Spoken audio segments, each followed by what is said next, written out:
what that shows is we all got to change our mind from what Sam Darnold was Sure. prior to last year. Totally. And start realizing that something has happened. He's getting coached up, or he figured it out. It also might help playing this defense. Yeah, but he's been doing it against a lot of Sure. people. But- So what I'm saying is, I want what Sam got for a lot of positions on our team. Sure. I want him coached up and start playing well. The defense last night was just abysmal. It was 28-0 on throwback night, Art Monk night, and you see. I took a video of it because I was so blown away. They made it 28-0 with about 4 minutes left in the second half, Yeah. in the second quarter rather, and you just see people leaving, just streaming out. Yeah. And maybe it was just thousands of people at once going to get beer. No, but I think no. people were just leaving. People were leaving; they were disappointed. I mean, and I think when you look at a night like that, you hope you have a better performance. It wasn't there. And I know we have a lot of thoughts about last night. A lot of it is revisionist because, you and I talked a little bit earlier before the show started. But there are going to be questions about things. And there has to be, listen, man, I don't think this is saying something that's negative, bad, accusatory, attacking. There has to be some changes. Okay, let's be real. When you're at this point in week 9 and you still don't seem to have communication in the secondary, you still don't seem to be able to figure out things offensively, you're going to have to get some changes, whether players, mindset, whatever, because what we see now is not what we saw last year. And I don't know where the change happened at. Obviously, listen, there is so much bad to go over from last night. There are significant injuries. Yeah. There's a lot to discuss, right? But the by far headline of last night becomes Jaden Daniels dislocating his elbow late in that game. The injury was gruesome. I left hand up, will never be one of those people that posts gruesome injury videos. I don't understand the need for people to do that, but if you enjoy that, that's cool. Do you? I see it one time, and that's all I need to see. Bro, I saw it the one time.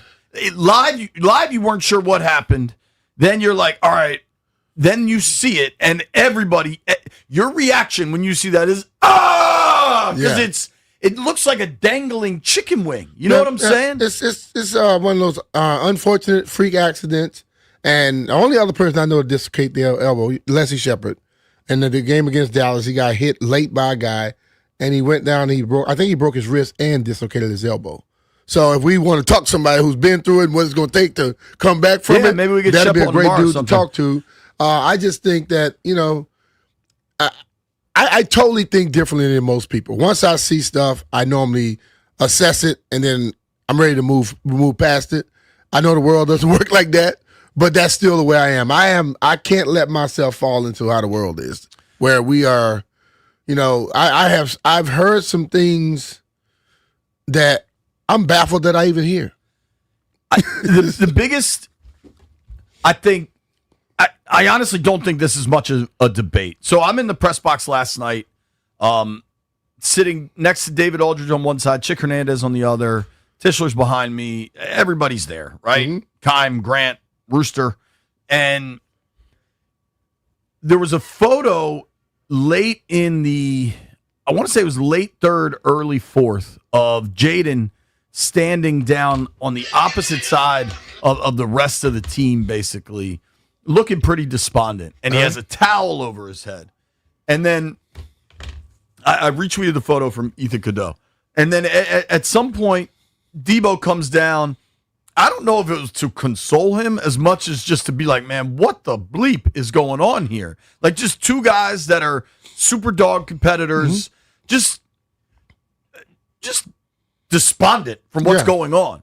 And at that moment, at that point, they're down, I think, 31-7, maybe 38-7. And you wonder, okay, is Jaden's night done? Maybe they know he's come back from enough. Maybe his night is over. And then there's a TV timeout, and then I see Jaden put his helmet on and go start warming up with Mariota. I'm like, all right, he's going back in. And at the time, I'm like, I don't know that I understand I want to be crystal clear because there's a number of things to discuss in why Jaden was still out there.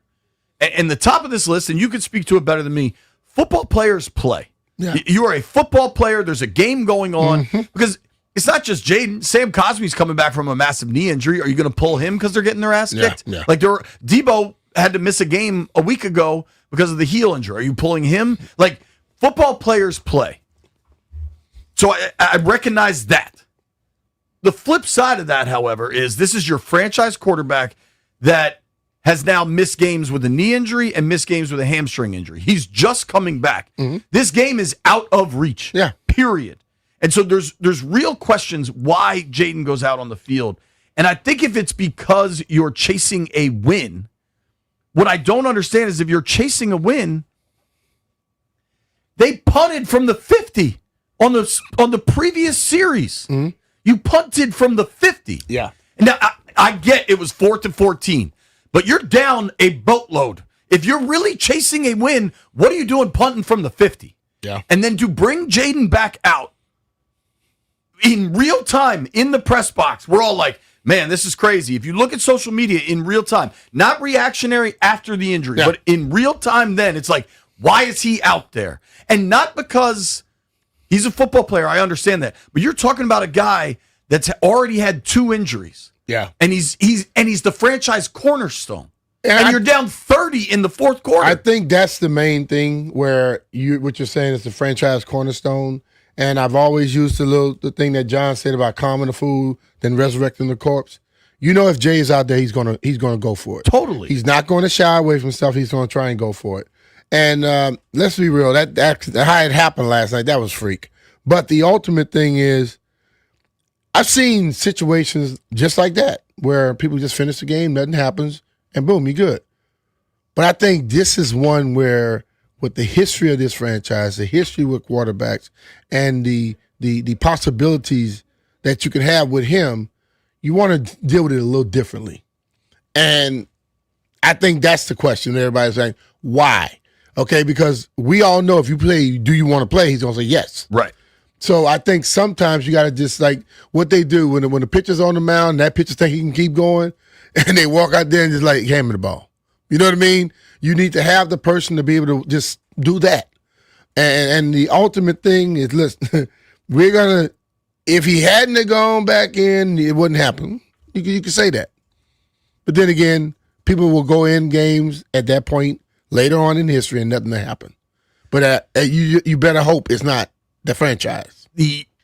In that situation, I have zero beef with Jaden. Jaden's on the field. He's going to try to make a play. That's who he is. That's what he does. The organization has to be smarter there. If you're going to punt to open the fourth quarter down 38-7, why the hell are you putting him back out there? It's very, very hard for that to make sense to me. And then if you zoom out a little bit and you think about how Josh Harris has built his organizations, the teams he owns in multiple sports. You think about what the Sixers did. Trust the process. Protect your guys. Plan for the long term. I'm not the biggest hockey guy, but it's my understanding that's how the Devils have been built. Josh Harris, on throwback night, national television, he had to come down to the sideline for the Art Monk ceremony because he was speaking. He's standing on the sideline at 28-0. His blood had to be boiling. For him to see Jaden out there late in that game, and you know what? Maybe Jaden doesn't run to his right. He runs to his left, and he slides. There's a million butterfly effects of how the injury went down. But to watch that happen and to very, very publicly, I didn't watch the broadcast. I almost wonder if Tirico and Collinsworth were wondering why he was still out there. You know what I mean? The owner watching that unfold has to just be like, what in the hell is my kid doing out there? And now, the news is out this morning. Rap Sheet says it's a dislocated arm. It's not as bad as it could have been, but will miss several games. Yeah, but see right there, just like when we heard about Scatterboo, we heard he had a dislocated ankle, didn't know, but when you get in there, it's all kind of damage that was there. It could be more. Seeing just a dislocation without a break, it wasn't as bad as they think it could be.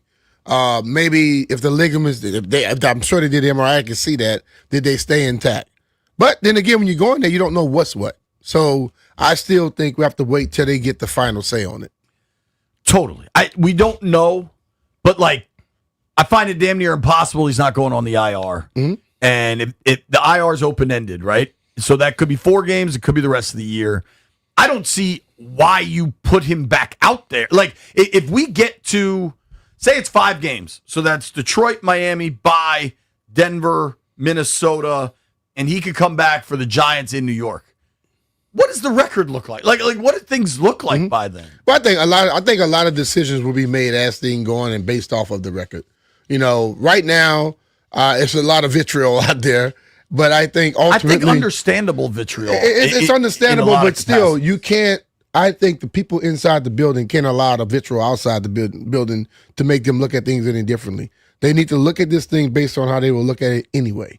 And when you start looking at Jaden and the position that the team is in, how things seem to be going, I think you focus on making a decision based off of that.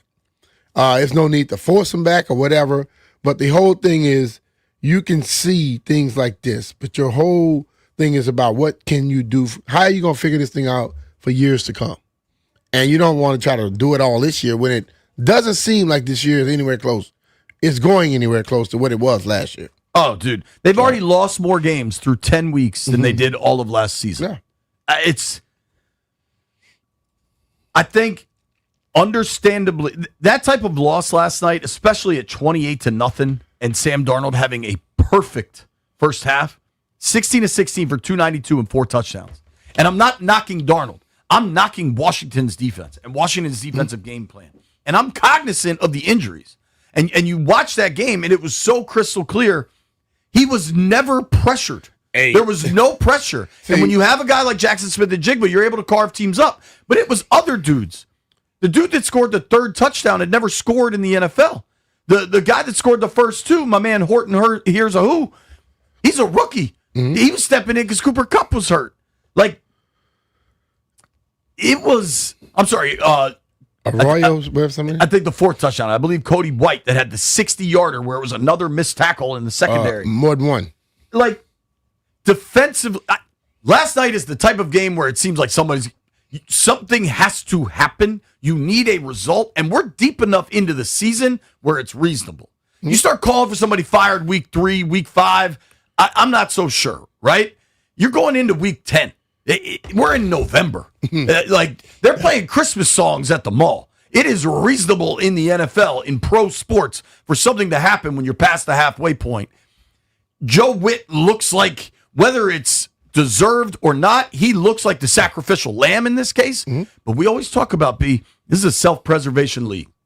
And if DQ calls Joe Witt's number, his number's at the top of the list. Mm-hmm. Because it's like, oh, who's going to call the defense? How about the guy that's been a D coordinator? Mm-hmm. That's the head coach. Yeah. But the thing of it, I think people act as if he's not involved with the defense at all. I don't buy that one bit.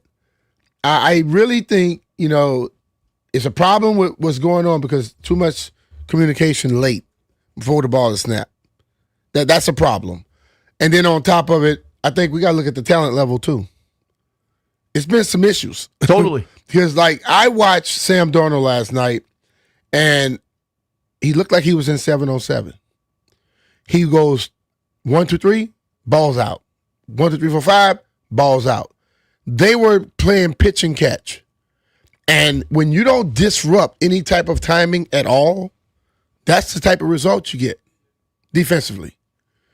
You watch him, he drops, he throws to a spot, and they were hitting that spot every time. Some kind of way you got to change that.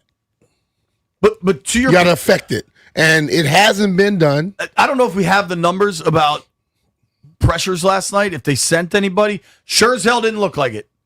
Yeah, you're right. Like, we're just watching the same movie over and over again. Have you seen the stats from the second half, the second half of Monday night to the first half last night? I saw that.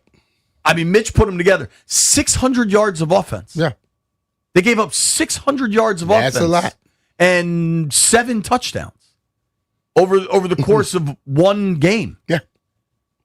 I don't know how you can watch that. And I like Dan Quinn. I understand the sincerity with which he operates. There was a moment in the locker room in Kansas City, and it was a real telling moment of why his players love him. Because that Kansas City game went about as bad as it could, and as guys were wrapping up, DQ went over to Zach Ertz to congratulate him on catching his 800th pass as a tight end. And it was a real moment. And afterwards, Ertz said, he's like, well, you guys kind of got to see why this guy means so much to us. And that's all terrific. That's all well and good. But, like, these results are awful. And these results belie a need to change something. And I got to be frank, if I hear again the solutions are here from within, I don't believe you. Because if they are, show them. Yeah, but the thing of it, Jay, you have to believe because they are from within, and also you got to get I recognize they don't have any other every option. one of them players to change too. See, I look at coaches and I look at players. I don't just look at the coach and I don't just look at the players. There are a lot of players that are going on that football field consistently, just not doing anything different. And looking around as if somebody's going to come change it. I've said it over and over again, and I'll keep saying it. You're a professional athlete, okay? And when you're a professional athlete, you are at the top of your game, and your coaches probably have not played your position or even coached your position as long as you probably did it. So you got to get to that point where when you know something isn't going to work, do something else. And I keep seeing people do the same things every week, and I'm like, okay, I understand what's happening, but eventually everybody has to understand that this ish is on me. You know, you keep doing something that you know doesn't work, and you keep making mistakes. You know what? That is not gonna be a good excuse when anybody come calling and say, "Or move on," or the next person start looking at you. You have to find a way to get the things going. And right now, I don't think anybody does that. Furthermore, and we've kind of touched on this and thought about it. You talked about the talent level, and the injuries have been a major factor, and specifically the cluster of injuries at the defensive end position. But this offseason seemed weird. It seemed disjointed. Is it a rebuild? Are you adding veterans? Are you trading away picks for vets? You didn't really spend any money, specifically at positions you didn't spend any money. Like, a lot of it just didn't add up, and it seems like that's coming home now. Yeah. Like, everything that was so magical last year has just been the opposite. Like, Totally. it went from Harry Potter to Voldemort. And here's our plan. Phone line's open at 11:30. Santana's going to join us at 11. I feel bad for Tana to have to join us today. I think when we booked him, the plan was for this to be a much more fun show. We're up. If you're listening to us, terrific. If you're on the YouTube 1067 The Fan page, terrific. We're also live on Monumental. I don't know which camera's on. Oh, I think it's that one with the red B. I'll wave to it. What a freaking disaster. Nobody go anywhere. It's B. Mitchell Finley.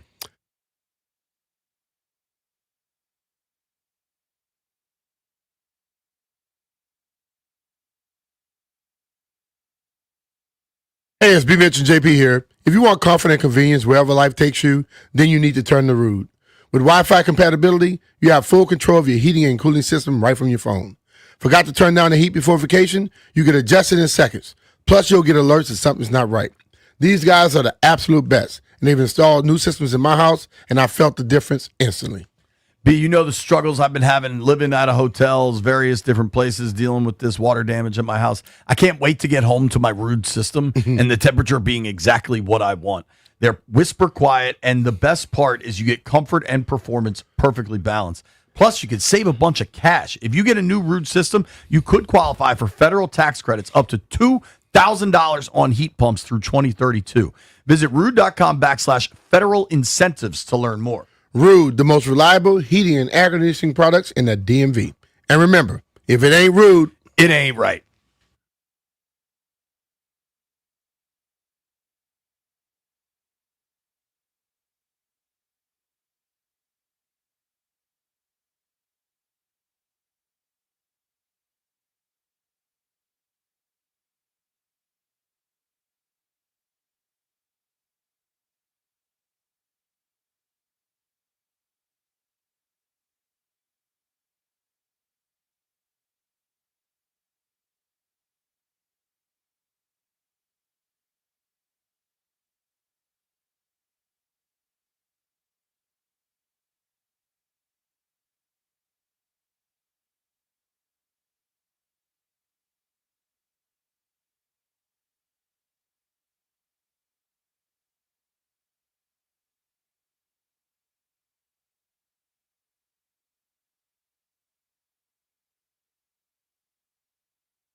This update is sponsored by Door Pro America Garage Door Service. Go with the pros at Door Pro America. Commanders' injuries include quarterback Jaden Daniels suffering a dislocated left elbow. X-rays were negative. He is having an MRI. Kick returner Luke McCaffrey broke his collarbone on the opening kickoff of last night's game. Cornerback Marshawn Lattimore is feared to have torn his ACL, according to Mike Garafolo and Ian Rappaport. Commanders have lost 4 in a row to fall to 3-6 after the 38-14 setback to Seattle. The Eagles are trading for Miami Dolphins edge Jalen Phillips for a 2026 third-round pick. Wizards basketball play-by-play tonight against the Knicks at Madison Square Garden, 7:15 p.m. on The Fan. Go with the pros at Door Pro America. From spring repair or replacement or a brand new garage door to boost your home's curb appeal, call 877-DOOR-PRO today and ask how you can save $60 on a repair or $150 on a new garage door. Visit DoorProAmerica.com. From the Crop Metcalf 5-Star Sports Desk, Byron Kerr on The Fan.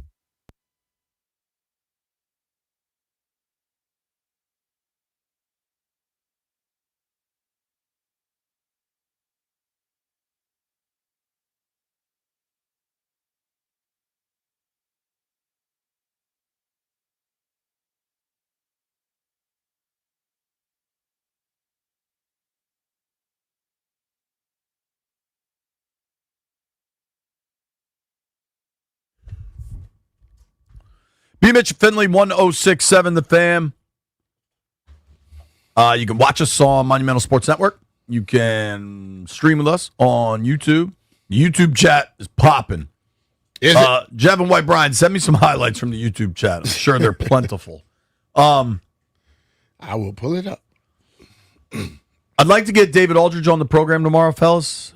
DA, I've often mentioned how sitting in press boxes with DA is a real like joy of my career. I mean, that dude has accomplished so much, but is still such a locked-in, great reporter. And he asked a question last night in the postgame of Dan Quinn. I was kind of running around. I didn't get to ask a question because I had to be live because the game was on NBC. Like, I was live for most of the hour after the game, but I did carve out some time to go hear from DQ. And DA said, like, hey, Coach, I mean this with all due respect. You guys have to do more to support Jaden. And I think you can't plan on the injuries, and the Terry injury has really submarined things in a lot of ways. But I was listening to Doc and Toby driving home last night, and they had some callers. You think about what time of night it is for you to be calling into the radio. Yeah. You probably been sipping a little bit. You twist it. Say it like that. But one dude was like, where's the hammer? They need an identity. And in the back of my head, I'm like, I know he's not a stud, but maybe Brian Robinson would help this team. Who knows, right? There's so many questions from a personnel decision-making standpoint. But in no way, and I think if anybody blames Jaden for running around in that moment, I just think you're an idiot. He's going to play his game, regardless what the score is. It's up to coaches to protect him, to not be on the field.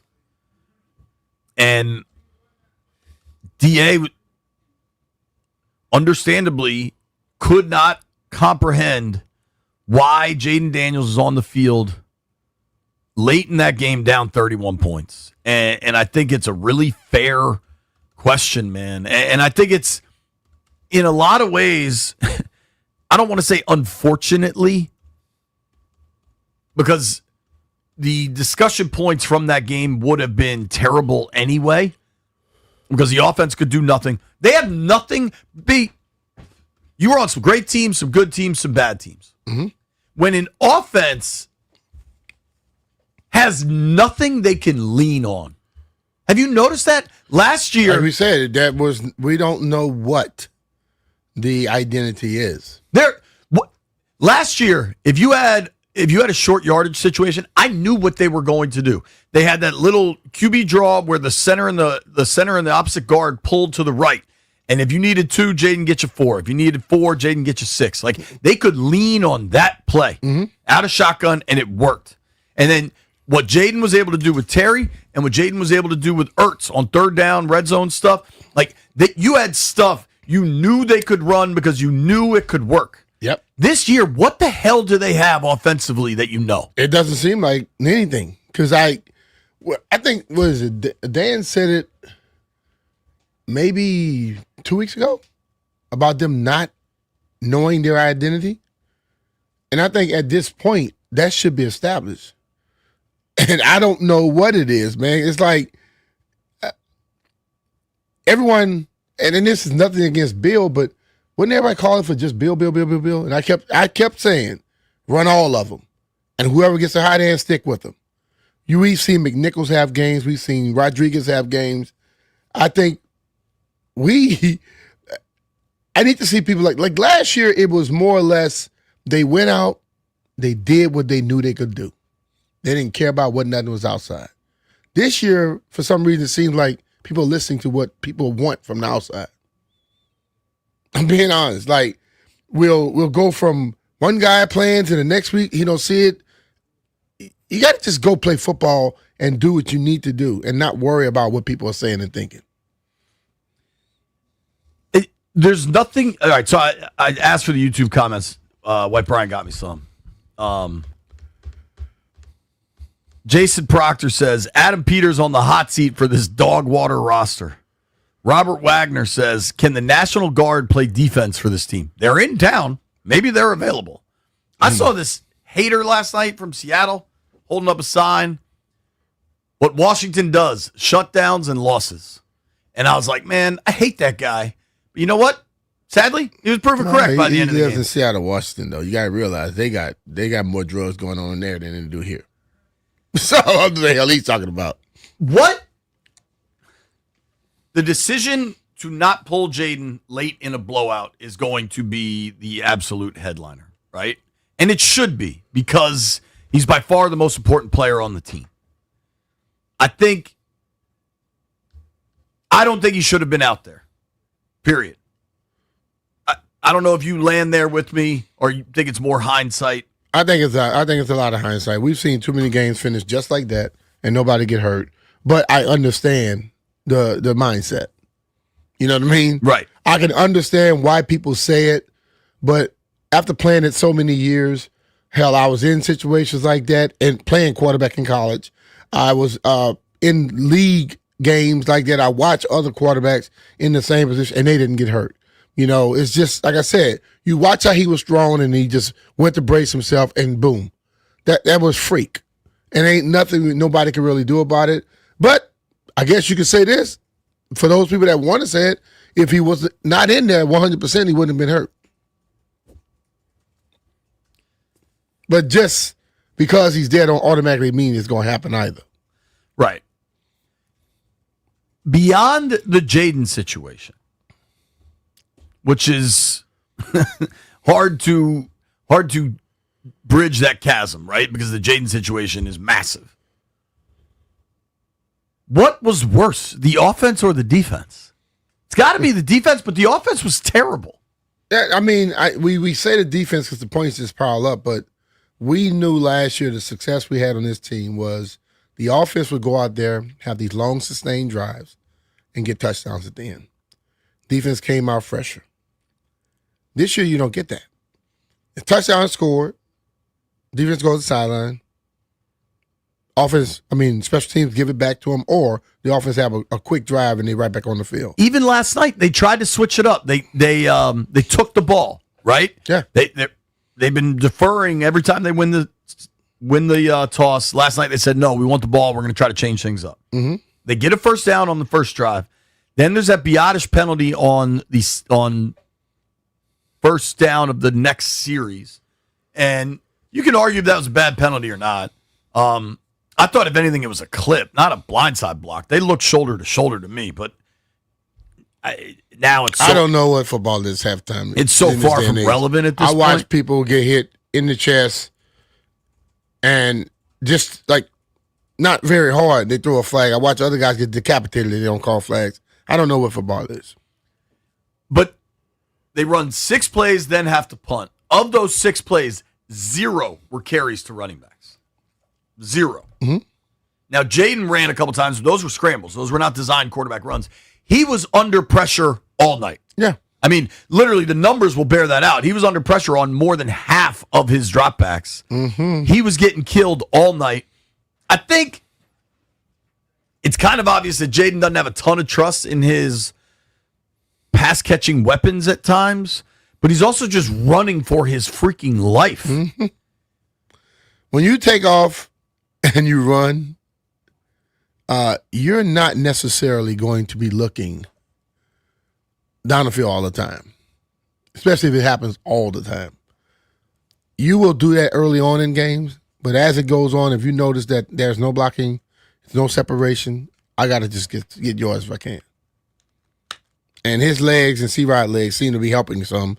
You got to figure it out, man. I just don't want this thing to get to a situation like I used to look at Michael Vick in a sense where he was so talented that it was like if everything breaks down, make something happen. I don't want that to ever become what it is with him. And you wonder. Yeah. It's I don't know. It's just such a disaster. I wonder how Kingsbury feel. I mean, remember when it was a foregone conclusion Cliff would get a job this cycle? Mm-hmm. Is that still a foregone conclusion? Don't know. And I'm not saying it isn't, but I mean, offensively, it's not good. And it wasn't good with Jaden. The stats are kind of skewed, but I mean, I don't know defensively that there's anything you can do. We talk about Washington's offense has nothing that looks easy, right? Mm-hmm. There's nothing they can rely on. Yeah. Seattle at one point had a 1st and 25, 2nd and 12, turned into 2nd and 17 and still converted. Mm-hmm. Seattle, in short yardage situations, was lining up an empty with 5 wide because they couldn't have been less concerned about pressure. Yeah. And they knew, singled up, they might have the best receiver in football. Jackson Smith-Njigba is the real deal. He's good. Yeah. But it wasn't just in Njigba that was killing people. Oh, it was everybody. Torrey Horton last night, 4 for 48 with 2 touchdowns. But they knew 3rd and 6, we'll run Njigba on a slant, it'll get us 12. Like, they had something they could rely on. Yeah. No problem. Yeah. And Washington doesn't have that. And that is an indictment on the front office, on the offense, on the players. Like, that is a soup to nuts problem. Totally. I don't know what these answers are. It's just remarkable how fast this thing has turned. It was quick. It was quick. I was watching. And look, the thing for me, Jay, you know, I've always discussed when you see a team go through a year, not many injuries, they're coming. I didn't expect them to come in like this. No. Yeah.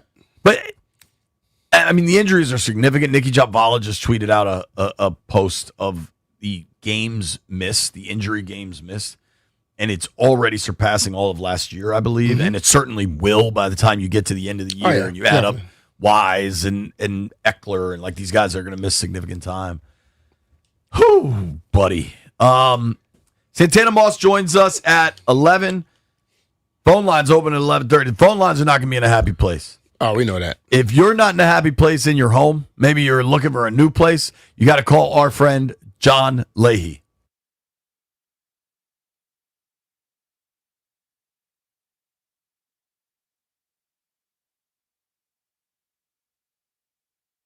That's right. John Leahy does sell the DMV, and he does it better than anybody. Just like a recent seller, they reached out to John because they wanted to get their house sold, and they got an offer that was $20,000 over the asking price. There was no stress and no setbacks. They had recently been told by another agent that they wouldn't be able to make any money. But that all ended up being an absolute lie and a farce because when John went in, John got them exactly what they wanted and more. We're talking about our good friend John Leahy and the Fine Living Group of eXp Realty.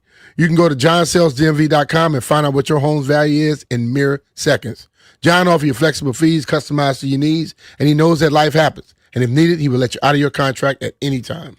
Keep this in mind. John has a deep bench of buyers in waiting. More than 10,000 buyers ready to rock. He could have your home sold before you even realize it. And if you need a little bit of cash to fix things up before you list it, talk to John. He can front you up to $50,000 to make repairs and upgrades, making your home irresistible to buyers and getting you more cash. And you just settle up with John on the back end at closing. Call him today, 301-900-3052. Go online to johnsellsdmv.com, or what's even easier, just Google John Leahy Group and start packing.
All right, we're going to start with a little bit of good news. Caller number 10 right now. You get to win a pair of tickets to University of Maryland basketball Friday, November 7th against Georgetown at the Xfinity Center. Terps Hoyas, man, that's always a good one. For tickets and more event information, visit WPGC.com/events/contest, rather. 800-636-1067. 800-636-1067. Pair of tickets for Terps Hoyas. That game's going to have some juice, man. Also, I don't know if I just had a Ron Burgundy moment, but I just read what was on the sheet. So if it's the wrong station, it's the wrong station. I did. Listen, we got Tama joining us next. Then we're going to get into the phones and blame pie, and I imagine that's going to get pretty ugly pretty quick. Yeah, I'm going to sit back and get the popcorn ready. You got that what's it called in there? What's the popcorn, the low calorie one? Skinny Pop? Yeah, I'm going to go give me some Skinny Pop because I know it's going to be entertaining. It's going to be ugly. Things are going to get lost in the sauce. We got people in the chat asking to fry up Major Tuddy. Somebody in the chat paid $2 to say Jeff should get fired. They want everybody fired, including Jeff. But I did want to ask you about Luke McCaffrey's injury. Yeah. I mean, he's literally breaks his collarbone on the first play of the game, the first kickoff return. When I saw him get up and come to the sideline, it looked like a collarbone to me in real time.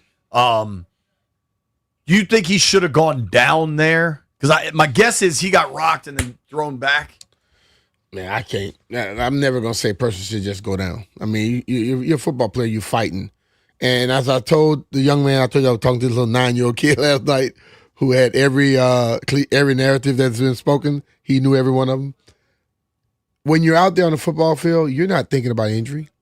You're thinking about trying to make yards and make plays. And it's a 100% injury sport. If you play it long enough, you will be injured. Will get hurt. Let's say it like that. Not injured per se, but you will get hurt. So I don't know if he should have gone down or not. Because hell, if I sit up here and say he should have went down, and people say, "Well, you never went down. You kept fighting." Right. So I mean, that's the whole thing about it.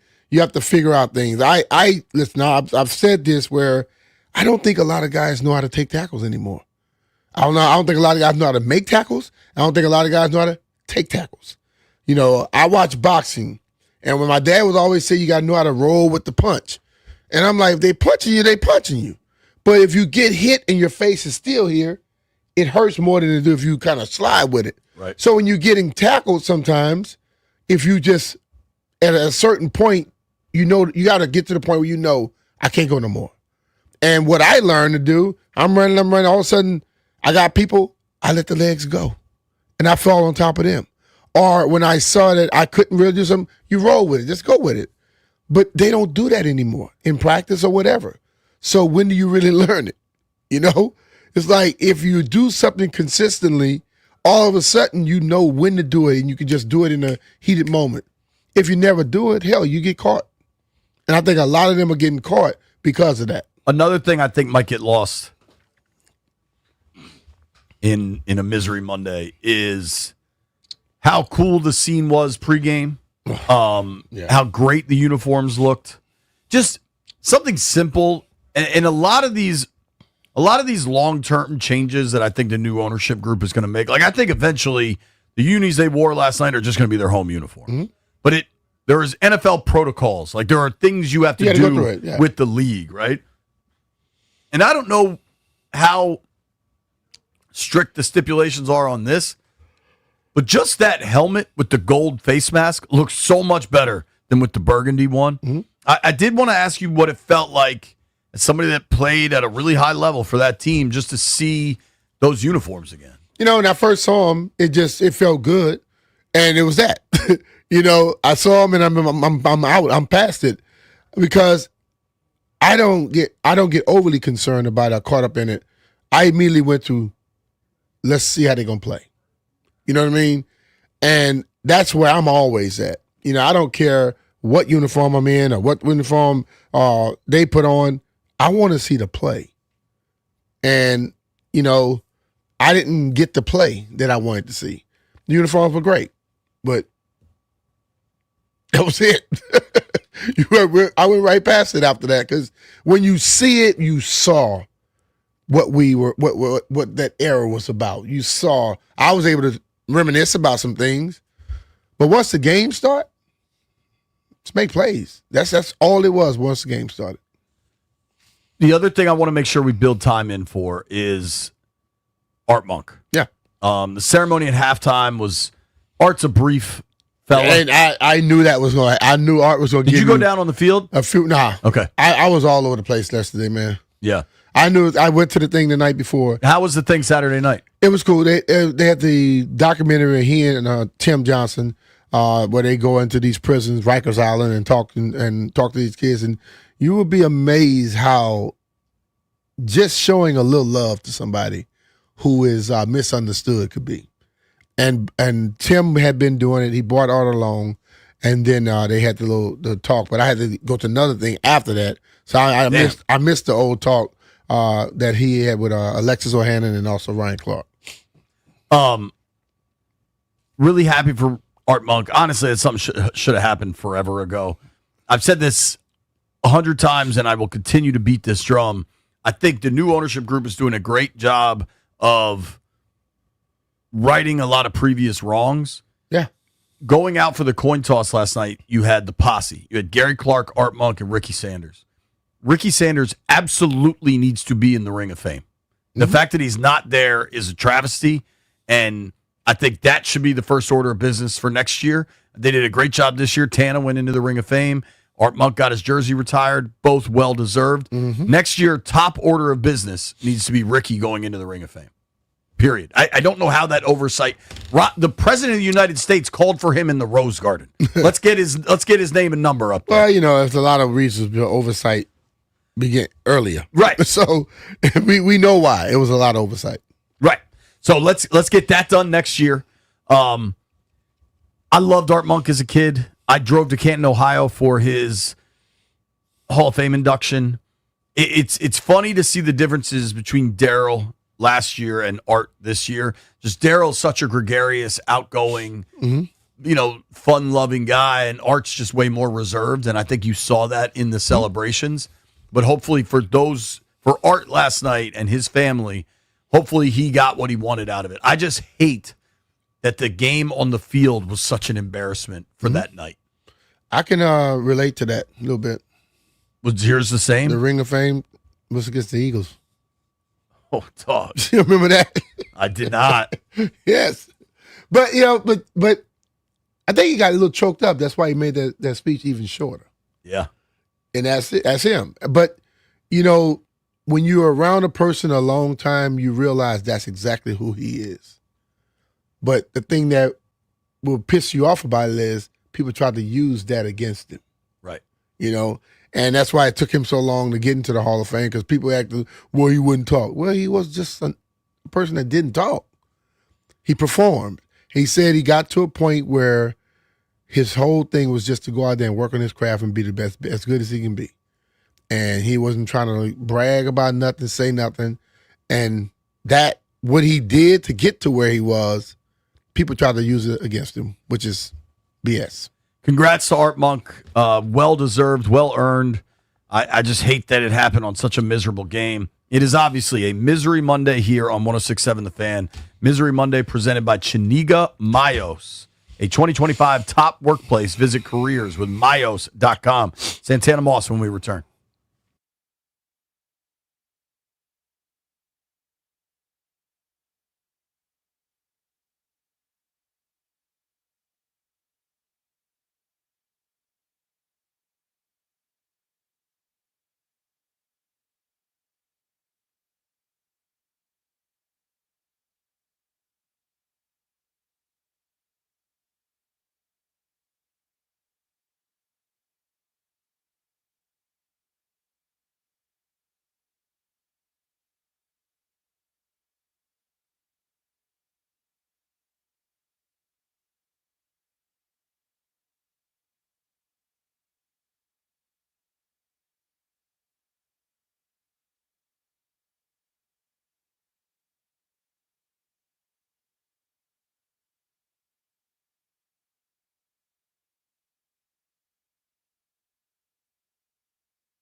This update brought to you by Reynolds Empower Home Team, Keller Williams Realty. Quarterback Jaden Daniels suffered a dislocated left elbow in the loss to Seattle. X-rays were negative, but they're still waiting the update from the MRI. Wide receiver Luke McCaffrey is likely done for the season after breaking his collarbone. Cornerback Marshawn Lattimore is feared to have torn his ACL, according to Mike Garafolo and Ian Rappaport. The Eagles are trading for Dolphins edge rusher Jalen Phillips for a 2026 third-round pick. Wizards basketball tonight at the New York Knicks at 7:15 on The Fan. Virginia Tech men's basketball against Charleston Southern, opener 6:30 on Bloomberg 99.1. Former Capital Devontae Smith-Pelly is joining the NHL Network as an analyst. Want to hear the fastest way to know what your home would sell for? Reach out to Empower Home Team. Simply text your address to 800-763-3000. No phone call. Just text your address to 800-763-3000. That's 800-763-3000. From the Crop Metcalf 5-Star Sports Desk, Byron Kerr on The Fan.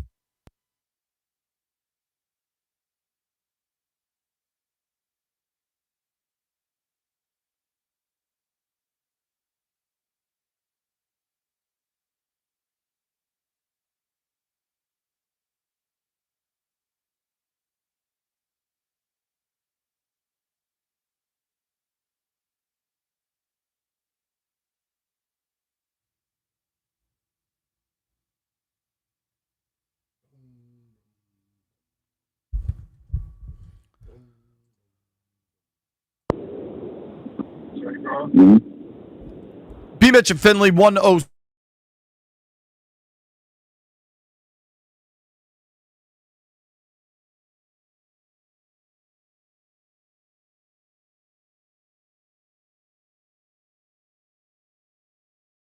Most reliable heating and air conditioning products in the DMV on a night where we saw a receiver get honored in Art Monk. Now we get to talk to one of the best to do it in burgundy and gold, Mr. Santana Moss. He was there last night. Tana, it was an ugly, ugly night. How you doing, man?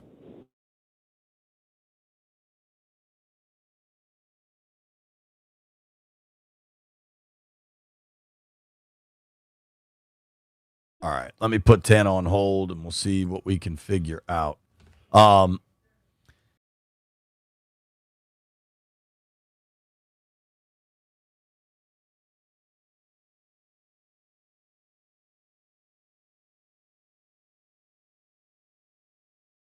Yes, you're going to have the people with the vitriol, but there are people that truly, truly give a damn about this team still.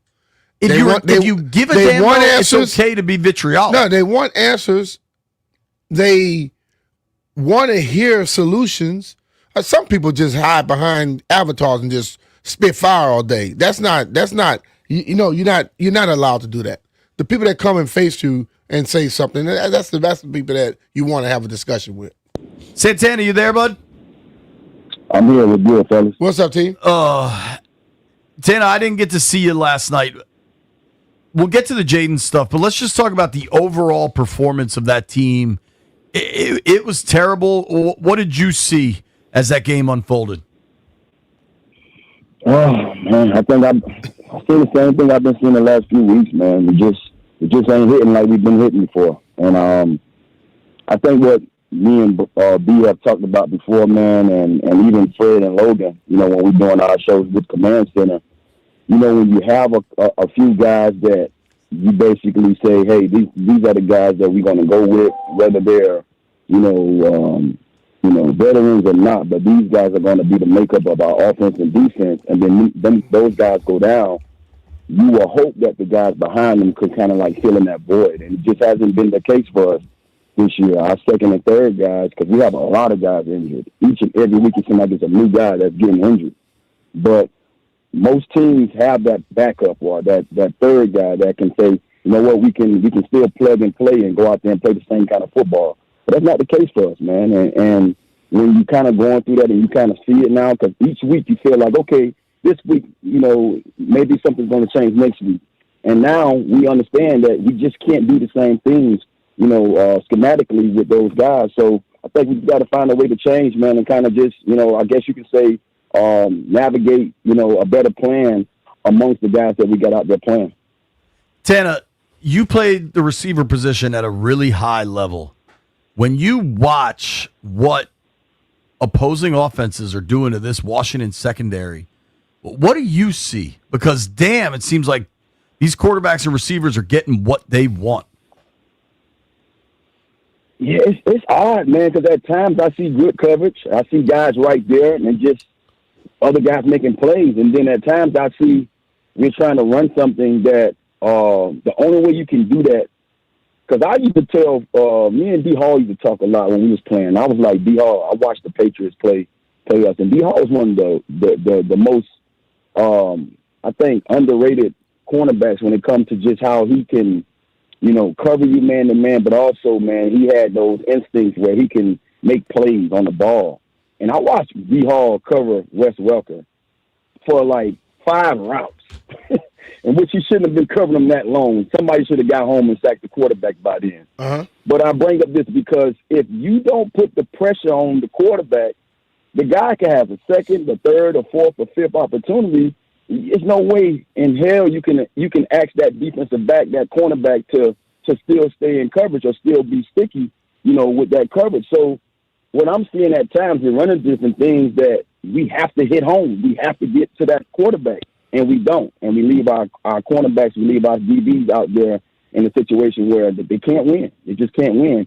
And you're not seeing a lot of these guys running second and third options like we saw Kansas City last night. It was just, 3-step, 5-step, and boom. You know what I mean? Like Sam Darnold was on one, and we knew that coming to the game. The whole thing that we said leading into the game is we got to get Sam Darnold rattled. We got to get him to go to his second and third and fourth read. And you didn't see that at all last night. Last night, he dropped back and did what he wanted to do when he wanted to do it. We talk a lot about complementary football, and I think people automatically assume we're talking about offense, defense, but secondary coverage and also pass rush, that's complementary football too. And I know the secondary is what's out there and they get blamed more, but hell, the pass rush and the D-line had not been doing their job to even help those guys out in the secondary. How did they get more pressure? That's a great question. I think, some of the things that we talked about each and every week is disguising some things, bringing guys from depth with blitzes and, things of that nature. But I think also, man, like you see this defense at times bend but don't break. And then you say, okay, we can live with that. But then, like you just talked about the complementary part of it, offensively, we don't go out there and do our job. So it's just collectively, man, we gotta find a way. Fortunately, me and you not having to be in those meeting rooms dialing up and calling up plays. That's Joe Witt and Dan and all those guys' job, man. But when you're a former player and you're a guy that's now covering this team and speculating, you could just hope that those guys have an answer. And I think eventually they will. We teamers, man. We're gonna ride with these guys regardless, good or bad. But I just want to see a better product because I think it all falls back on, you individually as players. We can sit there and talk about the coaches all we want. We can sit there and talk about the scheme all we want. But you out there on the field, man, and like I was always told on every level of this game, whether it was high school, whether it was little league, high school, college or pros, you got to make a play. And regardless of what it is, I remember, man, me and Sean Teller was talking one night, leaving from a game, and we sat next to each other on the plane, and he kept trying to get me to talk. Talk to me, man. What's up, man? What's going on? And I was quiet. I didn't want to say anything. We had just lost to the Rams, and then I kind of got out my little, feeling bad for myself and started telling him what was going on. I'm like, man, I'm out there. I'm open. They ain't throwing the ball. And defensively, it's different because you don't have to wait on a guy to throw you the ball. You don't have to wait on a guy to give you a chance to be in the game. And Sean said, man, you know what, man? Coach had me covering this tight end this way all week in practice, and I kept telling him it's not going to work. It's not going to work. He said, I get in the ball game. He tell me the same thing in the middle of the play. Get inside. I'm like, it's not going to work. He said, you know what I did? I said, screw that. I'm going to do it the way I do it, and I got to make sure I prove to him that it's going to work. And he made the play. And he said when he came to the sideline, and coach looked at him and say, great way to make a play. And see, that's what we have to do sometimes as players. You gotta kind of overcome coaching, man, and go out there and say, hey, if this is going to be a better way, let me go out there and make a play and make a difference and be the difference of us getting off this field. That's the exact same thing I've been saying. Like you as a player, you do it so often And I think when you go through practice, that's what you do. Practice is to figure out what the hell works and what doesn't. And if it doesn't work in practice, it probably won't work in the game, because in practice, there's a card that's set up for you to have a defense to stop something or whatever. But when you get in the game, if you know it didn't work in the game, you have to be savvy enough and invested in your craft enough to be able to make that change. And that's why I kind of like when people say the scheme. Sometimes guys play in the same scheme and have success, and another guy come in and does exactly what the scheme says, and you don't have a lot of success. And I feel those players got to take ownership in this thing just as much. Yeah, you also got to think about it too, man. Earlier this year, I remember Joe Witt mentioning that there's certain things that is being called, and guys are just going out their way and doing their own thing. So it goes both ways. Yeah, you know what I'm saying? So, I can't just sit here and take the player side and say, well, if he got you in a bad situation, then go out and make a play. But it also, that coach puts you in a situation where he's saying, I need you here because it's going to work. It's going to benefit, the entire, big picture of what we're trying to do defensively. Then as a player, you got to do that. Yeah. And a lot of times, you hear coaches bringing up, in those pressers, communication. They're not saying that for nothing, because if you're sitting there watching the game, you see these guys talking to each other entirely too long at times. And you're like, well, eventually somebody got to know something and go play. We can't be still talking while this guy's in his count and thinking that we're going to be able to turn our heads around now and drop back and be ready for what's going on. So, it's something got to give, man. But like I said before, it's a long season still. Regardless of what we've been going through, it's a dark cloud over us right now with so many injuries. And then it just feel like it just don't get no better. We're talking about, some of the things that we saw last night when it comes to, Jaden and you name it, Marshawn Lattimore. That's been our season. Guy after guy after guy going down. So if these other guys are getting these opportunities, go out there and make a name for yourself. Go out there and show this team or somebody that you're worthy enough of being out there. And we've seen a lot of that already, but we just haven't seen that many guys step up and rise up to those opportunities. Talking with our friend Santana Moss, Washington, great at wide receiver. You can watch him and B on the pre and post game on the Commanders' social media and YouTube channels. You can follow Santana on in Instagram at 8to9. Tana joining us via the Ruud guest hotline. Ruud makes the most reliable heating and air conditioning products in the DMV. Tana, you mentioned it there with Jaden. Obviously, this was a lost game in the second half. Jaden Daniels, down 31, was still on the field, late in the fourth quarter. Gets injured. We now know it's a dislocated elbow. We'll see what that looks like. We'll see if he's headed to IR. What did you make of Jaden being on the field in that situation? I thought none of it, JP. I mean, I can see both sides of it, man. Players play. Jaden has been a guy that went out there last year with broken ribs, and regardless if we knew if they was broken or not, he went out there with bruised ribs and still gave us his all. Players play the game. I understand how people look at it and say, well, it's over. We should have took him out because he just came back. Yeah, but, if he finished that game and doesn't get hurt, man, we say, well, at least we got him in a full game that he can be ready to go against Detroit next week. It's damn if you do, damn if you don't. I find it odd because you understand where we at when you start hearing people kind of be disappointed or now they want to point the finger. Well, let's stop pointing the finger, man. At the end of the day, we not getting paid to call no plays or make decisions of who should be out there or not. All we can do is watch the game and cheer this team on. I hear so much before games from other people who's covering this team. They put so much out there about, well, if this happened, whether this happened, it's almost like you expecting it to happen. And then when it happens, now we sitting there like, wow. You know what I mean? So players play football.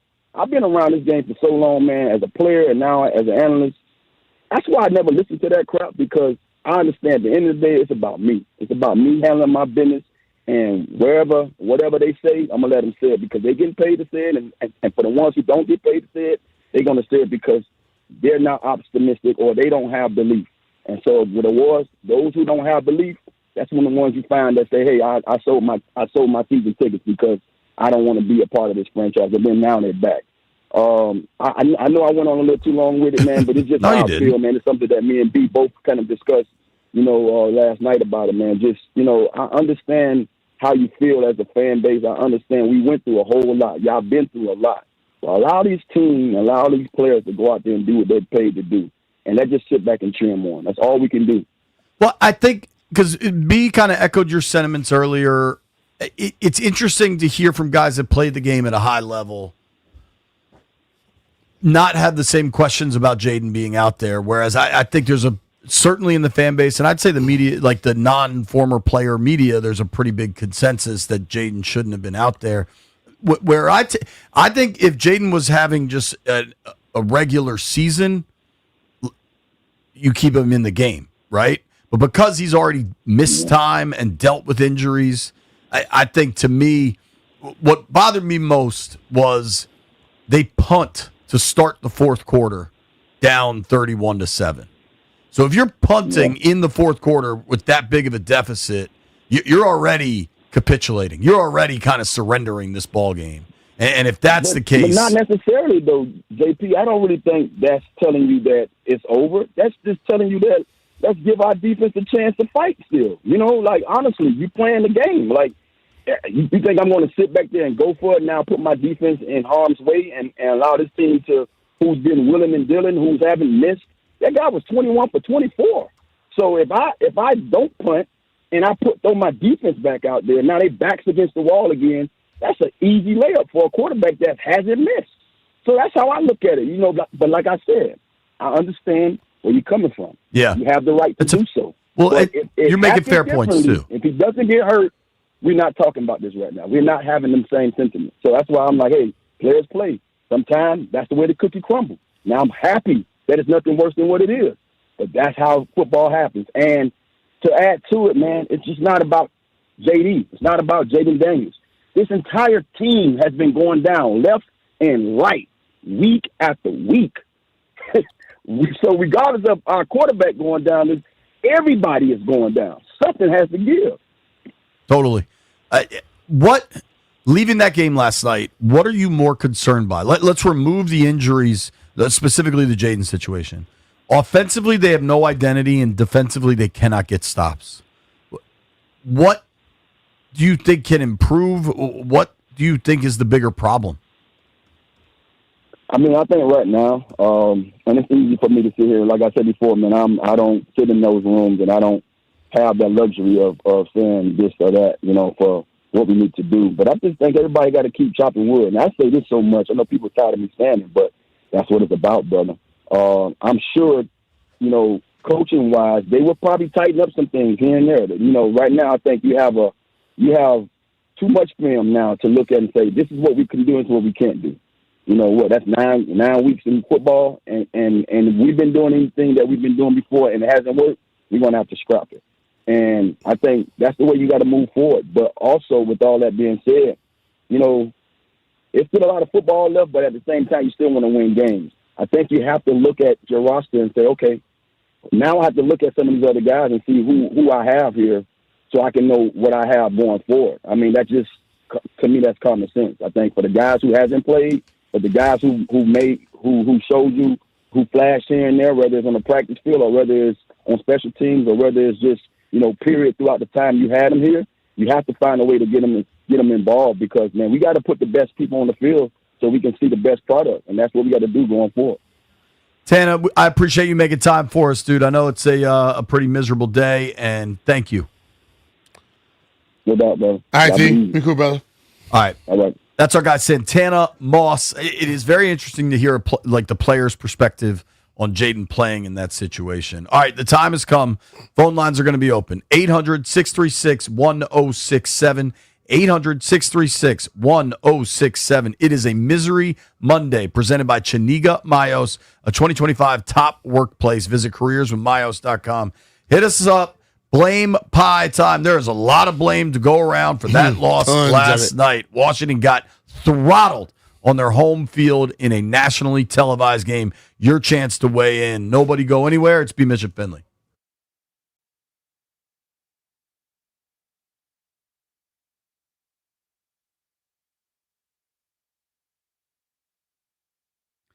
Hey, it's JP Finley, and you've heard me talking about all the problems we've had at our house since that water damage claim. But we got somebody on our side. It's our friends from Better Services. Listen, Better hooked me up about 6-8 months ago when our dishwasher was on the fritz, and now they're hooking me up again. New oven, new fridge, new microwave, all the stuff that got damaged in the flood. They're going to set us up with matching appliances. They can take care of any appliance needs you have. Say you need a repair. Say your oven's not getting as hot as it should be. Well, Thanksgiving's coming in just a couple weeks. You're going to have 16 people in your house looking for turkey and mashed potatoes. You better make sure your appliances are working. And that's not the only thing Better Services can help you with. Say you just need a couple odds and ends fixed around the house. You need a handyman. You better call Better. Better has handyman services that can take care of all the little things that are going on in your home, and they can get them done quick before the holidays, before Aunt Edna comes over looking for fruitcake. I got to see Myrnalyn last night with her boyfriend Will. They were at the game. This is a family-owned company that is really taking great care of me and my family. I can't recommend them enough. Better Appliances, Better Services. BETTAR. BETTAR services.com. You better call Better. Appliances, handyman services, they do it all. Check them out online, betterservices.com.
This update brought to you by Main Street Bank. Cheer local, bank local.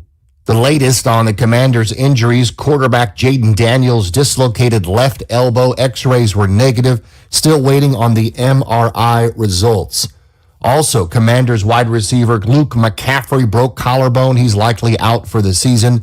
Cornerback Marshawn Lattimore fearing a torn ACL. According to Ian Rappaport and Mike Garafolo, he will have an MRI as well. Commanders have lost 4 in a row now to 3-6, hosting Detroit Lions. The Eagles are trading for Dolphins edge Jalen Phillips for a 2026 third-round pick. Tonight's Monday night, Arizona at Dallas at 8:15. NBA Wizards at the Knicks at 7:15 live on The Fan. Main Street Bank is a business-focused community bank proudly serving the DMV since 2004. Visit mstreetbank.com to learn how to put our team in your office. Main Street Bank, member FDIC, equal housing opportunity lender. Byron Kerr on The Fan.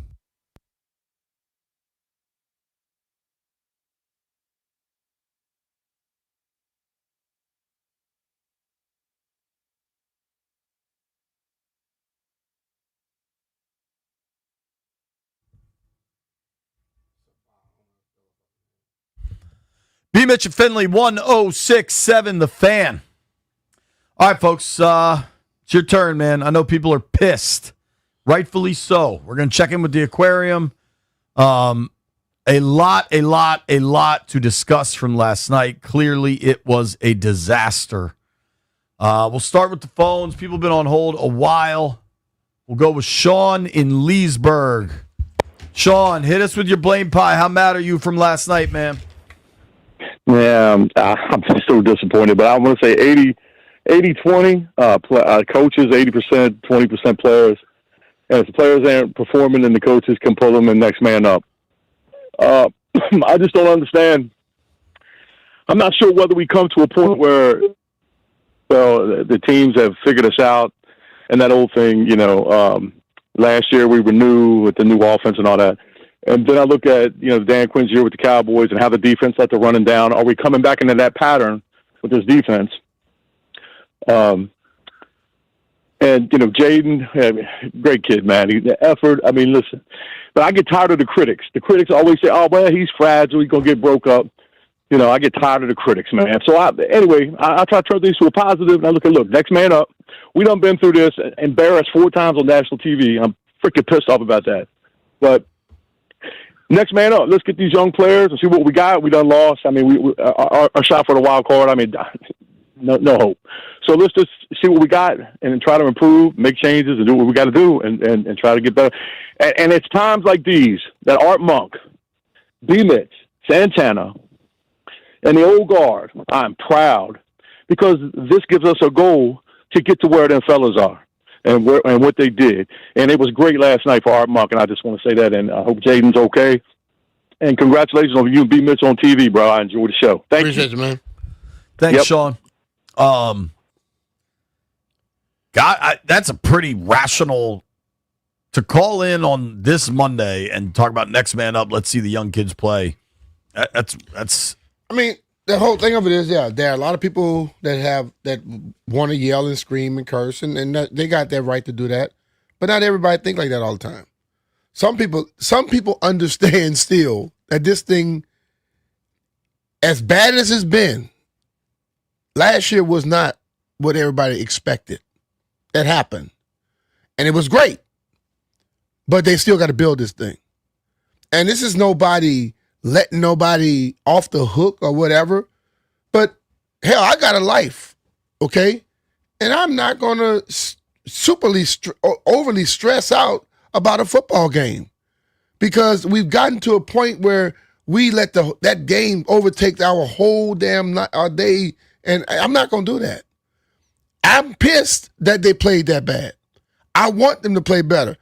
But with me calling in and half the time the people that we see screaming, nobody know the hell they are anyway.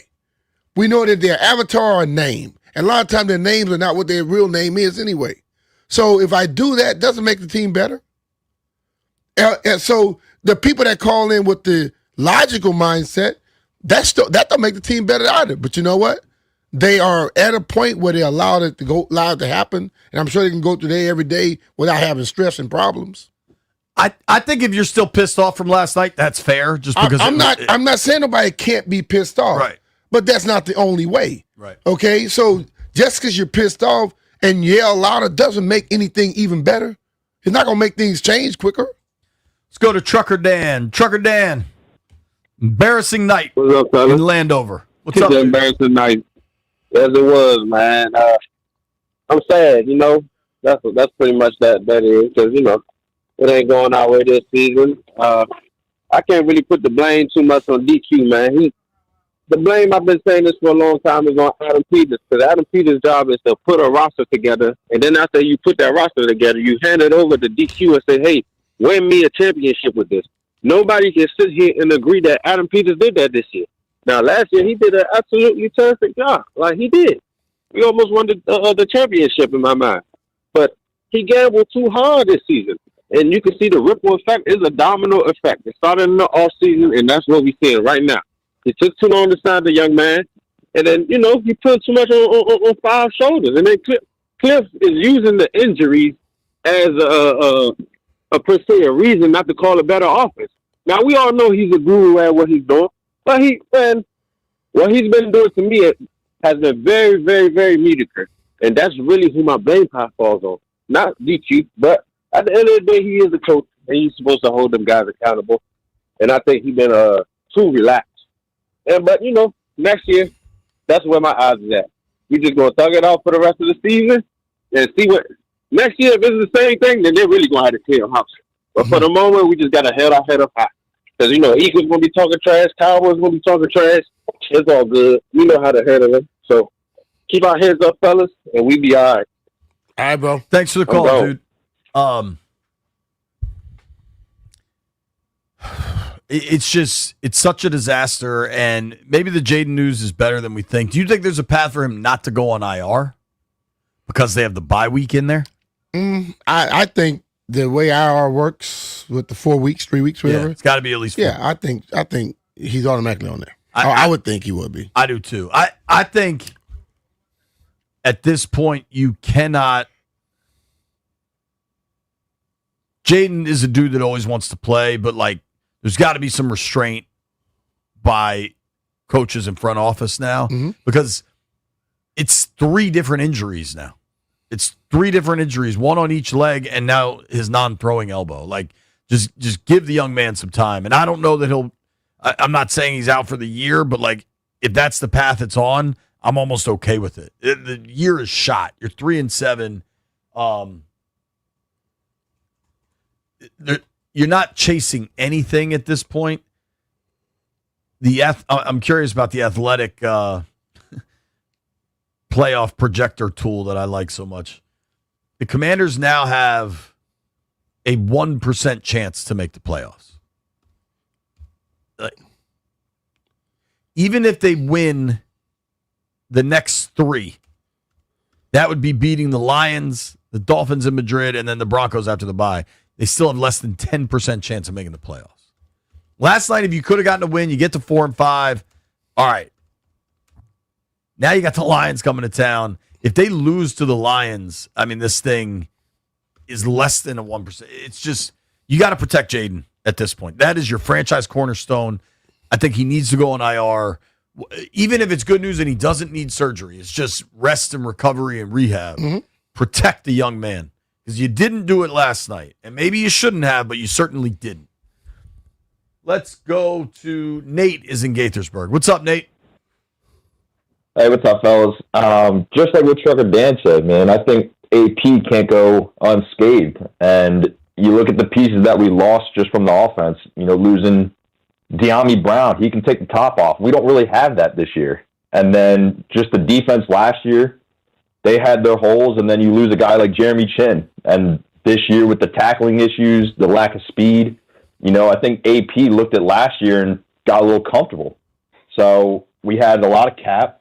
We didn't make the necessary moves. I think they're kind of looking like the Nationals a little bit, where they sign all these big names and think they can squeeze out a little bit left. But, you know, we need some young talent. We need speed. And, you know, I think we just got to go back to the drawing board with the scouting and everything. But, you know, I think this year we just got to, you know, next man up and just play with some pride at this point. I don't think it's really the players, and coaches got to be a little better and look at themselves in the mirror. But I think AP's got to go back to the drawing board with next year and how they really scout and hit the off season. It's a good call. All right, bro. Thank you, Nate. It's also like with the trade deadline looming and knowing how many picks got sent away to acquire some of these veterans, I think you need to be. Last week we talked about the trade deadline. Let's see what happens in the Seattle game. After the Seattle game, you got to have your value, right? Like you got to set your market, but you got to be willing to discuss anything that comes in. Yeah. Like you need the lack of team speed. If you watched how Seattle played on the edges offensively, they had zero concerns about getting beat deep. Yeah. They just had zero concerns. And then when you can't run the ball on top of it, I really wonder which coordinator is in a worse spot. Like which coordinator has performed worse. And maybe it's not as simple as blaming the coordinator, but It's never that simple.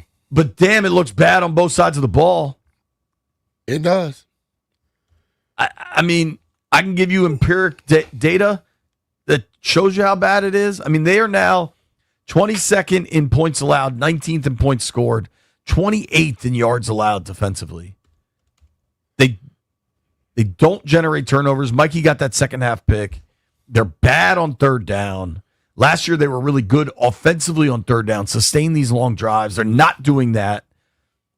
We're keeping the phone lines open all day. At some point, we'll have just a Jayden discussion. I do want to let fans weigh in on should he have been out there or not, because I think overwhelmingly that response is no, he should not have been. You're listening to B. Mitch and Finley. Phone lines open all day. We're gonna get through it together. It is certainly a misery Monday. Nobody go anywhere.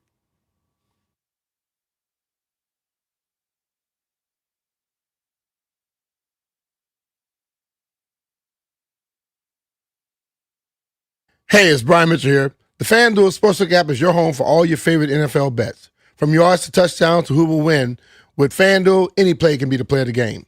Tonight, FanDuel is giving all customers a 30% profit boost token. That's right, you can get in on the action with a 30% profit boost token this Monday night. So make FanDuel your go-to app for any snap.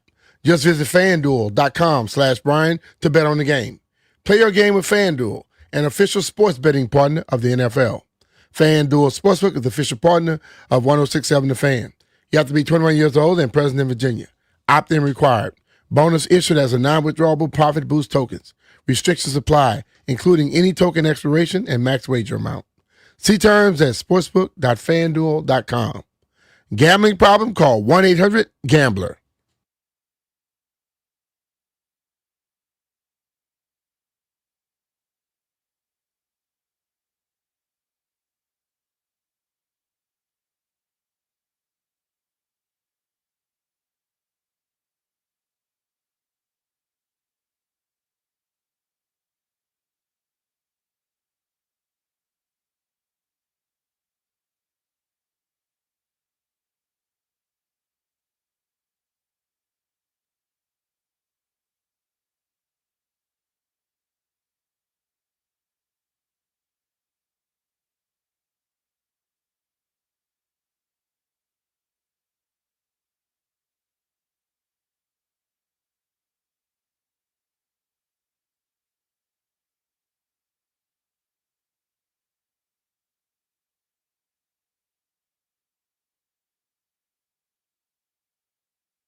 B. Mitch Finley, 1067, The Fan. Just trying to let people vent, man. Let people react. Ahmed sent me like an 8-page text message. Said, sorry, I just need to vent. I understand, man. That was embarrassing last night. If you're somebody that cares about the burgundy and gold, you were embarrassed and pissed, and maybe more than that last night. Real questions defensively. Sam Darnold was perfect in the first half. Le'Veon, I haven't checked with you. You called for a Seattle ass kicking. You were proven correct. Are you prepared to change your Sam Darnold stance? To be very honest with you, I'm not sure how much credit you should give a quarterback for annihilating this defense. They haven't been able to stop anybody all season. The only dude they really stopped was Russ Wilson, and he might have just stopped himself. They played well against San Diego. I mean, like Herbert didn't do particularly well, but that's true. Chargers. They've kind of just been going out there and getting torn up every week. I mean, it just seems that every offensive coordinator is able to put together a game plan that just wrecks us. I do think the injuries to the D-line specifically are a big factor. Landfill, where are you on Jaden playing late in that game? It's frustrating because they were out of that game. It's tough to see the guy in there, particularly, the only way they could generate offense was with Jaden running the ball, it seemed. So, of course, if he's out there, he's going to be going full speed playing football, and injuries happen. I feel like he probably shouldn't have been out there. I mean, in retrospect, that's obvious, but they were completely out of that game by the start of the fourth. I mean, they were out of that game at halftime, but definitely by the start of the fourth quarter, that seems like, you sit the guy down, let Marcus go out there, and come back next week, try against the Lions, which that's going to be another ass kicking. But yeah, I don't think he should have been out there. Dan Quinn last night asked about if there was consideration to pull Jaden, and he said not at that space. I mean, obviously, like the hindsight, you don't want to think that way where any injury could take place. Obviously, we're more conservative in that spot to run and hand off and not have reads to go. But just the end result, obviously, I'm bummed. My only issue with that, yes, Jaden was running, but that was a pass play. That wasn't a handoff that he checked out of. Mm-hmm. That was a pass play there, and then Jaden tried to make a play. Who I have zero blame for is Jaden. Yeah, he's on the field. If you're putting him out there, it's no blame for Jaden. And I think whether he's running or passing or whatever, he got hurt on the play. And as I keep stating, I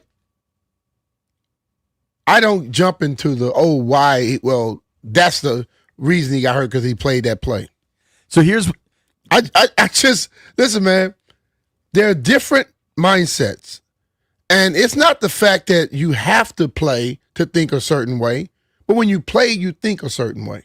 When you didn't play, you think another way.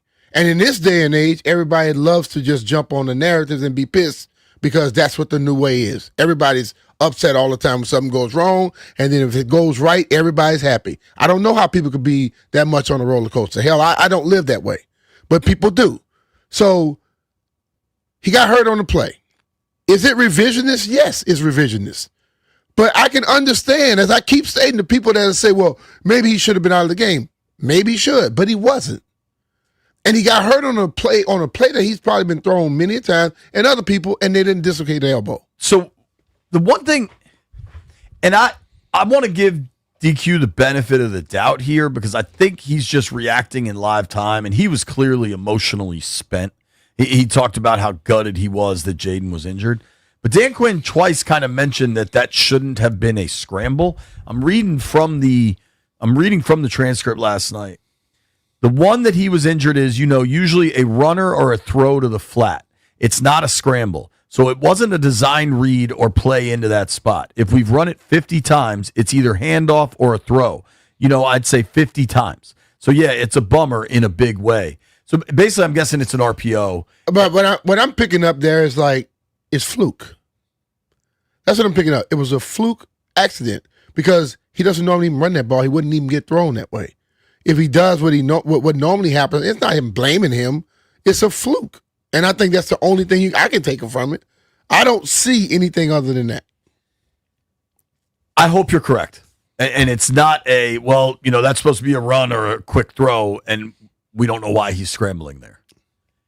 Reacting in the moment live in really high pressure and a lot of emotion is tough to do. And I DQ does not seem to have that self-preservation instinct that we see some coaches have. Mm-hmm. I want in DQ sense, once you've been fired, hell, you already know what you deal with. So you just go out and coach now. You don't worry about it. I wasn't in there the whole time to ask questions. I don't know that there was a direct question asked, but Quinn got asked about accountability with his coaching staff, and he said everything inward, players too. That's what our process is about, telling it, hearing it, and for us not to be squared away at the point, obviously, is as frustrating as I could honestly answer any for you. But I do know from a player standpoint, these guys are going to fix it and dig our way through it and find our ways to battle out of it. Everybody's disappointed, surprised. I think we're at the point, frankly, where are you considering changes to your staff? That's the question. It's fair at this point. It's a question that people can ask him, but he probably won't be answering it. They've given up. They can ask that question. He probably won't be answering that question. Do you think they should be asking it internally, though? Do you think they should be trying to figure out everything internally that could make a difference? And sometimes, if it's a change to the staff, if it's a change to players, all of those things could come into play. All right. In an effort to stay on time, if you're on hold, stay there. Phone lines are open the remainder of the show. You get 2 hours of talking with us. Just an absolute embarrassment for the Commanders last night. Jeff was saying, he's like, man, I think all my songs going forward are going to have to be the blues. Jeff's got to buy a harmonica. Go with the blues, Jeff. Learn to play the guitar. Nobody go anywhere. It's B. Mitchell Finley.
This update brought to you by Main Street Bank. Cheer local, bank local. Quarterback Jaden Daniels suffers dislocated left elbow in the loss to Seattle. The x-rays were negative, though, and the MRI results are expected later today or tomorrow. Commanders kick returner Luke McCaffrey broke his collarbone on the opening kickoff. He's likely done for the season. Cornerback Marshawn Lattimore is feared to have a torn ACL, according to Ian Rappaport. The Eagles are trading for Dolphins edge Jalen Phillips for a 2026 third-round selection. Minnesota over Detroit 27-24. Buffalo beat KC 28-21. Cam Little, a NFL record 68-yard field goal. Jacksonville tops Las Vegas 30-29. Wizards basketball against the Knicks from Madison Square Garden tonight, 7:15, live right here on The Fan. Main Street Bank is a business-focused community bank, proudly serving the DMV since 2004. Visit mstreetbank.com to learn how to put our team in your office. Main Street Bank, member FDIC, equal housing opportunity lender. From the Crop Metcalf 5-star sports desk, Byron Kerr on The Fan.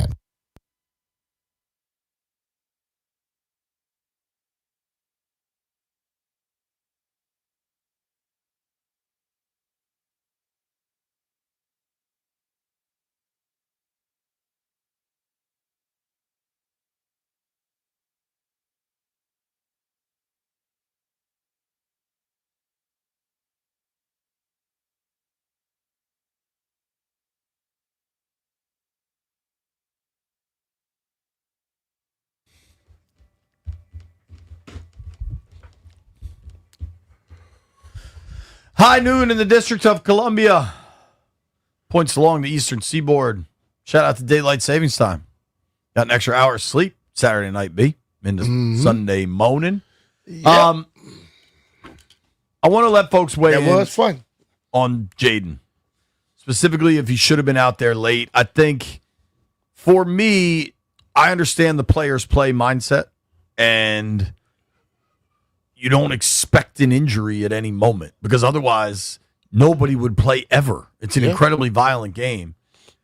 I just think you're down 30 with a guy that's the cornerstone of your franchise who's already gotten hit a ton in that game, has no time to throw.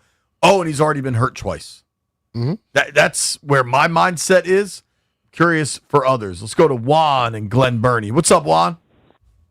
What's up, guys? Thanks for taking my call, man. B. Mitch, you're one of my favorite players of all time, bro. Appreciate you.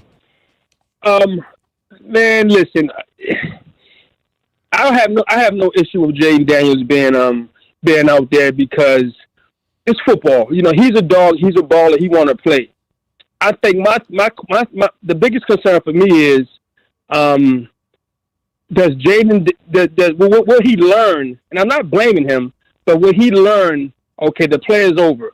Let me get down. Let me throw the ball away to keep him on the field because, you know, at the first possession, I think we maybe passed the ball 8 straight times. And I think he maybe ran half of them. Like, and again, the receivers probably weren't open. You know, of course I didn't watch the film, but here nor there, to protect him, we got to run the ball more. Down 30, it's probably hard to run the ball. But in order to protect Jaden, we got to run. I think we upgraded our offensive line, so we got athletic guys. Get the running backs on the edges. You know, we're doing tosses, but the toss is coming right back up the middle. And I think there's ways that we can be creative and just keep the ball on the ground a little more. And Jaden Daniels just understand when the play is over. Makes sense. I mean, I think on that play, though, it wasn't like he was grabbing, fighting. He was grabbing, tossed, and went the brace. And so that's why I'm looking at it as it was totally a freak accident to me. Because normally on that play, you see 100 of those plays. Well, you see 1,000 of those plays. Nobody dislocates the elbow. You know, I just thought the way he landed and how he threw his arm was the whole thing. So I know what you're saying, and I agree. When the play is over, it's over. But that one wasn't completely over until he hit the ground. Thanks for the call, Juan. Yeah. Appreciate you, man. Yes, sir. So I just tweeted out, B. I'm curious your response.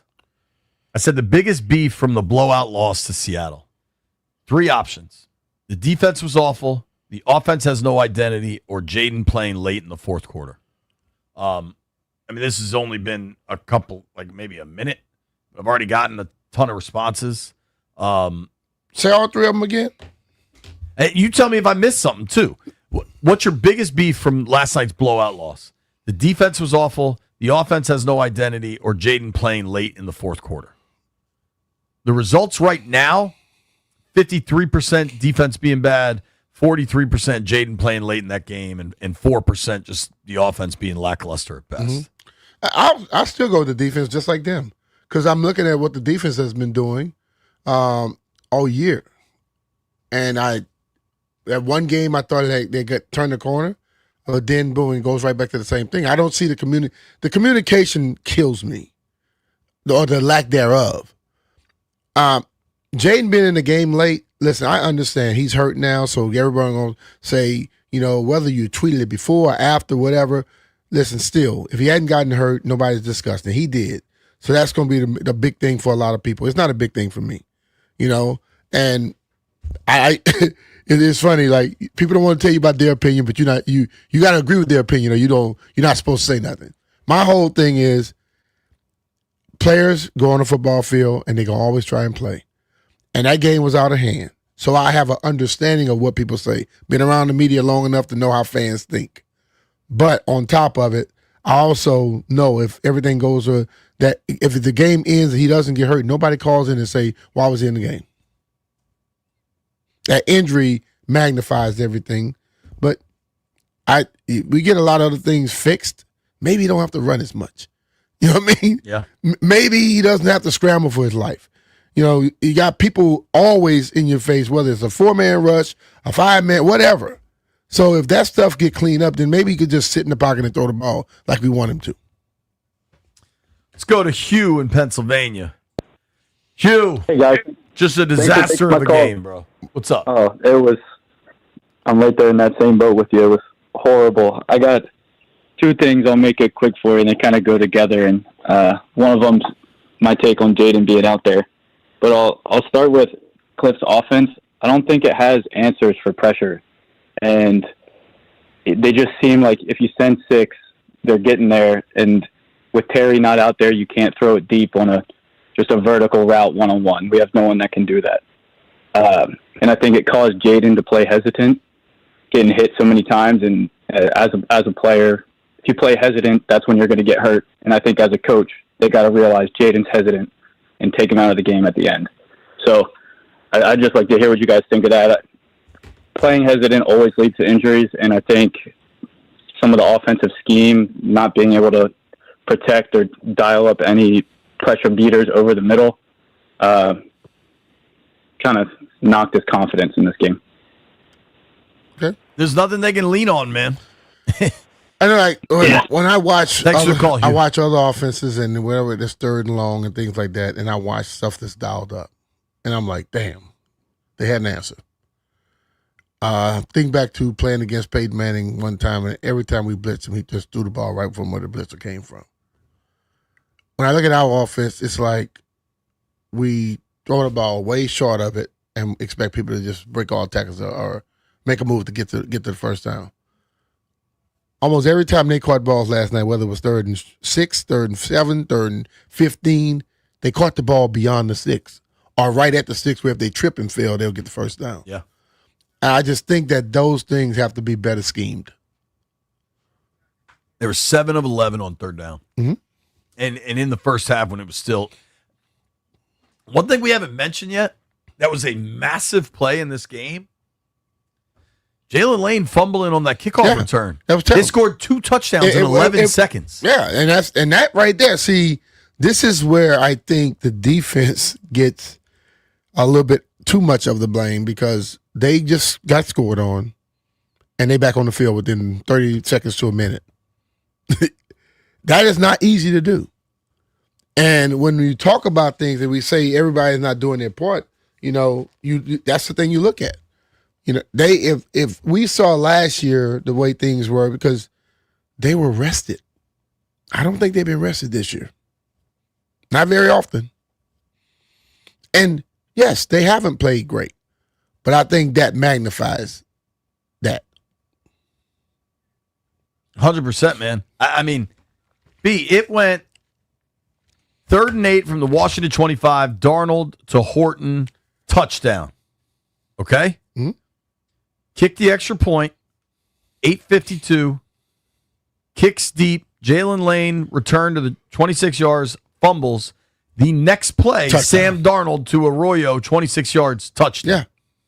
They scored 14 points in 11 seconds. And what you saw there, the mindset was this: turnovers, you take a chance. Yeah. You know, so they just scored, they got a turnover, and they immediately went. And hell, it's like he boom, right in the end zone. He was there, crossing the line when he caught the ball. They take those chances. And we went through that last year watching it where everything seemed to work. Not experiencing that this year. Dude, I mean, that sequence is where Washington got blown out because it went from 14-0 to 21-0 in seconds. Mhm. And you're not giving your team a chance.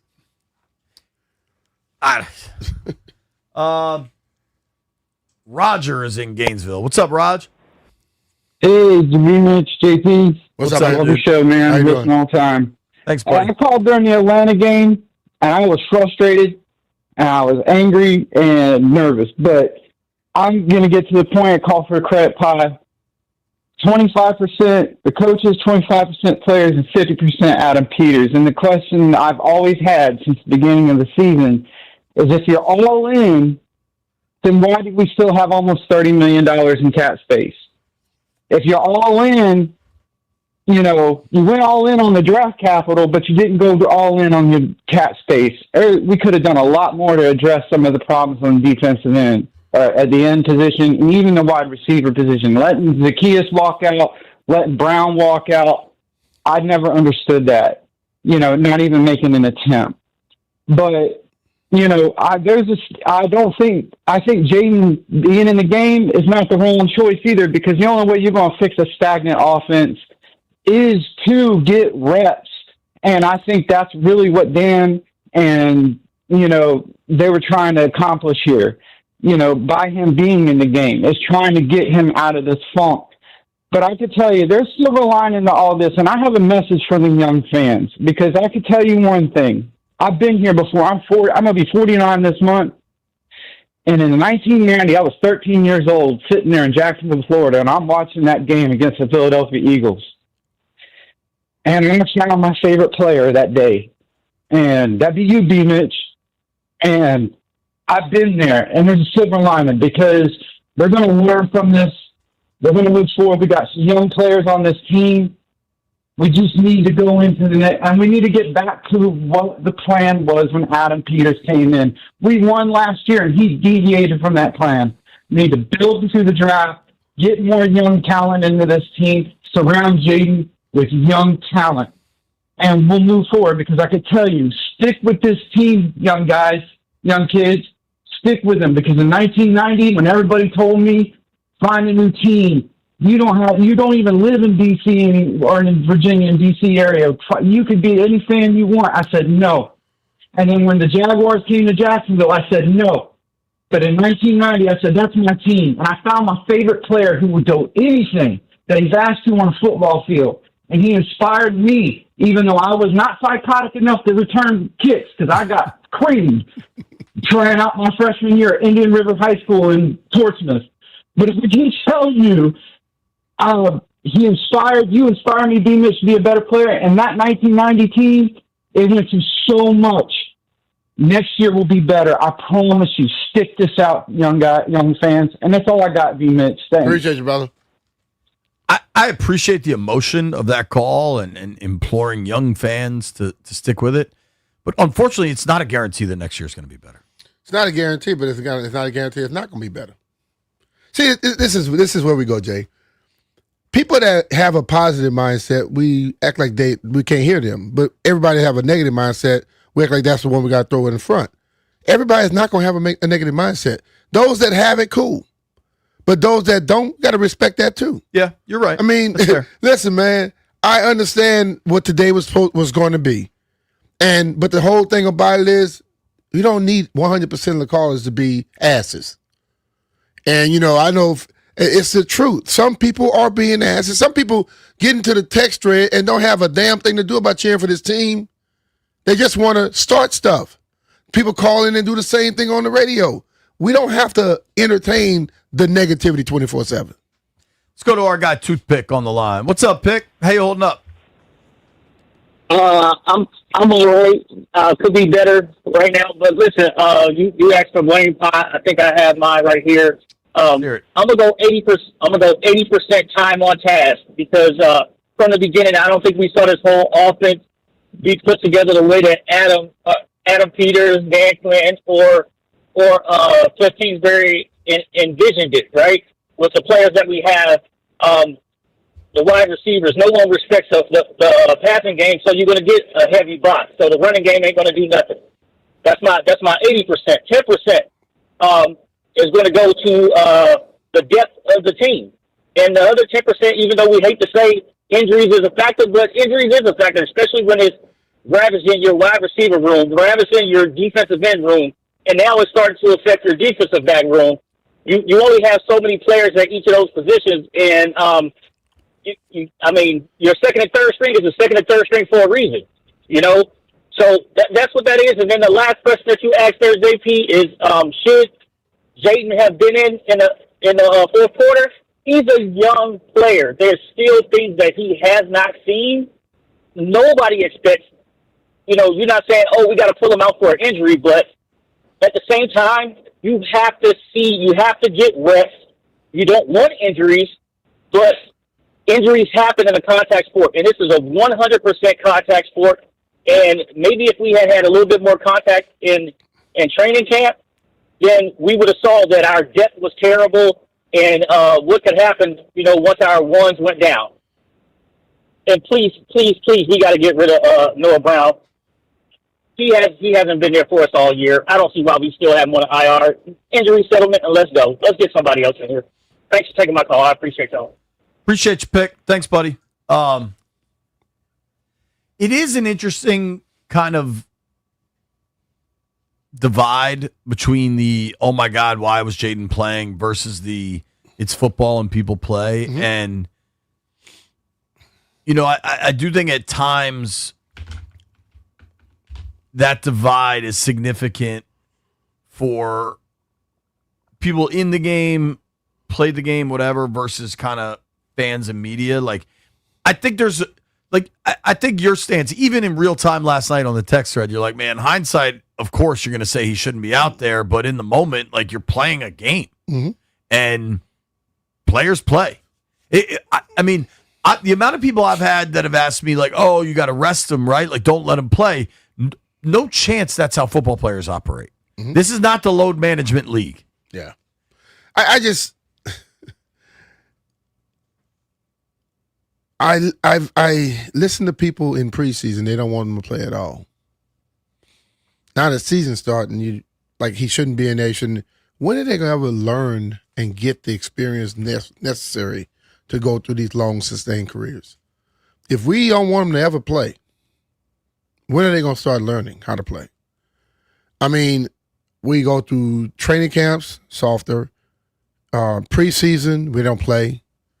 Then we get in the regular season. How much of that is on DQ?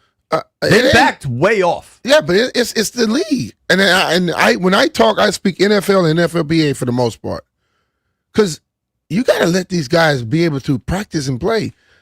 Hockey is still a crazy sport. They practice. They play. I think a lot of people now get into the game and do not have the instincts to be able to deal with stuff as it goes. But this is a game that's physical, man. And all of these, penalties for no damn reason and these calls and the way they call the game now, you're making the game more dangerous by doing that.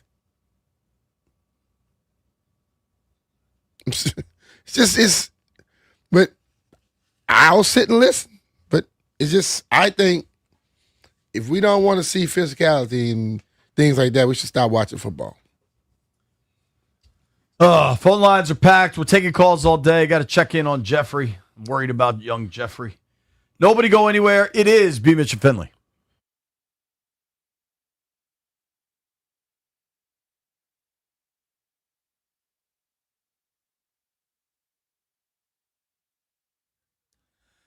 Look, it seems like it's going to be a down year for the burgundy and gold, but you want something that could go up and down, especially when you're talking about your garage door. That's where Door Pro America comes in. Whether it's a busted spring, just really loud noise when that thing's opening or closing, or it just won't move, go with the pros at Door Pro America. We did at my house, and it's been a huge improvement. It looks sharp, runs smooth. I love that I can open and close the garage door on the MyQ app from anywhere. I can do it on my phone. And my old garage door was loud and clanky and annoying. Now it is smooth, man. Whatever you're looking for, Door Pro America can do it. They've been doing it for over 50 years in the DMV. Repairs, maintenance, new installations, and garage door openers, too. Do what I did. Give them a call and ask how you can save big on repairs with a Door Pro Advantage membership, including annual maintenance to keep everything on track. Plus, right now, you can get $60 off any repair or a full tune-up for just $89. Do what I did. Go with the pros at Door Pro America. Call 877-DOOR-PRO. That's 877-DOOR-PRO. Or check them out online at doorproamerica.com. Make sure you let them know JP Finley sent you.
This update brought to you by Prince George's Community College. More breaking news on NFL injuries. This one is from Tucker Kraft. He's out for the season with a torn ACL for the Packers.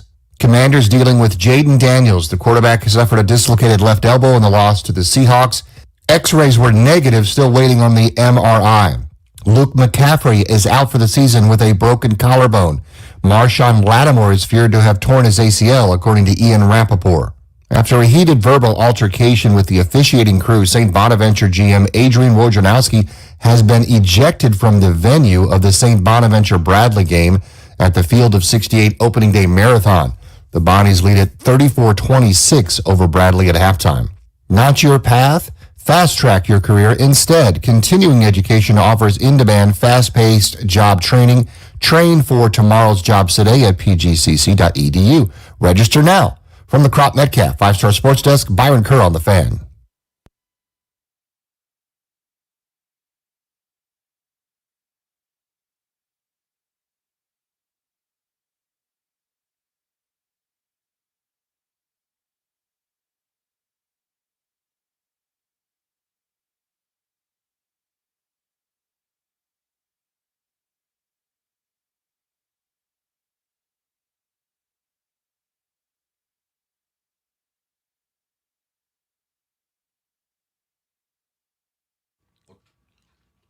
I didn't see it. What thing?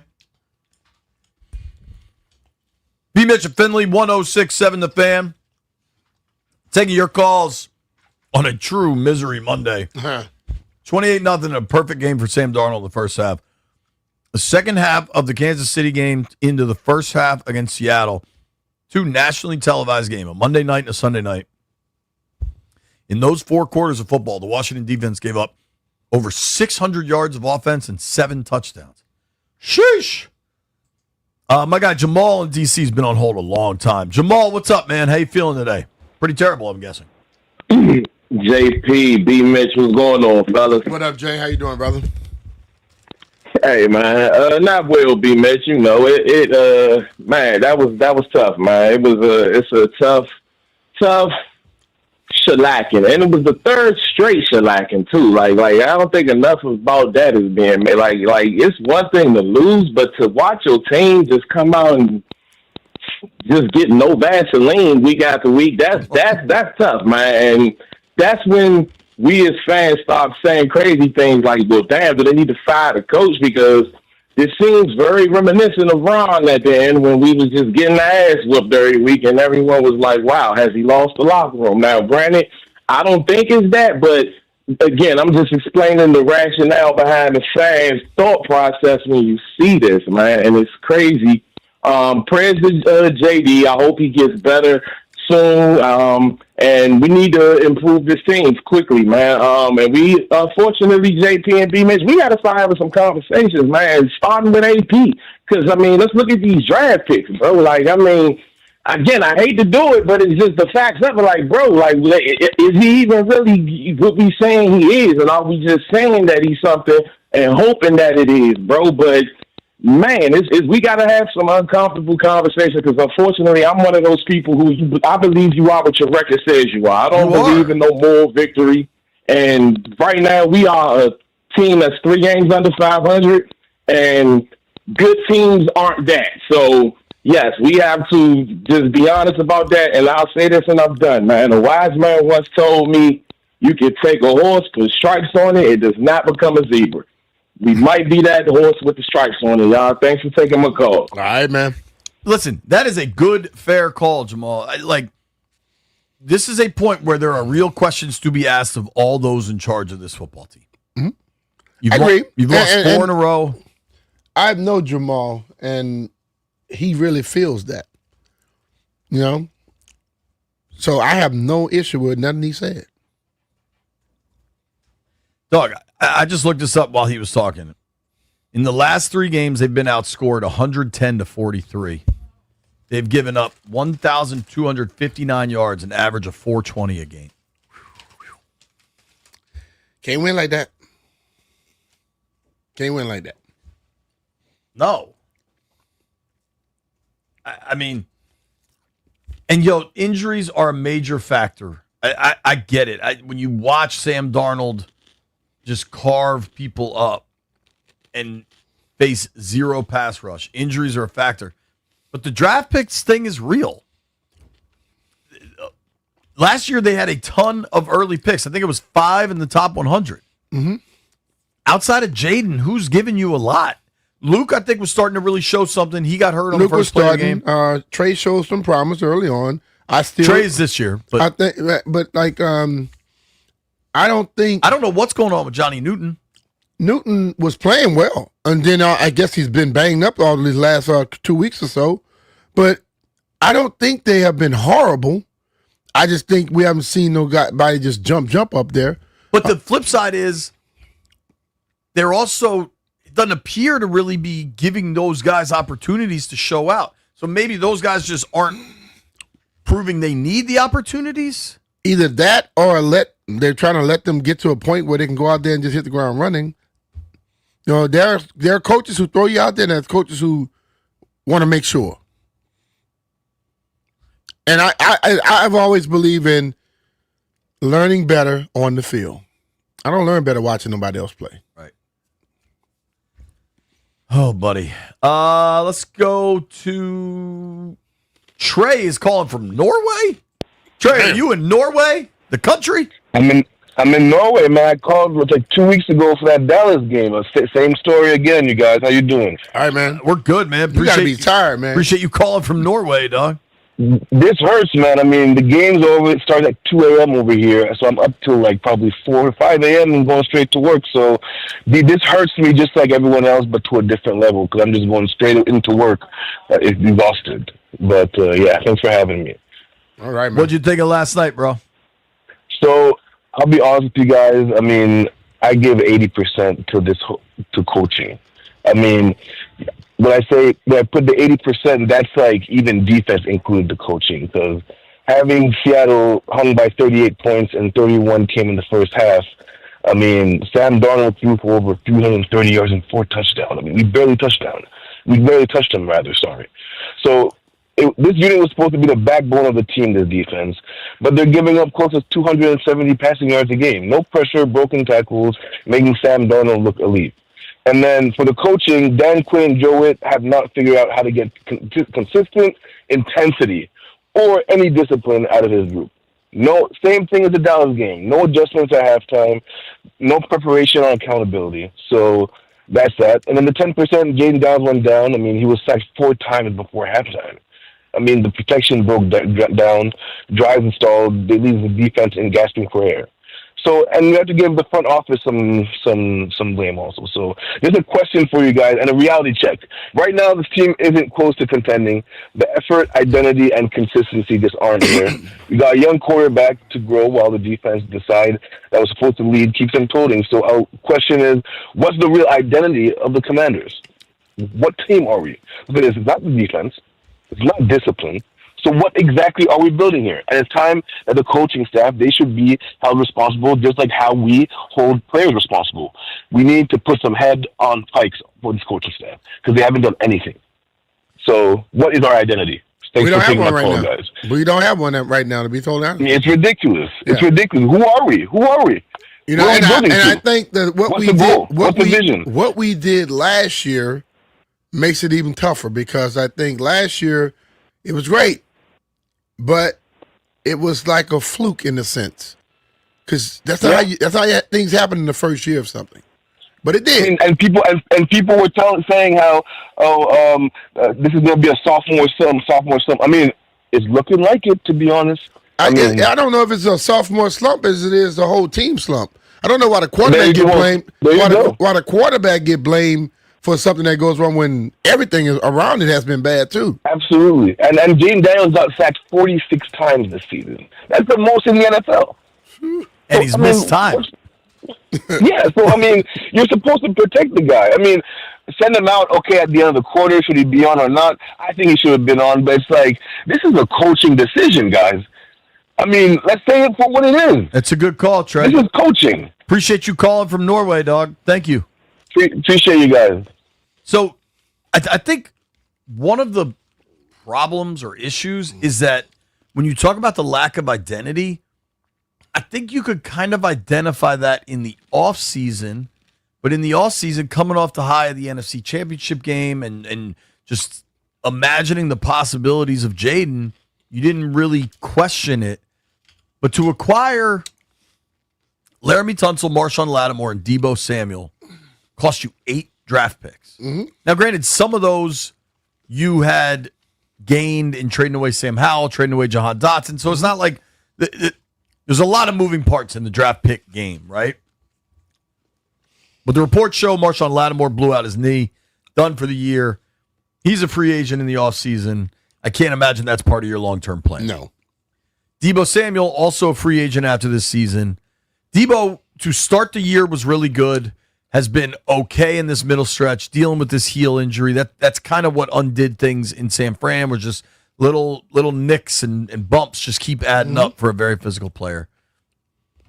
Laramie Tunsil has been good, certainly. Cost you the most draft capital, and to keep Tunsil here is going to cost you real money next year. Yeah. LT ain't playing on that deal as it is currently constituted, period.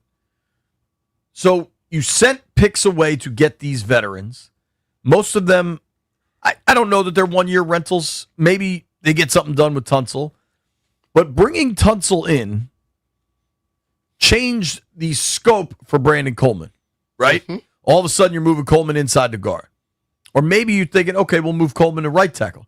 Then you draft Josh Connerly, who is a first-round grade because he's a left tackle. Now, he has to learn right tackle.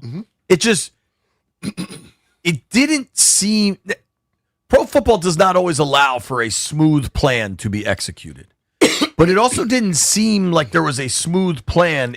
It seemed relatively herky-jerky, and maybe that's just because of things that became available. But I think it's what has transpired over the years. People have drafted offensive linemen, and they put the best 5 on the field. I think that's kind of the mind they went. And if you get a lot of left tackles and you put them in those positions, the athleticism of the left tackle makes you think that that team, that guy can be better than a regular guard or a regular right tackle. You know what I mean? And that's what I think they're trying to do. But as much as people don't want to hear it, this is a year and a half of a rebuild, basically. And yes. So to that point, and I agree with you, if it is a year and a half of a rebuild, it's hardly been a linear rebuild. Because if it's a rebuild, then why are you trading for veterans? Because they had success last year, just like it got. That's what I'm saying. The herky-jerky nature. But just like it messed with your mind and my mind, it'll mess with their minds too. They felt they were closer than what they were. We felt they were closer than what they were. That's why we're so upset this year, because we were in the NFC Championship game last year, and we automatically assume we'll be back there or we'll be in the Super Bowl. And it looked like we're going to be in the Super Bowl, like I would say most years. Yeah, watching just like everybody else would be. All right, we're on TV now. I got to try to stay on time. Nobody go anywhere. Phone lines stay there. We're keeping them open the entire show. We're taking your calls. Drop try. You got to stay on time. There is no try. There's only do. Nobody go anywhere.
Couple of things have happened.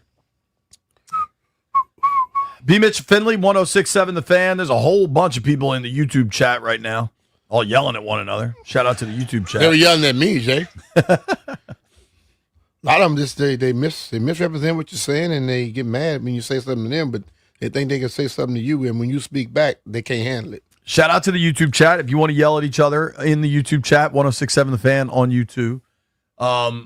Obviously, people are listening in their cars or on the Odyssey app or wherever you get your podcasts, your audio content, Spotify or Apple Pods, whatever it is. And today's our first day on television, simulcast on Monumental Sports Network. I got a text from friend of the program, Brett Sullivan. Oh, Brett. What's up, Brett? Sully texted me and said, thanks for dressing up for your debut.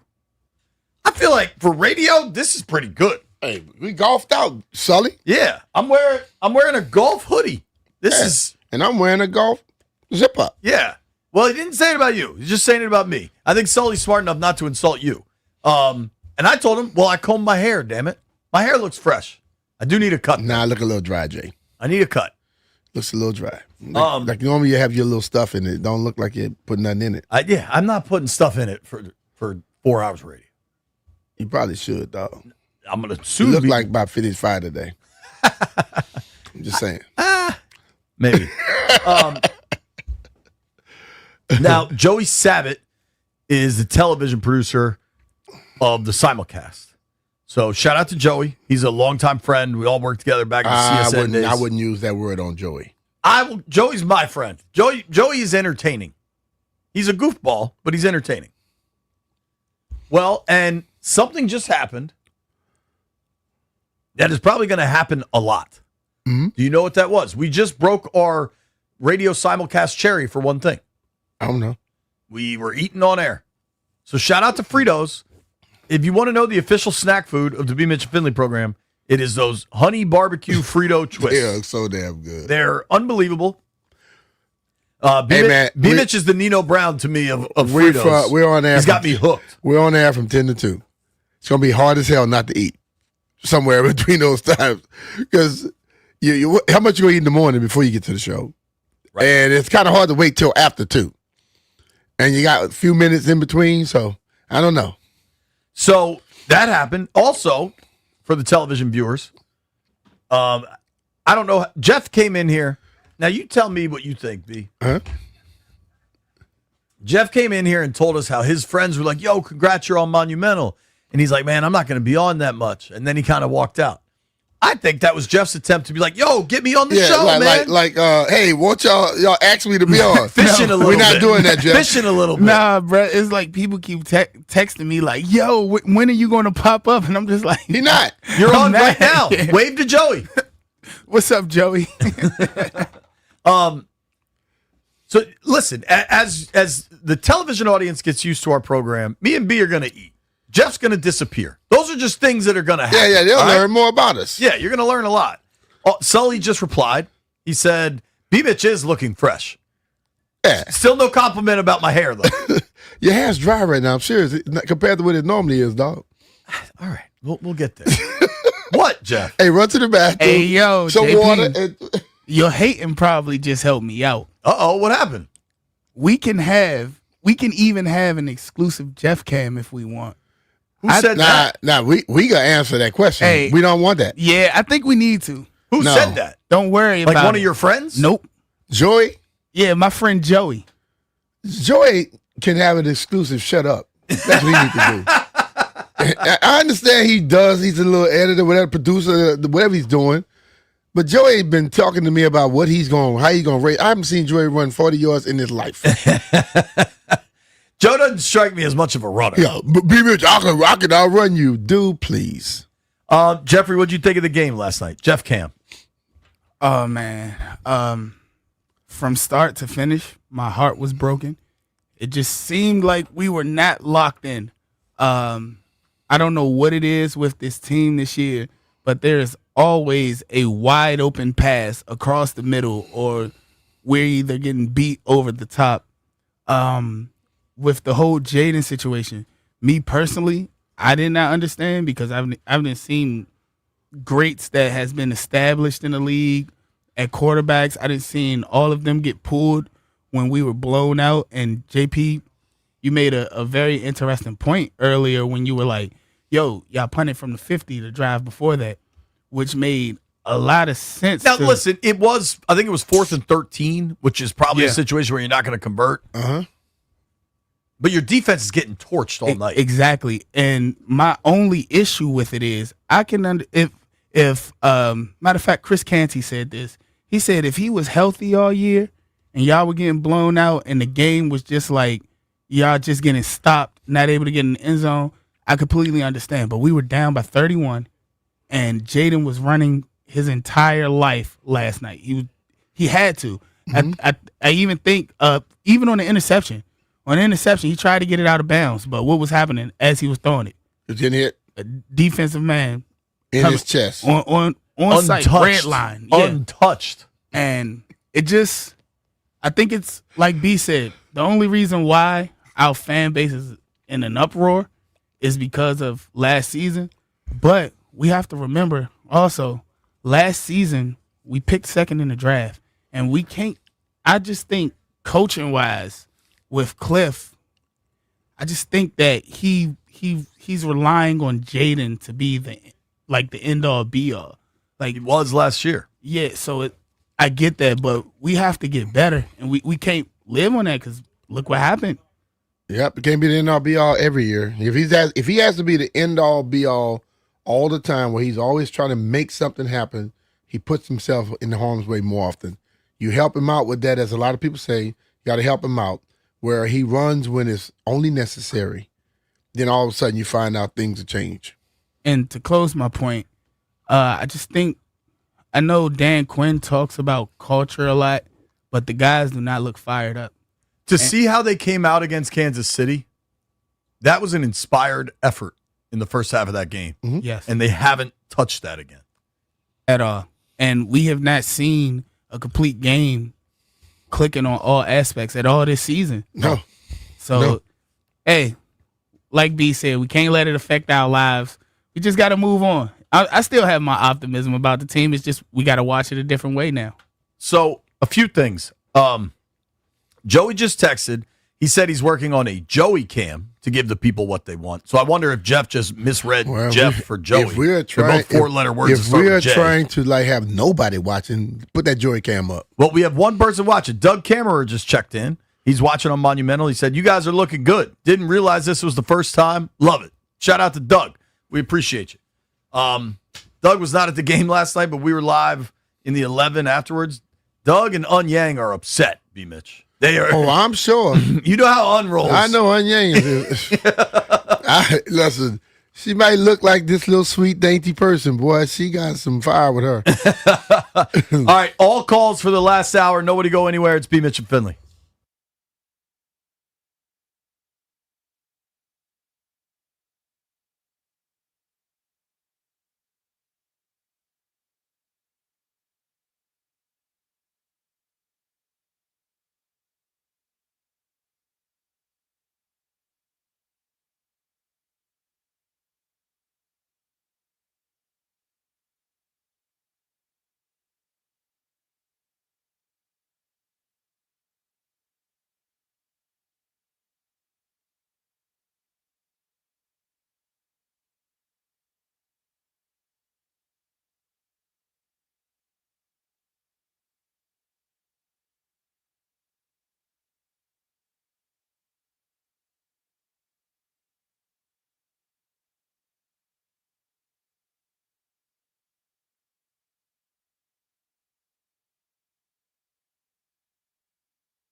This update brought to you by Foley Mechanical, proudly installing Amana. Quarterback Jaden Daniels suffered a dislocated left elbow in the loss to Seattle. The x-rays were negative. Still waiting, though, on the MRI results. Kick returner Luke McCaffrey broke his collarbone on the opening kickoff, and he's done for the season. Cornerback Marshawn Lattimore is feared to have torn his ACL, according to Ian Rappaport. He will have an MRI. The Eagles are trading for Dolphins edge Jalen Phillips for a 2026 third-round pick. Tests have confirmed that Green Bay Packers tight end Tucker Kraft did, in fact, tear his ACL as feared, according to Adam Schefter. NBA has the Wizards in New York against the Knicks at 7:15. That game live on the Fan. When your system's under pressure and about to get sacked, call Foley Mechanical, the pros for heating, cooling, and radiator repair in D.C., Maryland, and Virginia. Locally owned, never franchised. Foley Mechanical, proudly installing Amana systems. From the Crop Metcalf 5-Star Sports Desk, Byron Kerr on the Fan.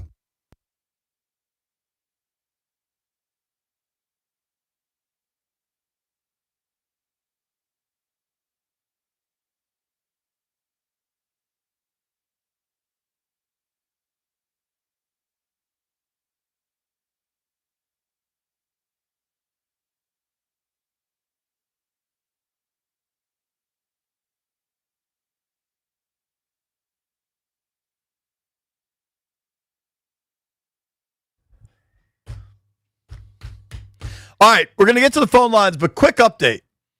Chris Russell walking around pissed off. He came in here to check in on B-Mitch, say hello, pay his respects. And listen, left hand up. I'm going to confess something. I'm going to tell the truth Monday, right?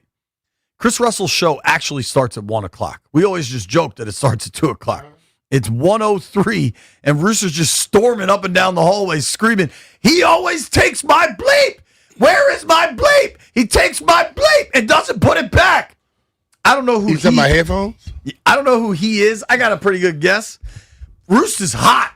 He was walking around like he was gonna very, very angry. So let's be sure to try to stay on top of that. Somebody stole Rooster's headphones and he's mad about it.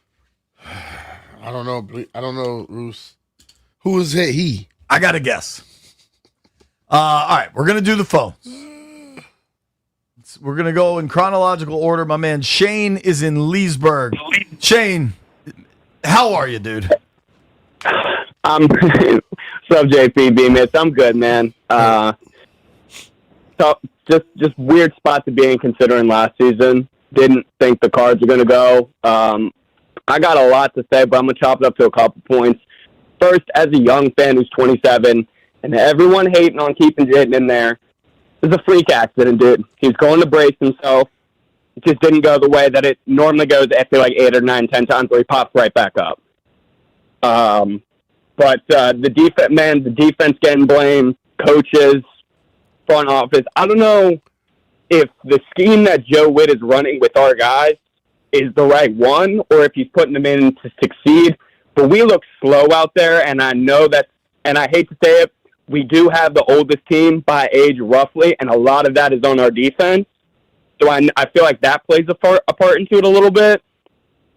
But we also been hit with so many injuries that, good teams that are Super Bowl caliber teams, I feel like always find ways to win when big guys go down. And we're struggling to find that, and I think it's because we don't have an identity like you guys were saying earlier in the program. We just don't have, like, that camaraderie that we all saw last year where it was any given Sunday we can go in and beat up on anybody because everyone didn't expect that from us last year, but I'm curious to see what we do with young guys the remainder of this year and see who we can develop and see what we do with draft picks and stuff. I'm just curious on your thoughts, like with now Lattimore and McCaffrey going down, like what do you guys think we should do in the trade deadline coming up here? Do we make any moves? Do we just move on and hope for next year? But I appreciate y'all taking my call. Always a blessing, man. Y'all have a good day. Thank you. Man. Thanks, bro. What do you think, B? Trade deadline is roughly... I still don't think you're biased. 27 hours away. I still don't think you're biased. Hell no. I think you got guys on the roster that can move in. Look. Noah's still here, isn't he? Yeah, on IR. Well, when is he going to be back? If you got an answer to that. I was thinking Noah could go inside, and you could probably throw Mikey back outside. Are you saying Noah Igbenogany? Yeah. I thought you were talking about Noah Brown. No, Noah I is healthy and so available. That's a move you can try right there. And then you got other receivers. You want to find out what Treylon Burks can do. He can fill Made in. a nice catch last night. You know, I think. What if Ben Sennett gets more looks? I mean, more Jordan McGee. Jordan McGee is getting more looks. Right. All right. And but I'm looking at people in those two positions that find out what you have, because when you go into the draft this year in this offseason, you need to specifically know what you're looking for, at what positions and how. So there are guys on the roster and on the team now. You may come out of the rest of the season saying some people won't be back, and you move on to other people. That's what you got. It's eventually the evaluation process will be starting. Aaron is in Suitland. What's up, Aaron? Hey, guys. Thanks for taking my call. B. Mitch, you are right on point. I blame 125% of the issues that we're going through with coaching and management, because they brought a bill of goods thinking that we were good and that we were ready to make it to the Super Bowl and make it further in the playoffs, and they sold it to us as the fans. You know, when we look at where we're at right now, have we progressed or have we digressed moving into next year? So we are definitely slower. And in the NFL, they always talk about it's a copycat league. You know, I think they should have took Daniels out because for the simple fact is I hear everyone say, you know, we take what the defense give us. Well, the defense gave them everything that they wanted. So that was the reason why we should have took Daniels out. All right. Thanks for the call, dude. Appreciate you, Aaron. Yeah, I mean, you get the benefit of hindsight, but the Jaden injury is really insult to injury or injury to insult. They couldn't get stops. 28-0 in the first half. That wasn't good. Drew is in Tampa. What's up, Drew? Hey guys, thanks for taking my call. I've got a lot to say, so I'll spit it out real quick for you guys. Do your thing, man. You waited on hold. You do your thing. Yeah, frustration starts with coaching. I don't understand how in 4 games we have not sat any of the starters and started some other guys like Noah I for Marshawn Lattimore. I don't understand how in the first 4 weeks we had one of the best rushing offenses, and then we switch our offensive line up and not go back to that starting offensive line that we had at the beginning of the season. The injury on Jaden Daniels is totally on him. I don't have a problem with Dan Quinn playing him in that moment. He's a young quarterback, but he also has to understand that he can't run the ball and put himself in danger every time. Maybe just hand the ball off or throw it out of bounds might be a better play in that situation. You're not going to win the game, but he has to get smarter. He's putting himself in too many positions to get hurt. And then Adam Peters, I don't understand how anybody in that organization looked at that wide receiver room and said, this is a Super Bowl winning wide receiver group.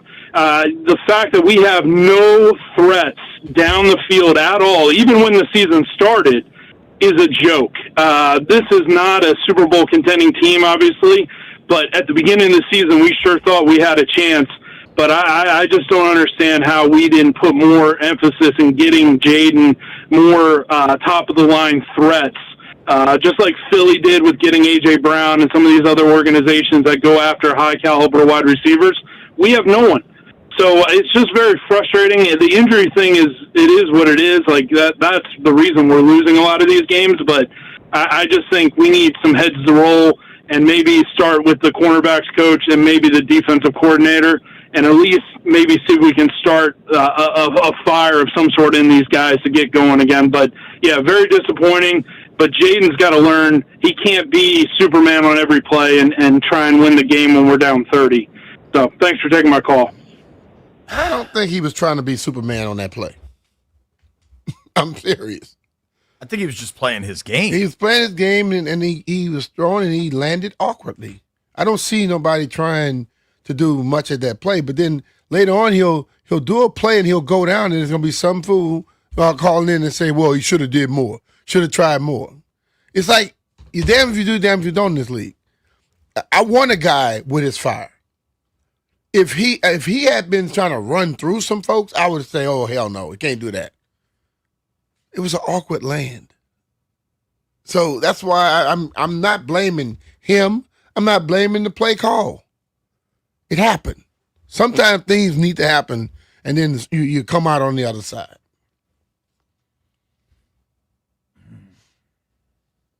Our boy Los is on the line. What's up, Los? How's Severna Park? I'm still recovering from last night. I did go to the game last night, so. You stay the whole time? No, I didn't actually. I left 7 minutes left in the third quarter, and I don't blame you. You know, I got back to my girlfriend's house, and she had Channel 4 on TV, and I saw all ears. I enjoyed How'd my it. hair look? And she looked great, man. It looked great. Bang. And my girlfriend got out of bed and was like, "I'm gonna watch this with you." I was like, "I like JP. You introduced me to a whole another level."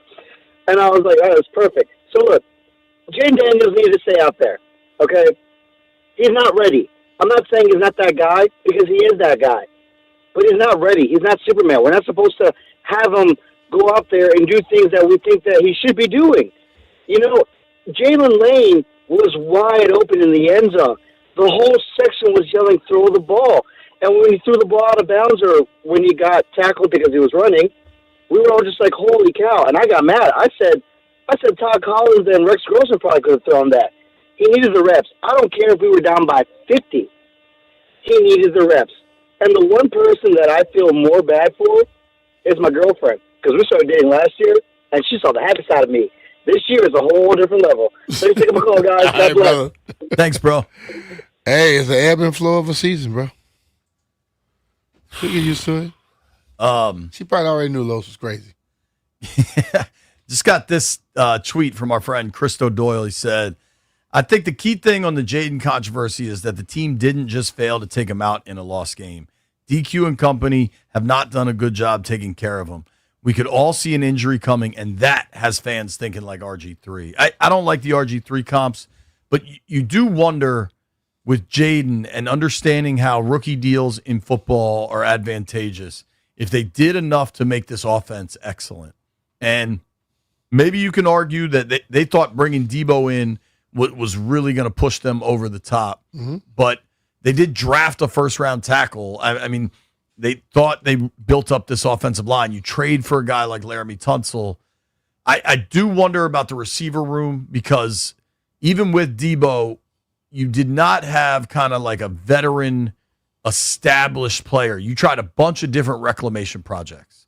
Chris Moore, Michael Gallup, like the guys that were in camp were not vets with real track records. You know what I'm saying? And I'm not talking about spending top of the market, but they didn't even go middle of the market at the receiver position to add more, knowing you lost Zacchaeus, knowing you lost Diami. And maybe their thought was, prior to last year, Zacchaeus and Diami were kind of the available guys that weren't breaking the bank. We think Jaden can do it again, but it is okay to provide more to a stud young quarterback. Yeah, I think their belief was, and I don't know if they feel they handled it properly or not, that you had Terry and Debo, and you could work from that. The Noah thing, you have to be thinking that he was going to get nicked up somewhere along the way, because that's what it's always been. And he was nicked up in the offseason. Yeah. So, but the Terry and Debo, I think that them not being here the whole time together is what threw a monkey wrench in everything. The Terry injury has really, really had a major impact on this offense. And what do you think is the future for Terry now, where we're looking at least Marcus starting some games here, and you're 3-6? Well, Marcus knows how to get the ball to him too. Yeah. So, Steven, you saw him in the game that the last game he was in. If you're a quarterback and you don't find him when he's on the field, something's wrong with that quarterback. Steven is in Winchester. What's up, Steve? Hey, what's up, guys? What's up, man? Big fan of both of you. I'm sure I'm listening, but I'm sure you both look handsome. But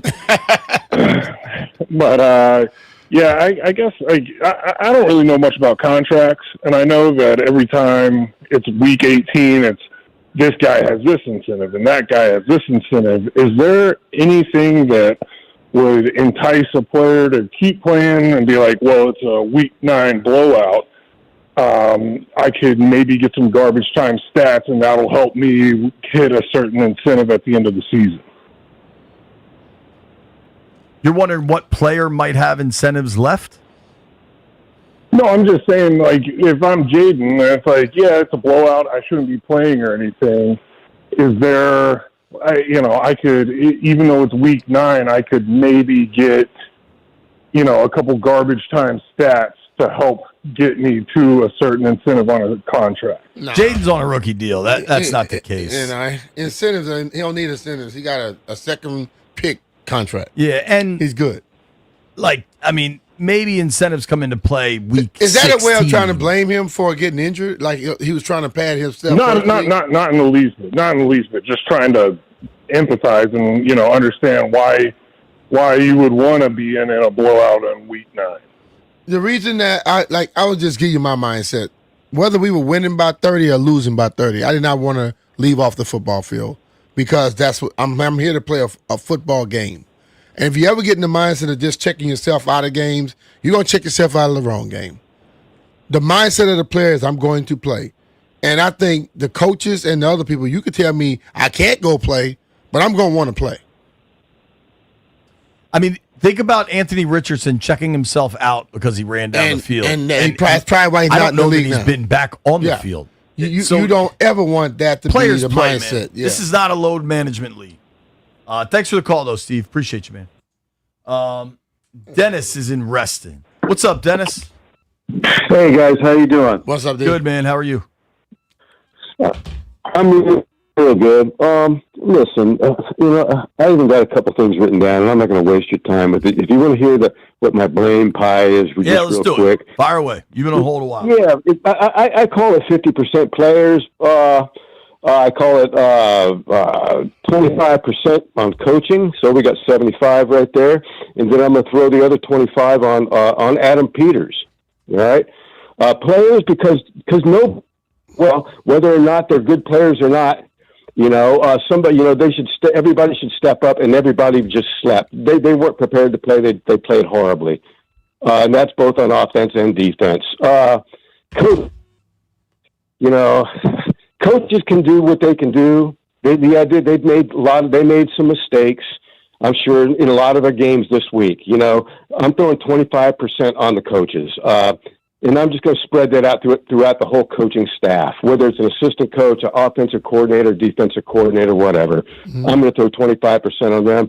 Adam Peters, because, guys, I'm going to tell you, and I'm sure a lot of people agree with me on this one, how can you bring all these guys in, and they're in the offensive line and the defensive line, and I'm right there. If you're not beating them in the trenches, you're not going to win a football game, or you're not going to win too many of them.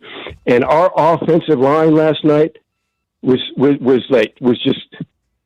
I don't have any words. In the defensive line, in our defensive secondary, our secondary is like they might as well have been almost a college level team. College level team last night. They were horrible. And Brian, I got a particular question for you, and I've been waiting a long time to ask this question. If this goes back, and I don't know if you watched it real closely or not yet, the kickoff, the first kickoff of the game when Luke got hurt. Okay, did you see? I mean, we just didn't look prepared. He got slammed. I mean, that guy went right through whoever was supposed to be blocking right there. It doesn't really matter who at this point, but there was an assignment miss there, wasn't there, Brian? It looked like the one guy wanted it more than the other. So is that what one guy just wanted it more than the other? Whether it's an assignment blown or a missed block, he didn't make the block.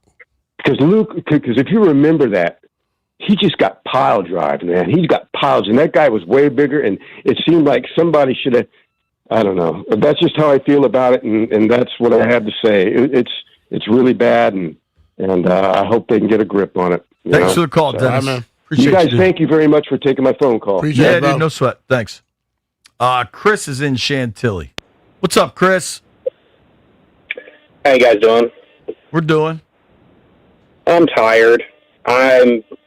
So the Redskins won their last Super Bowl January 26th of 92. I came into this world, my birthday was January 29th of 92. So all I've known is pain, excluding last year, but even then there were some like background things that were going on. Anyways, with this team, Jaden was so good last year that he atoned for a lot of the sins, especially the defense, and all of that came to a head once we played the Eagles.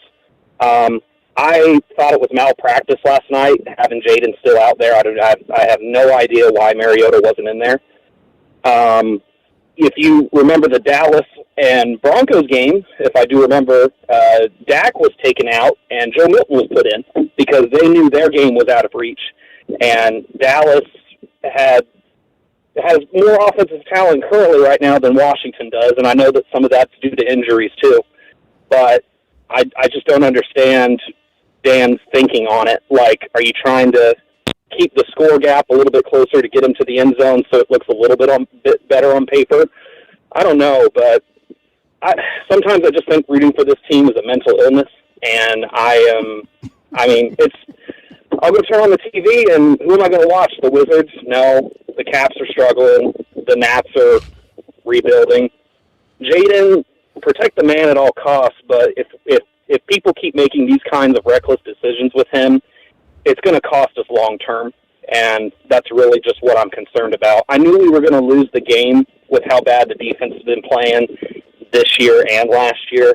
I know we've had more injuries, but I don't know. I'm just depressed, and I really don't know when it's going to change or when it's going to get better. So, how old are you?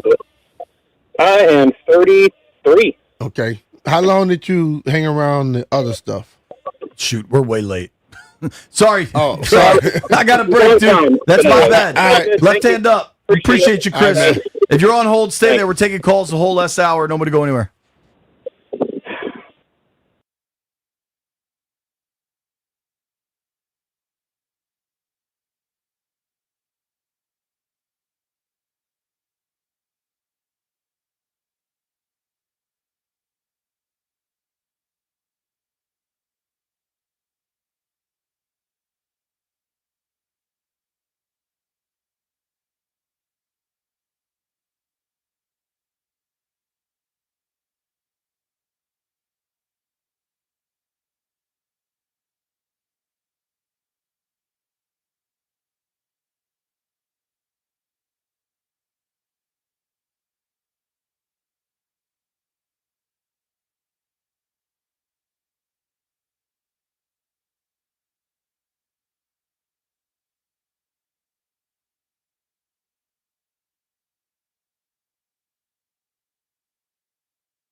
This update is brought to you by Melwood. Monitoring the injuries to the Washington Commanders, Jaden Daniels suffered a left elbow dislocation, and his x-rays were negative today. He is still going to have an MRI as well to see if there's any ligament damage.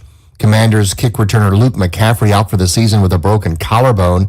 Cornerback Marshawn Lattimore is feared to have torn his ACL, according to Mike Garafolo and Ian Rappaport. The Eagles are trading for Dolphins edge Jalen Phillips for a 2026 third-round pick.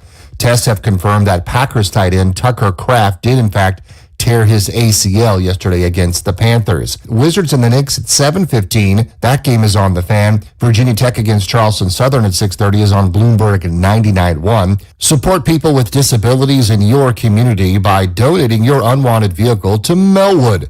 Donating is fast, free, and easy. Visit melwood.org or call 877-MELWOOD for more information. From the Crop Metcalf 5-Star Sports Desk, Byron Kerr on the Fan.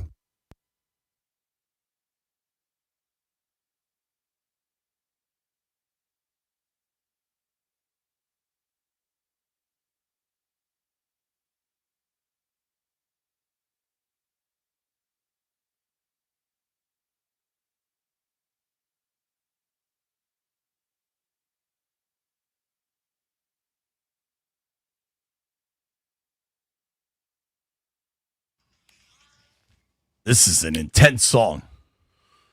Barry Svrluga just tweeted. Barry Svrluga, the king of tweed, by the way. If you've never seen Barry in tweed, you're not living. Tweed? Tweed. He looks good in tweed, dog. Barry just tweeted, the Jaden Daniels injury and the decision behind it dominate discussion today. Here, however, are the Commanders' defensive rankings. Expected points added, EPA, 29th. There's only 32 teams. Yards per play, they give up 6.2 yards per play. 30th, there's only 32 teams. Yards per game, 28th. Again, only 32 teams. Net yards per pass attempt, 32nd. How many teams are there, Brian? 32. Pass yards per game, 29th. They're giving up 254 per game through the air. It ain't good. And if you look at this 4-game losing streak, those numbers are even worse. All right, we're doing phones. The remainder of the show. Jeff, I need you to tell me line 6. Give me an idea on that pronunciation. But we're going to go to Ray in Fredericksburg. What's up, Ray? Hey, how's it going, buddy? Good, man. Hey, I've been a fan of the Redskins since 1961. And last year was the first year since 92 that we've been able to cheer for the team. But I've been there watching them every week. And I've never seen such poor coaching as far as I'm concerned. And I've never seen such poor play. I feel the defense is terrible, which I've just heard you all telling that we were 28, 29, 30th, whatever. For different things, and I agree. The secondary is awful, and I think we're getting too many people that are on the end of their careers into the team. And when we're building, we should be getting young players that are ready to be molded and built into a great team like the Redskins used to be. I call them the Redskins still. I'm sorry if that's incorrect. I'll call them the Commanders. All right. Thanks for the call, man. I think the phone cut out there. Let's go to Dejan in D.C. Dejan, what's up, dude? Yo, what's up, bro? What up, man? How y'all feeling, man? Give me a second. I'm putting my food down. Man, I was just woke up devastated this morning, man. I'm like, we had to watch that game and go down with the ship, man. But if I had to place blame, which is hard to do, I'm not gonna give too much to the coaching staff, man. I'm gonna put more on like the players.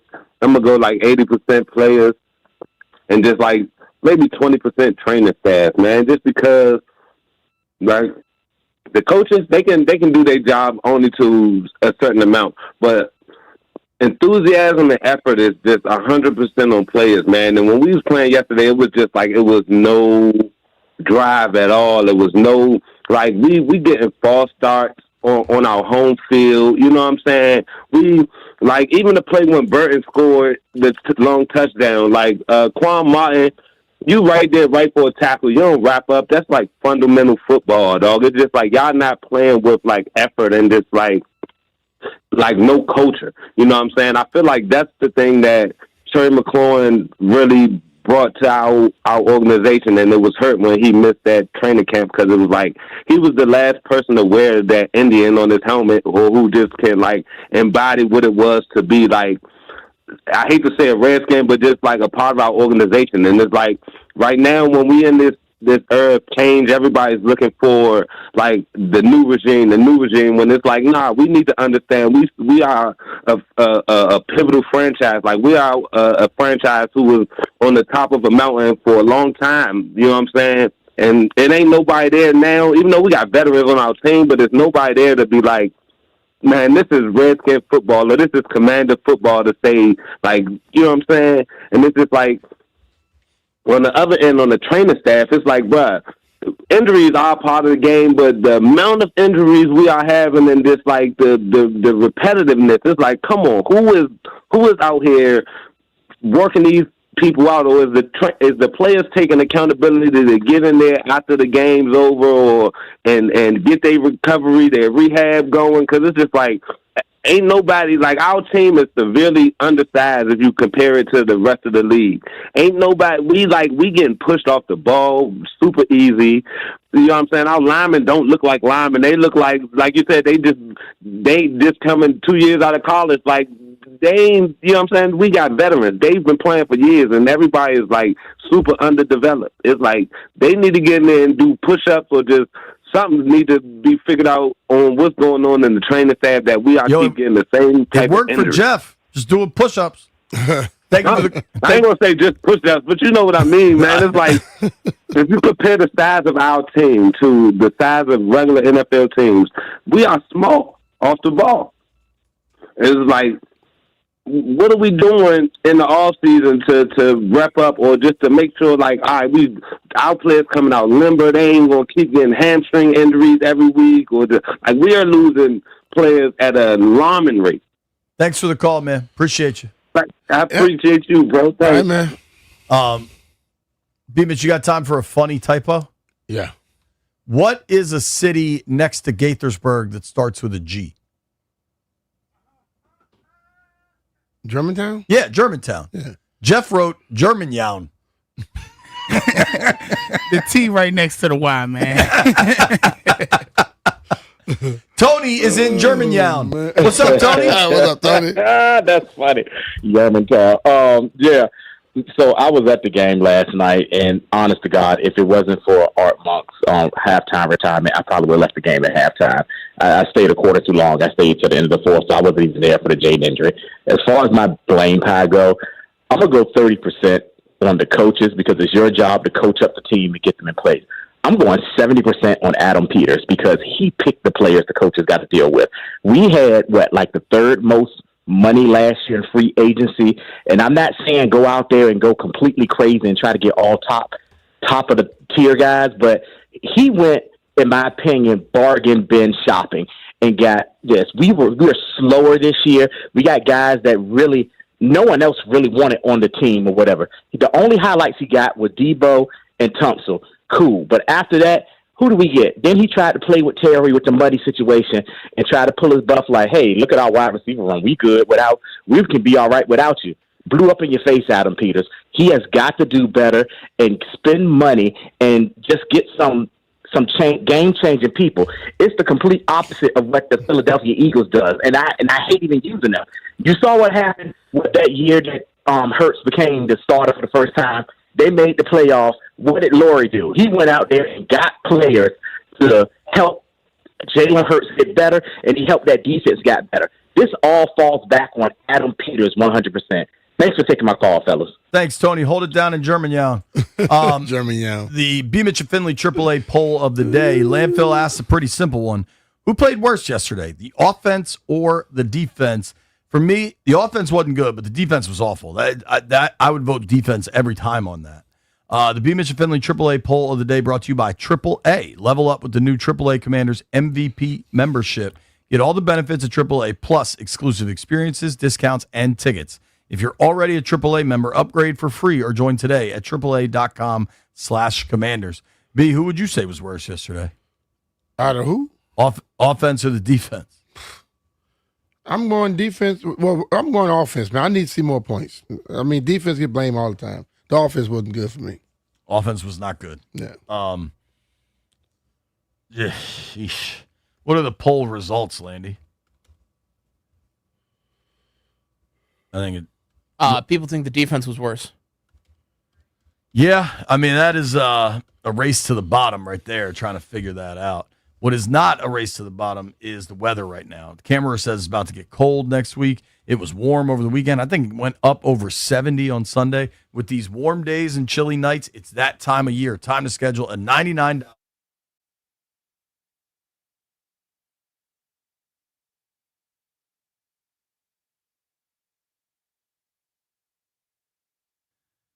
CK told us with the new show structure, there would be bumps. Warm days, chilly nights. Yep, it's that time of year. Time to schedule a $99 heating and cooling check with my guys, the 5-star heating experts over at Crop Metcalf. My wife and I love them. They've taken really good care of our house. Whenever we have something come up, we call them. They take care of it. Here's the deal. Now for just $99, a Crop Metcalf certified 5-star technician will inspect both your heating and cooling systems in one visit, making sure everything is running smooth. No matter what that gets thrown at you from Mother Nature, Crop Metcalf could take care of you, catching small issues before they turn into major costly repairs. Take it from me, a quick call to Crop Metcalf is a small move now that could save you big when the temperatures really flip. Do yourself a favor. Do what I always do. Call 1-800-GO-CROP or visit cropmetcalf.com to schedule your appointment today. Crop Metcalf is the home of the 5-star technician.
B. Mitch and Finley, 1067 The Fan. Hadn't been a day full of highlights, but I have a new highlight of my day. What's that? Well, the fact that you're in the YouTube chat arguing with somebody named Mozzarella Sticks. I'm not arguing with him. I'm just having a conversation with him. Like, people like to just all of a sudden show up and talk about things as if nothing else ever happened, and I'm just pointing it out to him. And he wants me to answer his question, but I'm not going to answer your question because you didn't talk last year, so I don't want to hear from you right now. But Football Talk on 106.7 The Fan is presented by Paramount Plus. Count on Sundays all season long with NFL on CBS and Paramount Plus. There you have it. All right, we got 3 calls left. I'm getting everybody in like I said I would. Man of my word. Greg is in Southeast. What's up, Greg? Hey, how's that going? This is my Monday morning event. I think Jaden Hurts, not Jaden, Daniels. I think Mama's boy needs to stop eating these California salads, and he needs to bulk up and get in that weight room. He's too thin. He's 6'3", 6'4", and he's very slim. Yeah. All right, man. And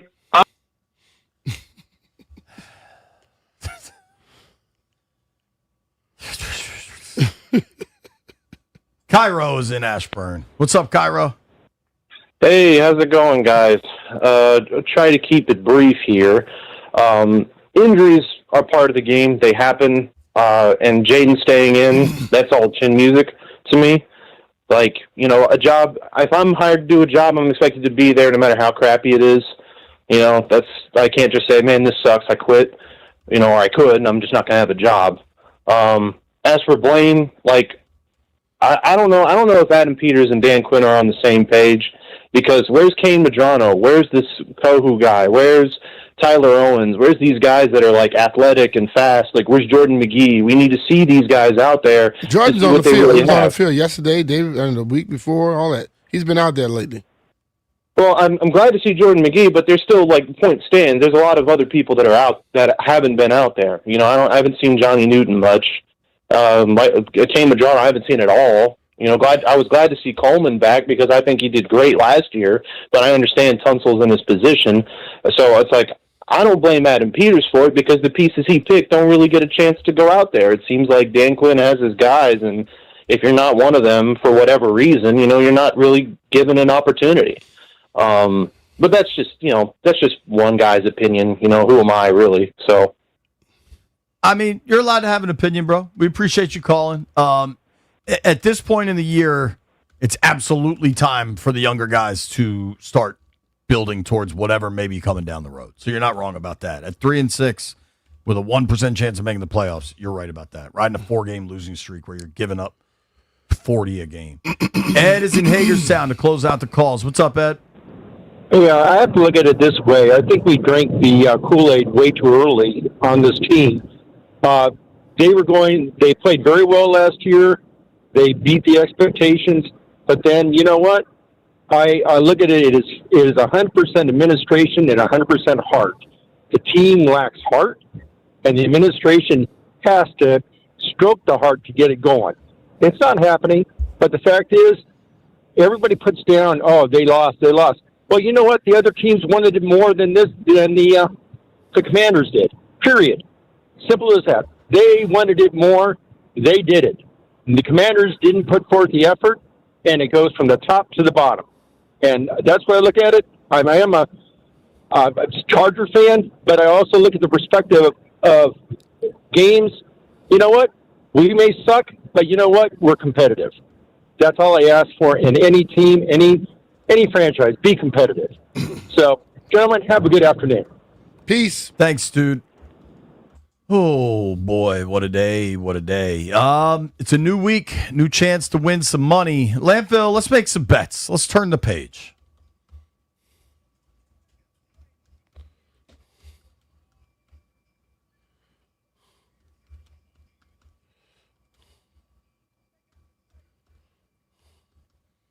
All right, new week. We haven't had a second to discuss this. The World Series was freaking awesome. Yes, I don't know if anybody watched those games over the weekend. Yeah, it was good. Just really, really fun to watch. Excellent baseball. They played it in Game 6. charging it, boom, throw the guy out a second they have people in scoring position. Totally. They could have lost it, boom, they shut it down. I mean, even in Game 7, the play at the plate was incredible. Yeah. The catch and center was incredible. It was awesome World Series. I really enjoyed watching it. Yamamoto's a dude.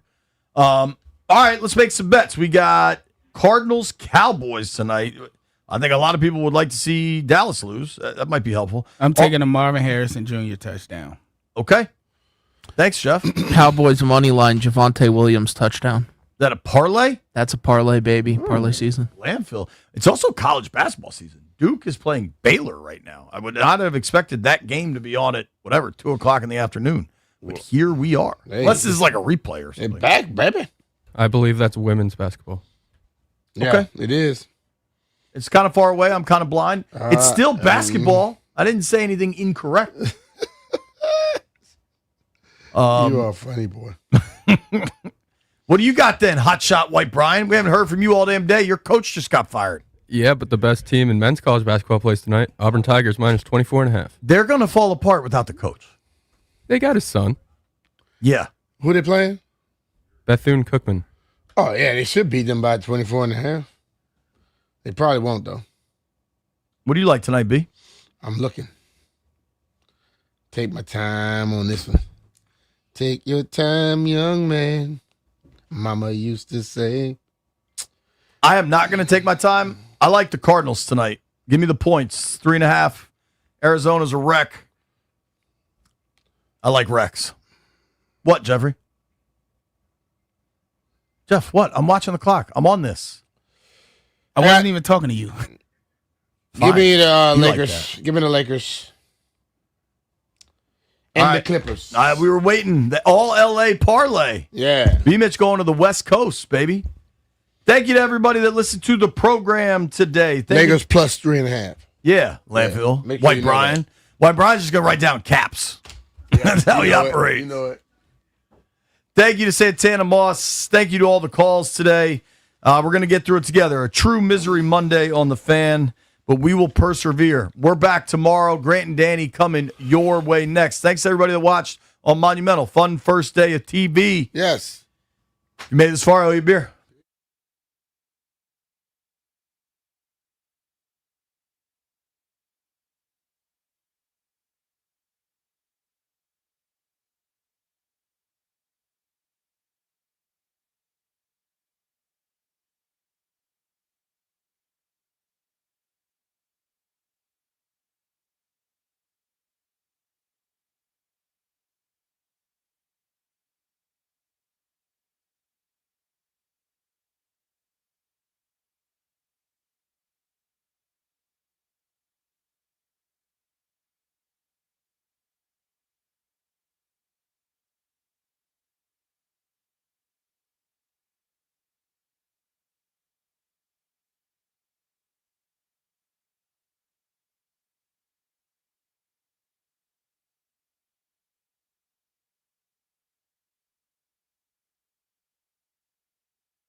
Big news from Major League Baseball, where Boston Red Sox third baseman Alex Bregman has opted out of his contract, according to ESPN. For the Commanders, Jaden Daniels suffered a dislocated left elbow. X-rays were negative, still waiting on the MRI results. Commanders kick returner Luke McCaffrey broke his collarbone, and cornerback Marshawn Lattimore is feared to have torn his ACL, according to Mike Garafolo. The Eagles have traded for Dolphins edge Jalen Phillips for a 2026 third-round pick. Tests confirmed that Packers tight end Tucker Kraft did in fact tear his ACL as feared. Wizards basketball play-by-play tonight right here on The Fan at 7:15 at the New York Knicks. Virginia Tech against Charleston Southern opens 6:30 tonight. Bloomberg 99-1. Washington Spirit will face Racing Louisville first round of the playoffs Saturday at 12 from Audi Field. Former Capital Devontae Smith-Pelly is joining the NHL Network as an analyst. From the Crop Metcalf 5-Star Sports Desk, Byron Kerr on The Fan.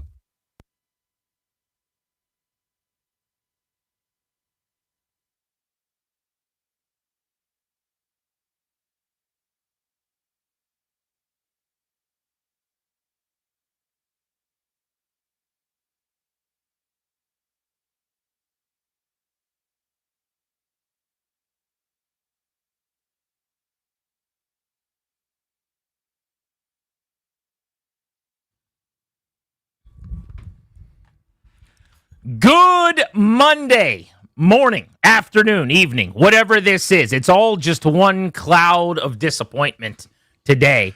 It doesn't feel like we're making our way through this day with a whole lot of efficiency. The Commanders last night in Landover at Northwest Stadium were down 28-0. They lose 38-14. Danny, it's 3 straight losses by 21 or more points, something that hadn't happened around these parts in 21 years, hadn't happened in the NFL since 2020. And yet the biggest story is not the defense getting shredded again. It's not the offense being broken. The fact that Jaden Daniels was pressured on half of his dropbacks and had to run around all night because there was nothing else going offensively. The story is that Daniels, again, suffers an injury, and this time it's a serious one. That elbow dislocation. We now await word on exactly what's going on. You're going to hear from Dan Quinn.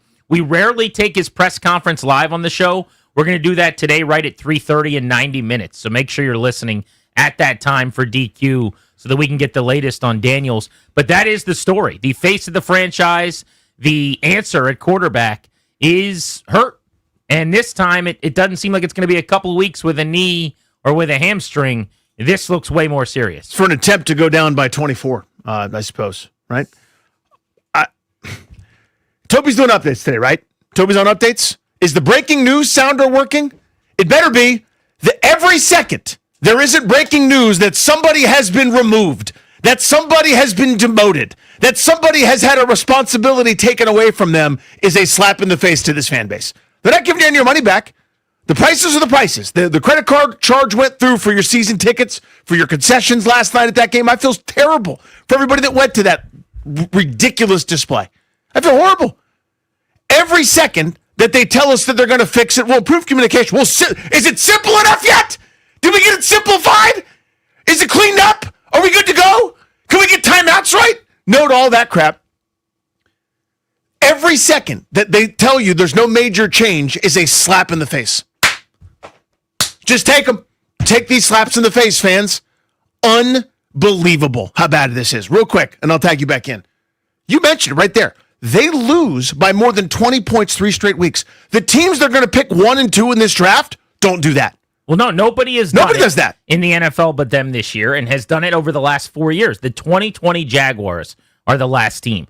All of the bad years, the Shanahan charade at the end, Jay Gruden's rock bottom before he got fired. You name an embarrassing time, the swinging gate or the Bruce Allen era or the Scott McLuhan debacle, like whatever it was, this has not happened.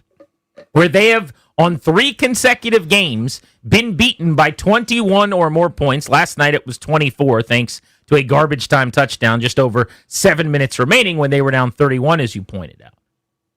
But yeah, it's hard to lose by 20 plus in this league, let alone twice in a row, let alone 3 times in a row. It's why it's been a quarter century. It's the first month, September, of the Marty Schottenheimer era when they started 0-5, the last time it happened. But what's really hard is to find something redeemable about that game last night. Like, if you look really hard, you could see that Chris Rodriguez averaged 5 yards a carry, scored a touchdown, ran hard. That Jordan McGee, bringing some speed to the second level at linebacker, had some decent football plays. That Jeremy Reeves flies around and he's physical. But they're very fleeting, small, little, tiny, micro things. On the macro, your special teams with the best kick returner in the league breaks his collarbone on the opening return of the game. And then the guy that replaced him, and I'm going to give you a couple of weeks off before I tell you again how much I like Jalen Lane and what a good football player he is. That was tough last night as he fumbled a kick return. So special teams hurt you there. On defense, I'm now of the belief that they can't fix this. This is so irreparably broken. They are so damaged beyond repair. I've been saying they have no answers. They will find no answers. There are no answers to be had. I agree with you. It's just a matter of, will a team fumble a football because you punched the ball out? Or will Travis Kelce accidentally have a ball go off his hand so you get a pick so that you extend 10, 15, 20 game minutes before they get their next opportunity in the red zone? Will someone drop a pass? That's kind of what you're hoping at this point. But offensively, this is the part that I can't quite figure out. I thought last night, so pass protection was brutal.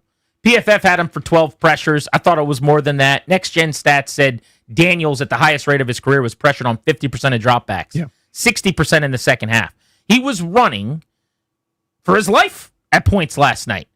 And on the final play where he got hurt, it's an RPO where he's either going to hand it off or throw it. Dan Quinn, essentially after the game, said there's no reason he should have been running, except that the moment he got to the back of his drop, there was pressure. Now, for a moment, if you look in the end zone, Deebo Samuel's open, he can make the throw. But that's a tough ask. Would have been a great football play to reset. He's getting to the back of his drop, and there's a free rusher, completely unblocked, who's now forcing Daniels up to run when Dan Quinn said there was no business for him to run. Well, those two things don't work for me in unison. But they can't run the football right now. It's been a month since they've been able to run the football, by the way. They can't get anything going in the passing game, especially to someone not named Deebo Samuel for anything after the catch. And I don't know how we got here so quickly with Cliff, who was ascending as one of the great offensive minds in the league, head coaching candidate, to a month now where it's like their pass protection idea isn't great. They don't have any real answers in the passing game to get guys open. He's not scheming anybody free. Last night it was, is Daniels going to run for a few yards here to get him ahead of the sticks, or is it going to be third and long in a couple plays? That's what it felt like. Yeah, you could see it. A couple of running lanes were open for him, talking about Daniels, because no one's open, but defenders have their back turned so we could scamper for a handful of yards. And they got enough speed where they could close on you. They're easy to defend. There's no threat. I think that's the alpha and the omega of it. Now, individually, there are moments like Zach Ertz can't remember the damn snap count. He can't remember the snap count. At least you're slow and drop passes. At least you miss blocks here and there. He can't remember the snap count. Twice. 2 different times. A little, let's inch forward our version of the tush push. Nope. Old Trippy 86 can't keep his balance because he's old. Remember the snap count, please. Start there. Injuries has a lot to do with a lot. Zach Ertz is the guy you're counting on. Remember the snap count. Remember the snap count. Remember the snap count. 7-year-olds are doing that. We got a big championship game this weekend. The Ravens and the Steelers, a rivalry matchup. They'll remember the snap count. We usually just go on one to keep it simple for them. Maybe we got to simplify that for you too. But back to your point. I just think there's no threat. Nobody scares you. Deebo is awesome when he's healthy, when he's right. I don't know that he is right now, but even if he was, we wouldn't notice because there's a swarm around him. He's not a downfield threat. There isn't one. Everybody knows it. Whether they can't block it up, can't trust Jalen Lane to do it, or can't trust anybody to run the routes that are required, they aren't going deep. There's no bluff. There's no, we'll do it. We'll turn this car around. They can't turn the car around. And everybody knows it. So crappy defenses. See Chicago. Abominable on defense. Terrible defense. Terrible. Shoves it on them. Dallas, even worse, shoves it on them. They can't threaten anybody, and the word is out. It's like a pitcher tipping pitches, and everybody knows. I'm not saying that they've got the signals. They'd probably do the exact same if other teams did have the signals, to be honest with you. It's like they're playing Super Tecmo Bowl, and your opponent's cheating by looking at your Nintendo controller, where they've got the play guest. There's no room to do anything for anyone. Every millimeter is a rock fight. every inch forward is the hardest inch in the history of mankind. They are rudderless. They are hopeless. And I renew my call. I want that breaking news sounder any second. Somebody change something and make a big announcement about it. Show me that you give a bleep. Fire someone. I don't care. The person that hydrates people, send them packing. The person that chopped up the film. The person that labels the tape. The person that keeps your coffee hot or cold or that fetches your espresso. Remove someone from play calling duties. Bench someone. A change. Do something. Otherwise, you're telling me, it's fine. It's fine. And it's not. I can't believe how easy it was for Jackson Smith and Jigba last night. And for Sam Darnold, for that matter. Yeah, Darnold. He did not throw an incompletion in the first half. He ended up 21 of 24 for 330 and 4. So he had more touchdown passes, 4, than he had incompletions, 3, in the entire ballgame. He only had one really bad play, which was the interception he threw to Sandristil, where Mikey's actually kind of trailing in coverage behind the guy. And it just so happened Darnold couldn't set his feet and kind of throws off balance. Yeah, that was I'm feeling myself a little bit. Let me go ahead and try to fit this in there. Terrible throw. Throws it right to Sandristil, who's got 3 of the 5 interceptions this year. So good for Mikey to turn them over. Accept the gift. They don't accept the gift enough. They did that time, so I'll give them credit there. But there is this school of thought in talking to some people, Logan Paulson on Take Command, some other folks that I bounce things off of that know more ball than me, about you play a guy like JSN, who has had at least 70 yards in every game, who is, other than one game this year, had over 90 yards, who's leading the NFL in receiving yards for good reason coming into this game. And there's this thought that, well, he's going to get his. There's not a whole lot you could do about it. And to some extent, I'm okay with that, but it can't be as easy as it was last night, which was 7 grabs for 119 yards before halftime. And if it's a real football game where you're not up 31-7 and you're not taking your foot off the gas pedal in the middle of the third quarter and basically not trying at all in the fourth quarter because Mike McDonald's a respectable man. I don't know if Dan Campbell will be with the Detroit Lions coming to town this weekend, who you whooped up on. Jaden playing his butt off, the offense lighting him up in the playoffs in January. Remember that game? How fun that was? Oh, yeah. As Washington got to the NFC Championship They game. do too, by the way. They're coming off of a loss. They're angry, and now they're coming here for vengeance. But luckily, the Seahawks took some pity. They didn't try to embarrass you in the fourth quarter. They could have hung 50 on national TV. By the way, Mr. Rouye, they would have been, at that point, further embarrassed. They're 0-4 on primetime this year. I don't even know if they're going to get the Sunday Nighter against Denver. They should have it taken away. At home in a month. They might get flexed out of that. But the Thursday Nighter against the Packers, yuck. The Monday Nighter against Kansas City, whoops. This one, terrible. They've been blown out 3 times in primetime. The game that was close was the Bears game, which was the most excruciating loss of the season. So I'm good for the rest of the season as far as playing at night goes. But at least they have 2 more standalone games coming up in short order here with the Broncos on Sunday Night Football and the Madrid game. Let's put that one at like 5 a.m. And for our poor listeners who spent thousands of dollars for flights and hotels and tickets to that game, you're still going to have a hell of a trip. You're still going to be able to have a nice vacation and celebrate that. But I feel awful for people who thought they were going over there to see, a 7-3 Washington team or whatever they were anticipating when they bought those tickets. One of the best teams in the conference coming off the NFC title game with Daniels healthy and playing as the face of the outfit. Now you got Marcus Mariota leading a maybe 3-7 Washington team into that game with Madrid in a couple of weeks. It's just so different than anyone could have anticipated. But I guess back to the larger point, I don't even know what I'm most annoyed about today. I think it was how awesome everything was until kickoff. I got to say, as someone who was at the game, and as someone, I say this all the time, my wife goes to games, not as many as we used to because we have kids now. So this was her first of the year. We paid for season tickets all year long. She got to go to her first game. In-laws come watch the kids. She gets to go. And she is fired up watching the light show. She can't believe that all of a sudden Northwest Stadium's like a real stadium. They bring in a guy from the Vikings. They bring in someone from the Falcons. They bring in someone from this organization. And Danny, I know you'll never go to the stadium, but I mean this when I tell you it was incredible. I believe it. Before the kickoff last night. The light show and the graphics on the field and the video they did and this rebrand with the spear and this, I mean, it's a little bit like the Vegas hockey team that you hated, where they do this big show on the board, and they've got this backstory, and it's all going to culminate probably with whatever their new stadium is from this like Greco-Roman kind of back theme, home base for the Commanders or whatever. The place was absolutely bouncing. We've been to Cincinnati last year on primetime. We've been to Kansas City. This felt like it belonged.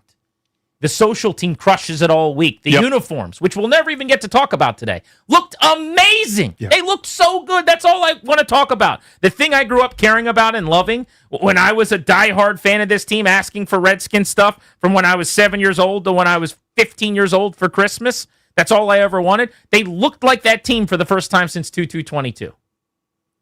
And then the game started, and it felt like the Monday Night Massacre against the Eagles. It was that embarrassing as they were down 28-0. At one point, they gave up 2 touchdowns in 15 seconds after the touchdown, fumbled kickoff, first play touchdown. It was actually 11 seconds apart. Yeah. I don't know, man. People were leaving in the second quarter last night. Yeah, and I'm getting texts from friends that were at the game. And then they missed, again, Jaden Daniels in the game after the white flag had been waved, by the way. The white flag had been waved. You don't go for it from the 50-yard line. I don't care what the fourth down is. You don't go it from the 50-yard line. You punt. You've acknowledged we're not winning this football game anymore. So he sits. That's it. Thank you. Good night. Appreciate you. The incompetence, the ineptitude, unforgivable.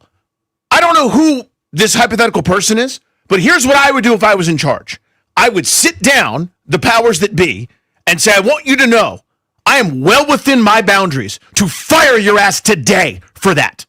I'm absolutely justified for cause to fire you and send your ass packing right now this minute. I don't know that that would solve anything, so I may or may not do that. But just know I might change my mind in 5 minutes when I start thinking about it again. Get out of my sight. What an unbelievable display that was. And then afterwards, that's a bummer. It is? Is it? It's a bummer? You bummed out about it? You saw how the game was going. For these reflexive Neanderthal idiots who are going, I got no problem with him being in the game. He needs some reps. He needs to be protected. How many reps is he getting now on the injured list? I bet you $1 they're about to announce that he's out for the year. Or whether they announce it or not, he is. Arms don't move that way. It's destroyed. That arm is destroyed. You are not going to see him play football. How are those reps going to go? It is absurd that he was in that game. For what? So yet the score was a little bit better. So the stat line was a little bit better. So you could pat yourself on the back. What a gross level of incompetence that was. Unbelievable and unforgivable to me. Yeah, we're going to play some clips as the day goes on from various players, coaches talking about whether Daniels should have been in the game. John Gruden, Greg Olsen among them. I certainly understand your point, and I totally get anybody who thinks he should have been on the sideline. We're in the press box debating it in the fourth quarter. He had a towel on his head. We thought he was done, start of the fourth quarter.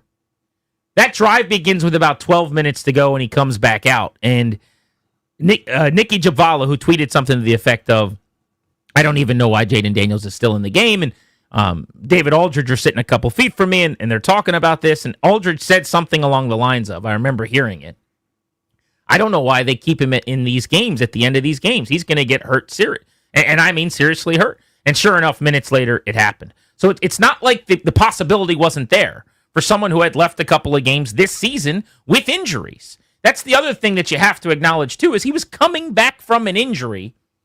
Think about Terry McLaurin and Deebo Samuel last week. At the end of that Chiefs game, yes, Terry had re-injured himself, but they were side by side watching because they said, Deebo, you've been dealing with this heel. This game's out of reach. We're good here, man.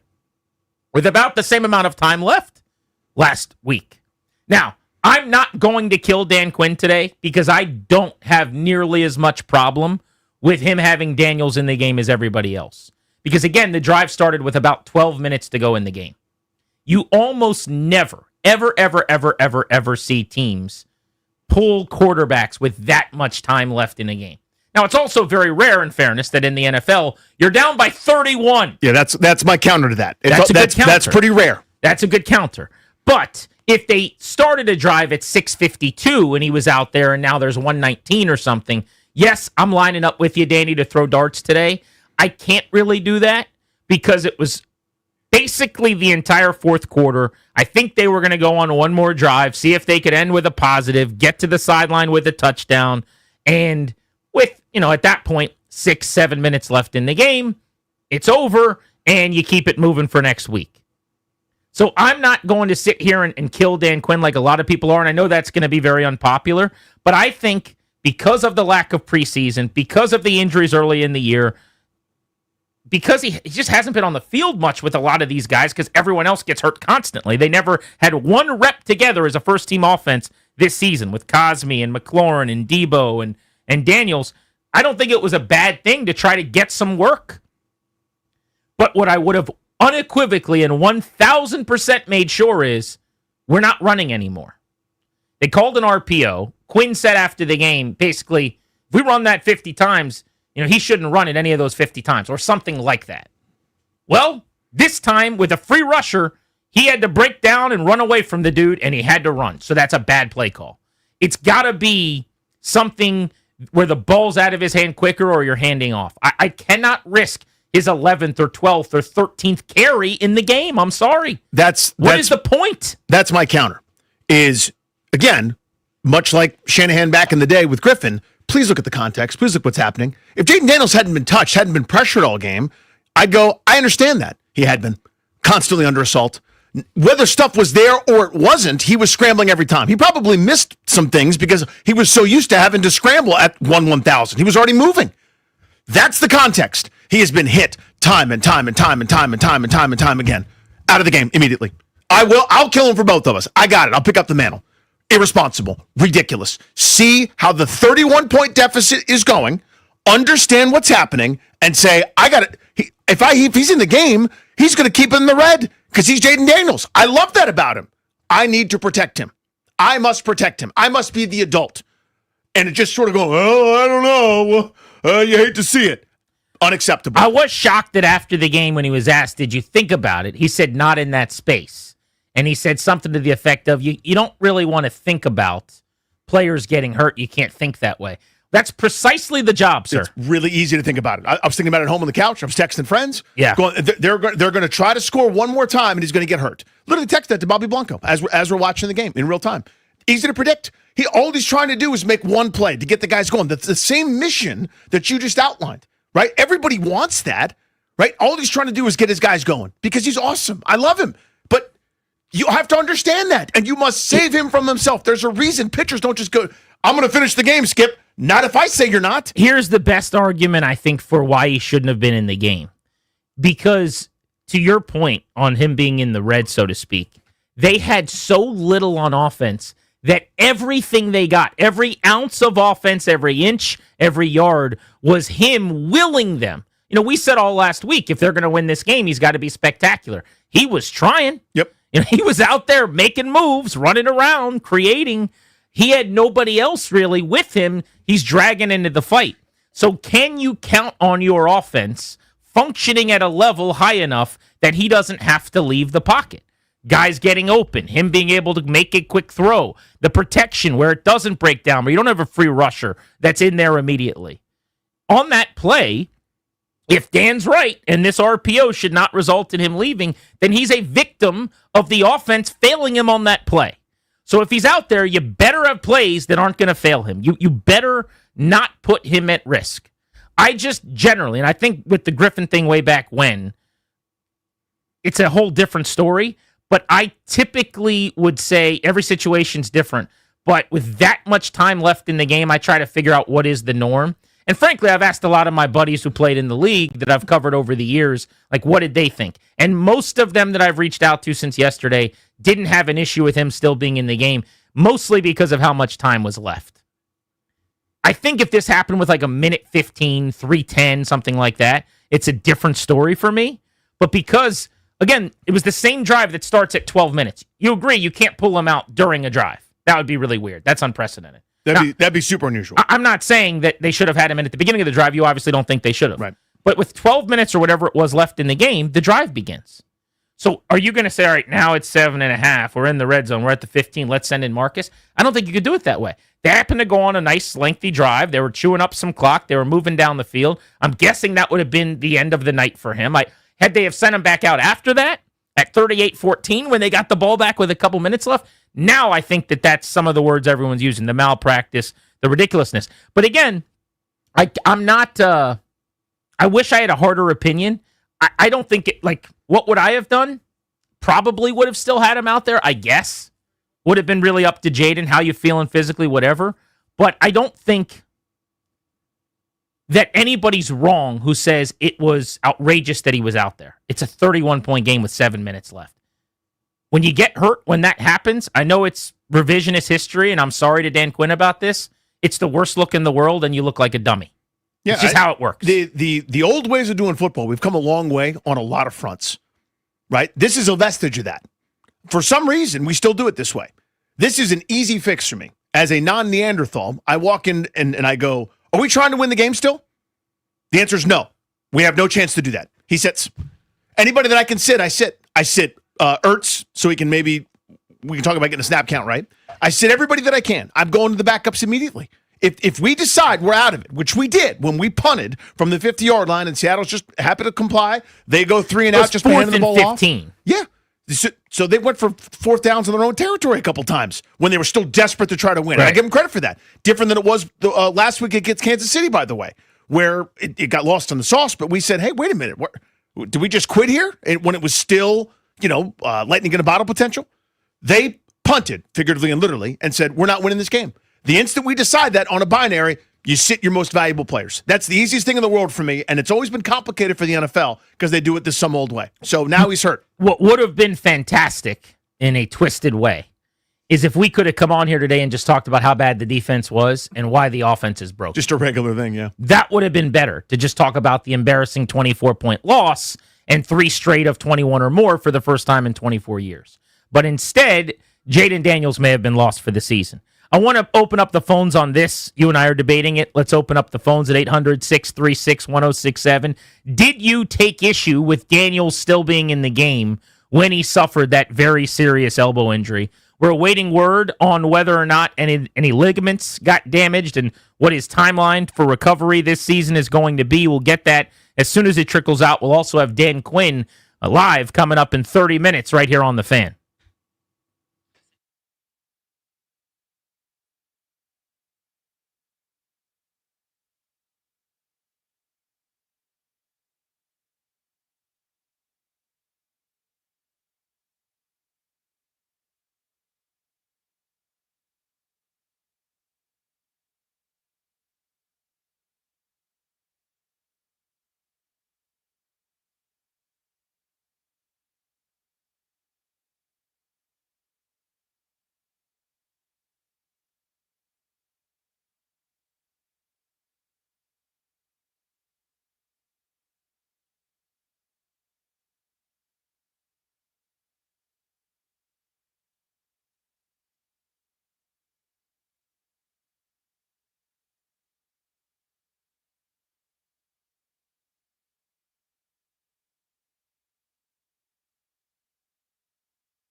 This update is brought to you by AeroVironment, built for defense, built for DC. In the NFL, the Commanders fell to 3-6 with a loss to the Seahawks yesterday, 38-14. More importantly, Jaden Daniels left the game with a dislocated elbow that's going to sideline him indefinitely. He'll potentially be done for the season. Other injuries coming out of yesterday's game: wide receiver Luke McCaffrey likely out for the season with a broken collarbone. Quarterback Marshawn Lattimore is feared to have a torn ACL, which would end his season. Other news from around the NFL: Packers tight end Tucker Kraft is going to be done for the year with a torn ACL. And today, the Eagles traded for Dolphins edge rusher Jalen Phillips, giving up a third-round pick to Miami. Basketball tonight: the Wizards in New York taking on the Knicks at Madison Square Garden. 7:30 tip-off near the game right here on The Fan. AV is built for DC, built to innovate at the speed of intelligence, built to deploy solutions to give our warfighters the edge, built for now to defend our future. When the mission matters most, DC turns to AV. Visit avinc.com to learn more. From the Crop Metcalf 5-Star Sports Desk, I'm Toby Altizer on The Fan.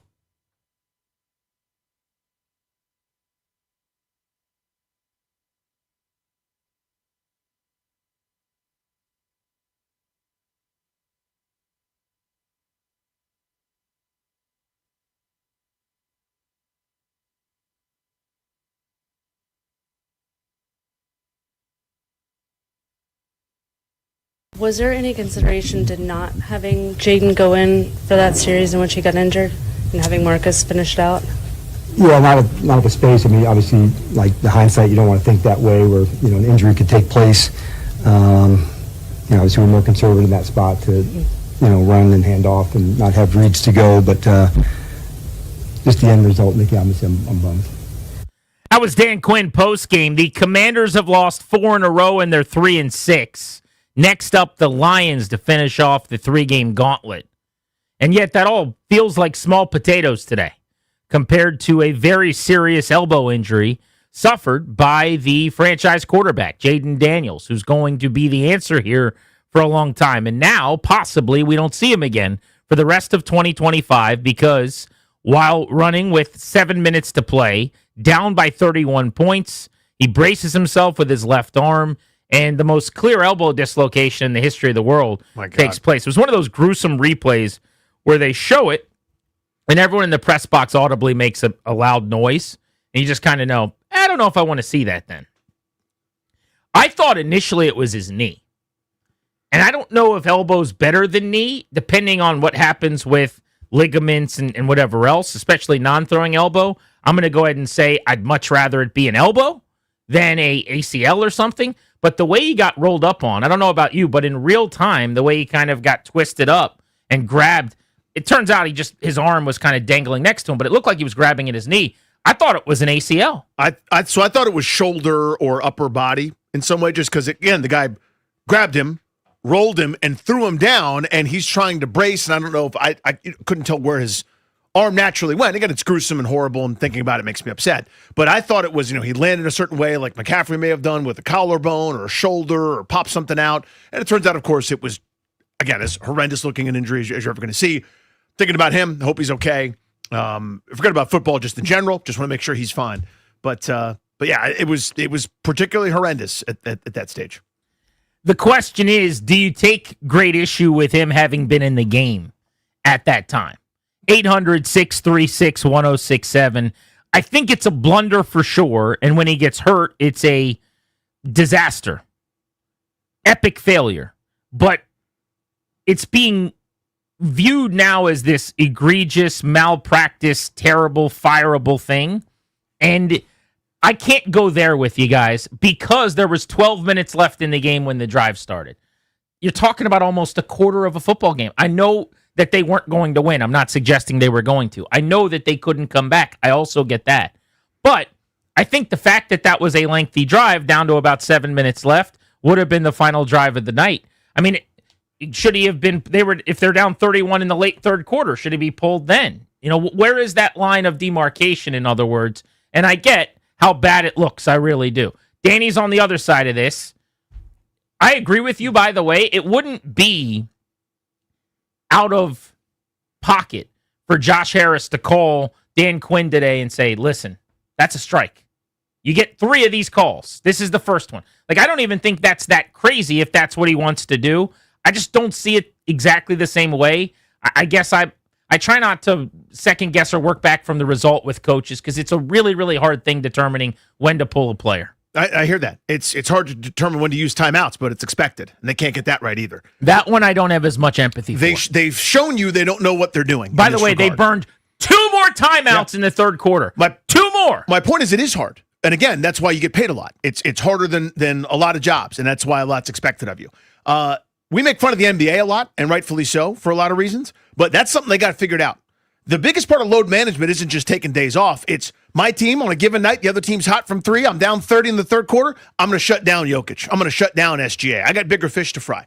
There's a reason you do that. So this isn't done normally in the NFL. A lot of things weren't done until it took massive amounts of data and people getting slapped in the face going, hey, maybe you shouldn't do the Oklahoma drill. Maybe we shouldn't do 2-a-days. Maybe we shouldn't do bull in the ring. Maybe we shouldn't just sort of gloss over concussions and call it, he got his bell rung. Get back out there. You're seeing stars, young man? Get after it. We figured that out.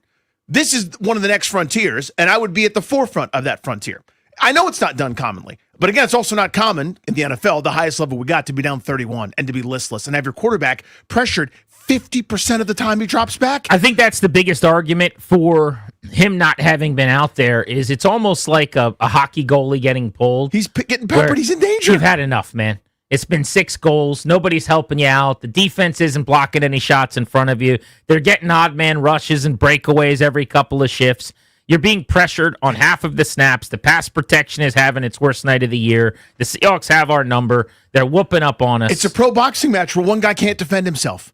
And you're sitting there going, well, it's you still got a couple rounds to go. I don't care how many rounds there are left. He's in danger. You take him out. Trying to workshop it as to why I was okay with him being on the field. The best explanation I come up with is I feel like because of the practice time, especially, but game time missed this year, I just think playing is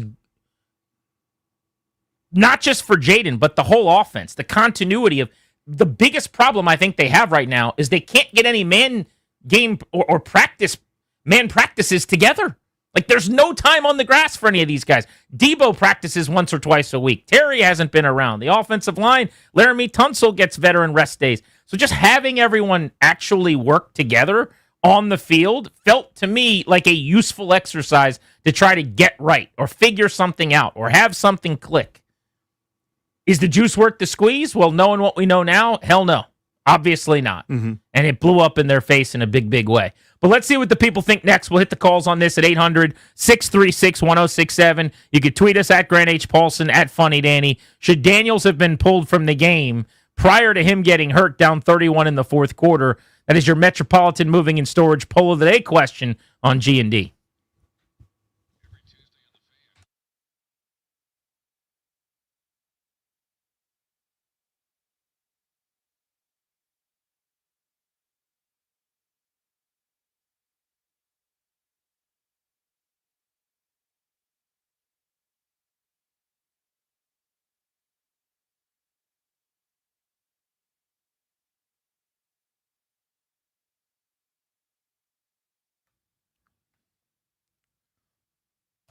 Hey guys, it's GP. The FanDuel Sportsbook app is your home for all your favorite NFL bets. From yards to touchdowns to who's going to win with FanDuel, any play can be the play of the game. Tonight, FanDuel's giving all customers a 30% profit boost token. That's right. You can get in on the action with a 30% profit boost token this Monday night. So make FanDuel your go-to app for any snap. Go to FanDuel.com/GP to bet on the game. My promo code is GP. That's FanDuel.com/GP to get in on the action. Play your game with FanDuel, an official sports betting partner of the NFL.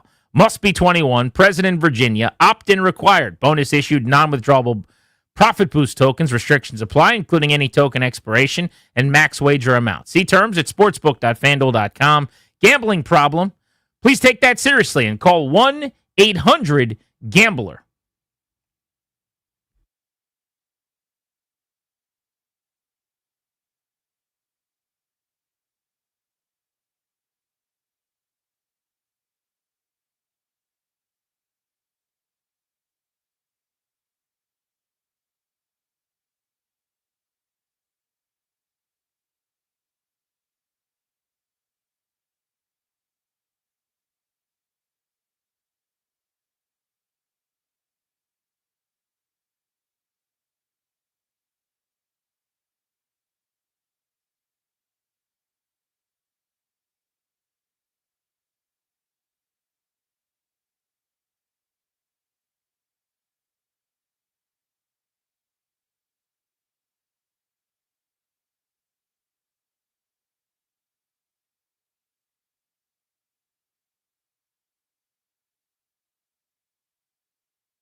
yeah, obviously I'm just gutted by it and just bummed. We didn't have any replays on it, and the one that he was on injured is, usually a runner or a throw to the flat. It's not a scramble. So it wasn't a designed read or play, into that spot. If we've run it, 50 times, it's either a handoff or a throw, I'd say 50 times. So it's a bummer, man, in a big way. Dan Quinn, after his starting quarterback, the face of the franchise and one of the most exciting talents in the NFL, went down with a serious elbow injury with his team trailing by 31 in 7 minutes to play. Grant and Danny with you on the Fan. We should let you know that at 4 o'clock, ahead of the Beltway Blitz today, we're giving away tickets to see Foo Fighters. And at 5 o'clock, we're talking to Jay Gruden on the Fan. We will ask Jay what he thinks about the debate ongoing today that is raging. Did Dan Quinn botch this? Should Jaden Daniels not have been in the game? Let's go to the phones and talk to Elijah in the district. Hello, Elijah. Thanks for the call. Appreciate y'all. Today's my birthday. I was hoping for definitely a different outcome. But, for me, I think I'm more concerned about what's happening around Jaden. And we have to recognize, and I've been thinking, this team is a low-floor, high-ceiling team. And last year, you got to see what that looks like. A low-floor, high-ceiling team can go 12-5 and have an opportunity, but also a low-floor, high-ceiling team can also have this type of situation, because when you're jumping to reach, the floor is bottoming out. So that, I think, is what's happening. I told my man over on the break, it's almost like your first kid versus your last kid. When it's like your first kid is like, oh, we're having a baby. And I feel like the team, what they tried to do to prepare them for what they thought that they were going to have, we're going to be at the end of the year. So this is what we're going to get, and I know we're going to be around. And I think they prepared themselves for that situation. But now you're starting to see that wasn't enough. And it almost feels like they should have sat tight.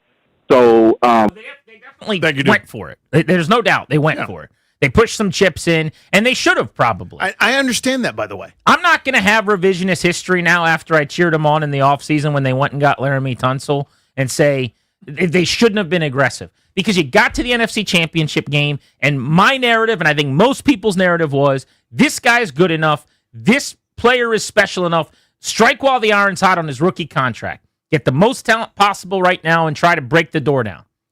It didn't work out. So now you go back to the drawing board a little bit this offseason. Was it a miscalculation as things have worked out? Yes.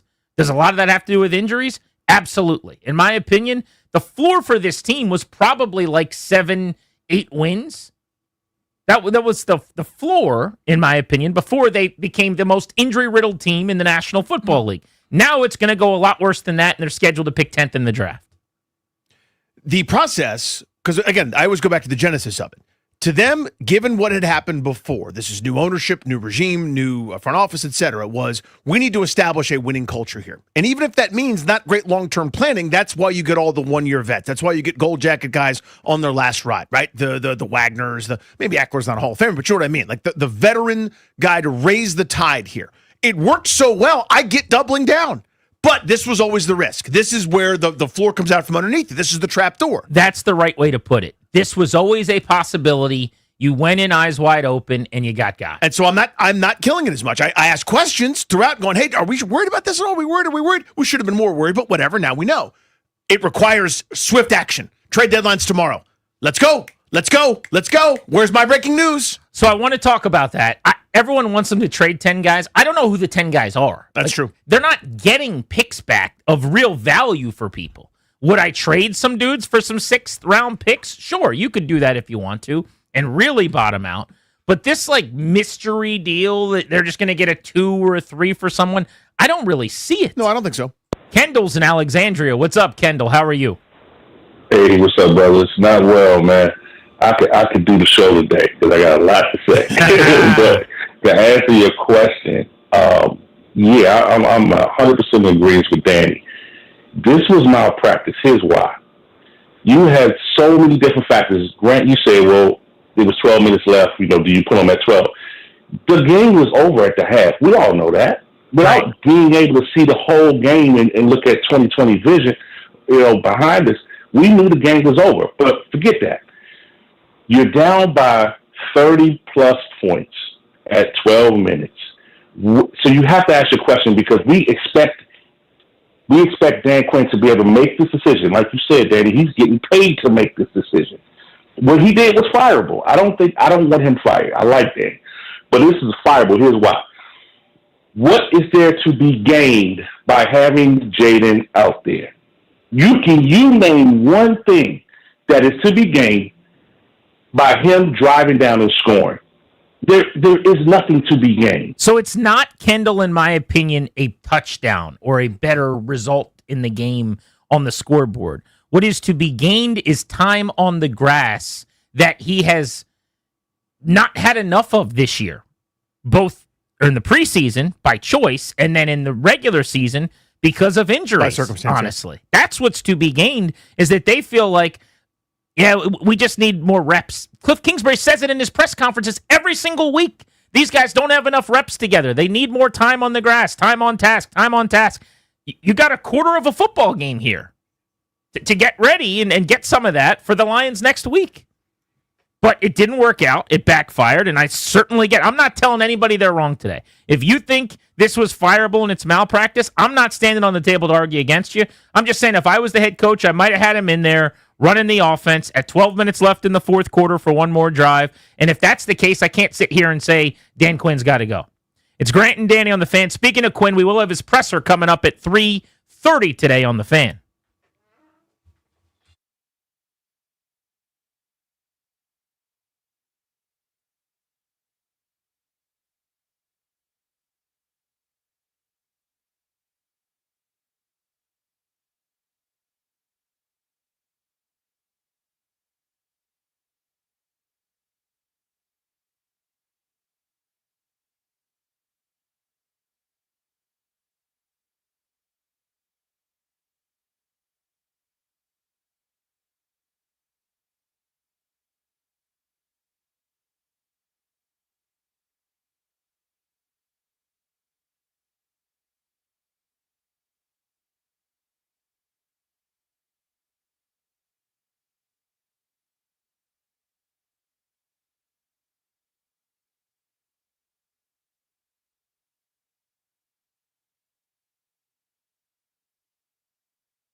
This update is brought to you by Baldino's Lock and Key, your hometown security team. Visit baldinos.com. In the NFL, the Commanders fell to 3-6 with their loss to the Seahawks last night, 38-14. Injury updates: Jaden Daniels left the game with a dislocated elbow that's going to sideline him indefinitely and potentially for the season. We'll hear more from Dan Quinn coming up at 3:30. Wide receiver Luke McCaffrey likely out for the rest of the season with a broken collarbone, and cornerback Marshawn Lattimore feared to have a torn ACL, which would end his season. Other NFL news: Packers tight end Tucker Kraft is done for the year with a torn ACL. The Eagles traded for Dolphins edge rusher Jalen Phillips, giving up a third-round pick. And in basketball tonight, Wizards taking on the New York Knicks tonight at Madison Square Garden, 7:30 tip-off. Can hear the game right here on The Fan.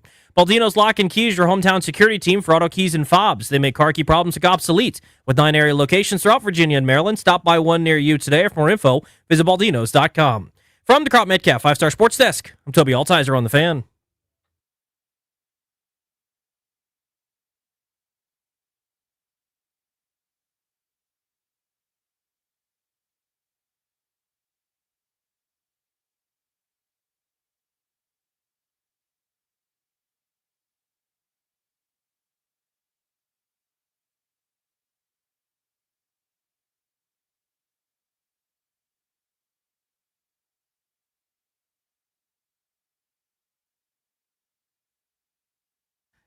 Brought to you today and every day by the law firm Condori and Murad. We're Grant and Danny. This is The Fan. They'll help you with your last will and testament, a living trust, or a medical power of attorney. Schedule a free consultation with their attorneys today at kmlawyers.com and be sure to tell them we sent you so that you can get a discount. That's kmlawyers.com. We're live all over D.C. on 106.7 The Fan. We are live in Richmond for the next 3 hours.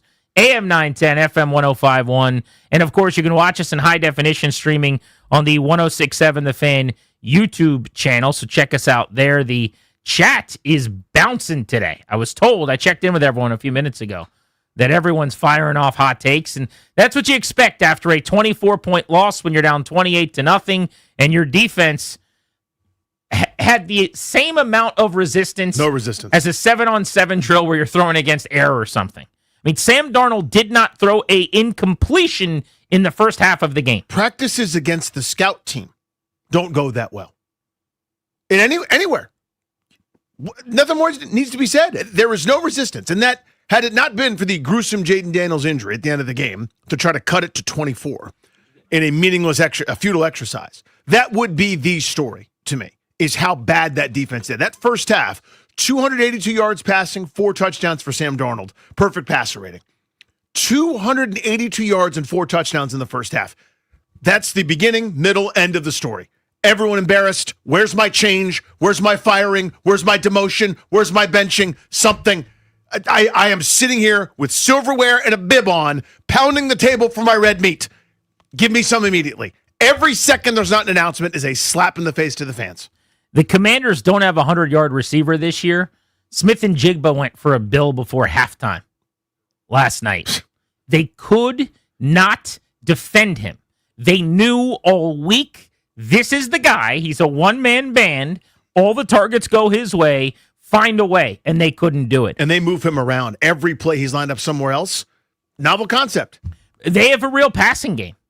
You know, I don't know what's going on with Cliff right now, but I'd like to see, Jaden in one of these types of offenses where there's bootlegs and play action shots. And you saw one from under center on 4th and a foot. It worked, by the way, to John Bates for a nice completion. They got Daniels this nice, easy throw. That's how the league operates. That's how the league functions. The Shanahan offense, the Kubiak offense.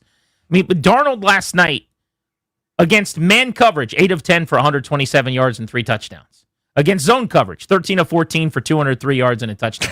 Got anything else you want to try? How about a Zan or a zone man or a man zone or drop all 11 guys? Bring a couple guys off the bench to do it. Get too many men on the field. You're going to hear from Dan Quinn on the show at 3:30. We do have those tickets for Foo Fighters at 4. Jay Gruden's on the show at 5. Right now, though, this is our Metropolitan Moving and Storage poll of the day. You can go vote on the 106.7 The Fan Twitter account. Metropolitan Moving and Storage does the heavy lifting. They'll take it to the house more at dcmetropolitanmoving.com. I want you to play what John Gruden said. So we'll talk to Jay at 5. But this is John Gruden from Fox Sports 1 this morning when asked, did he have a problem with Jaden Daniels still being in the game with 7 minutes to play? It is 38-7 with 7 minutes left. You probably should take the guy out of the game, given the fact that he's already been hurt twice. There is a thought, however, that Daniels and this offense, they've got to come together and find some kind of identity. Let's get them a couple completions, maybe get them a couple mop-up touchdowns, and maybe get this offense going. They have just not looked good at all. Daniels is scrambling on almost every single drop-back pass. I would have taken him out given the circumstances of the game, but I know deep down Cliff Kingsbury and Commander staff probably wanted to generate a little bit of confidence, try to get some positive momentum for this offense that has really disappeared.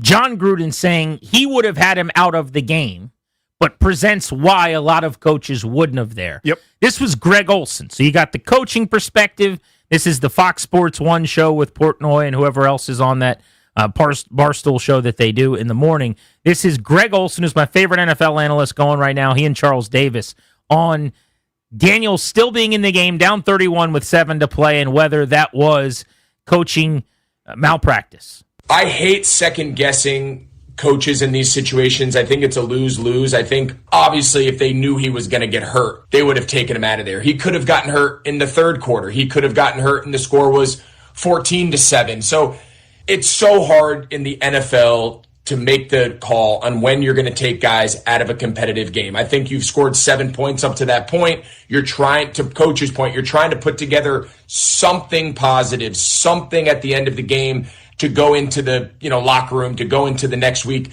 to build off of. You hear coaches say it all the time. I've been in those huddles. I've been in those locker rooms where it's like, hey, we are going to play for 4 quarters regardless of the score, and we're going to try to build as much as we can out of each opportunity. So I would say those two guys are more on my side of this debate, where neither of them thinks that it was outrageous that he was on the field like you do, Danny. But I want to play the audio of someone who completely agrees with you. And that is former running back Damian Harris, who played at Alabama and then had a cup of coffee with the Bills and maybe the Patriots in the NFL at different points. I think he played in New England, right? Sounds right. This was CBS Sports' Damian Harris, who his team, Rouye on this, thought it was completely ridiculous that Jaden was still in the game. I got to say, as a former player, as somebody who has played this game, has played with coaches who do care about their players, who take care of their players, I'm pissed off. Because this was malpractice by Dan Quinn. Having him in the game in the fourth quarter, down 38-7, when Jaden Daniels has already missed time with injuries. Now, on top of that, we can all sit up here and look at Jaden Daniels and tell he's not the biggest guy. He doesn't have a lot of things to protect him. When I'm talking about muscle, he doesn't have a lot of that. He is your most prized possession as a franchise, and you're just hanging him out there to do what? What was his purpose of being out there? Yeah. Was he going to get any better? Was he going to learn anything? Was he going to bring his team back to win?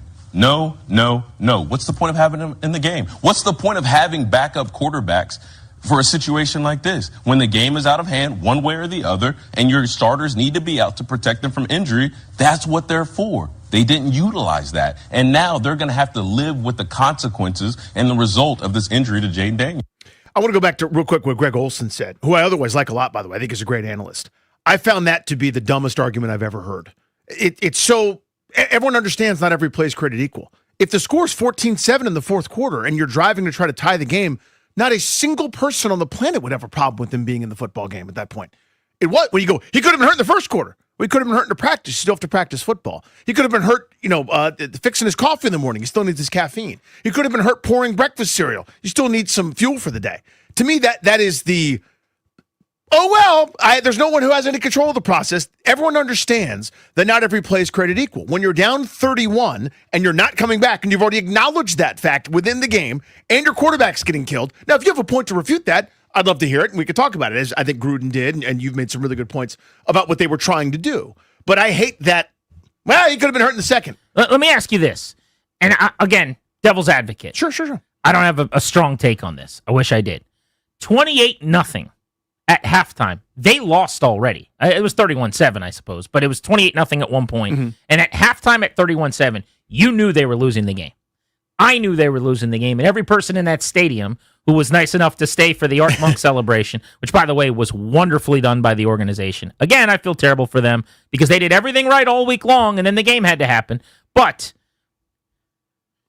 Everybody in the stadium knew they were going to lose. So by that same argument, at 31-7, should they have pulled him at halftime? Now, I get that I'm being a straw man here. I'm going to answer the question. But the game was over then, too. So it's if there's a scale of over, and I'm sort of making this up as I go along here, but it's not as over because miraculous things happen every week. The Code Red game, the comeback in this league where one team gets complacent and goes 3 and out, which is what Seattle did to start the half, by the way, and one team scores, now all of a sudden, ... maybe you got some momentum, maybe something happens. Once we get far enough and we go, it's the same as the first half, just Seattle took their foot off the gas, we can't do anything, and my quarterback has been hit another 7 times since that start of the half, now it's time. I understand the point. It was over. None of us thought they were coming back. None of us thought they were coming back against Philadelphia when they were getting boat raced before Jalen Hurts got injured. My point is, there's a time and a place where you go, you know what? It's really not going to happen. We gave our halftime speeches. We made our adjustments. We tried. It's reasonable to try, by the way, because if you don't, by that logic, then continuing your devil's advocate point, once you're down 14-0 and the offense has sucked, might as well just sit him for the rest of the game. I don't think anybody's reasonably suggesting that. The reason I'm shocked he was still in the game, knowing what we know, is that he's had 2 injuries this season, one of which he was just coming back from. And to your point, he was getting harassed all night long and was leaving the pocket, as Gruden pointed out, scrambling on almost every drop back. Most of the time because he was very quickly pressured and had to avoid rushers. 800-636-1067. Let's go to Keith, who's listening on the Odyssey app in Virginia Beach. Keith, did you have an issue with him still being in the game? Yeah, I had a major issue, guys, because I got to side with Danny on this one. My thing is this. Look at what Dallas did last week. They was getting blown out by Denver. They took Dak out. They was getting beat by Chicago. They took Dak out. And scenario is this. If the Washington was 5-3, fighting for the division or fighting for a playoff spot, and you down 31, would you have kept Jaden Daniels in the game? Or would you have figured that, you know what, we need to save him for this playoff run or fight for...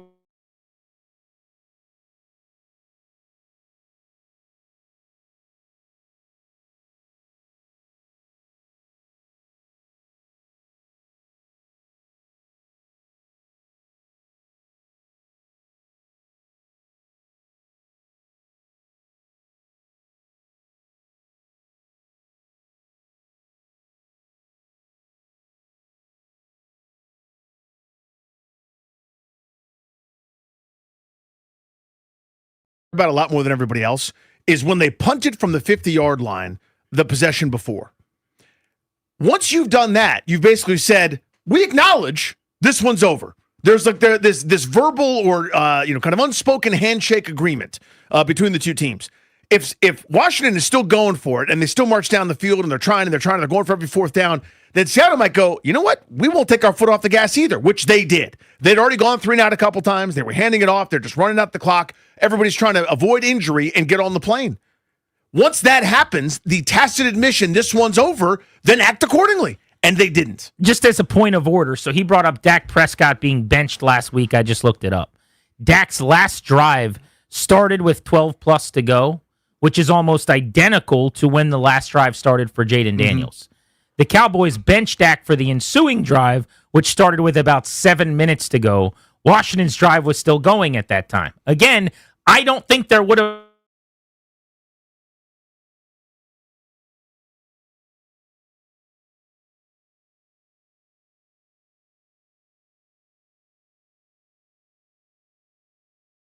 (37-17). They were down by 20. They sat Dak after basically the exact same drive that Jaden was going on. They pulled him after that, if you want to use that as the comp. Let's go to Dave in Raleigh, listening on the Odyssey app on Grant and Danny. What's up, Dave? Hey, guys. Good day. Look, I don't... I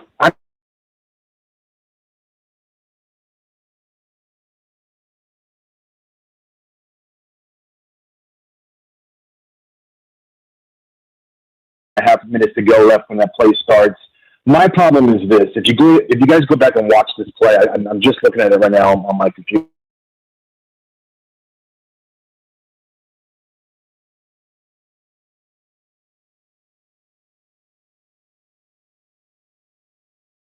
time for whatever reason to run. My problem is the play call. First of all, he shouldn't be in that position to even have a chance to run. But number two, until this guy recognizes that running is the last resort, and when you do, you got to get down, we're going to have this problem. I'm the guy that called him last week, and I said, if this guy misses another 2 to 3 games next week, is it worth the risk? This guy continues to get hurt. He's got to stop doing this. It's his fault. Nobody else's but his. Sorry. I love you guys. Appreciate you. I think it's hard to blame a guy when he gets hurt. Really, really hard. He's a competitor who's making football plays. By the way, there's nothing else going on offense, which goes to your point where you say, protect him from himself. You can't have Jaden Daniels out on the field and say, hey, Jaden, this is now preseason mode. You can't move. 3 steps. Ball's got to come out. Protect.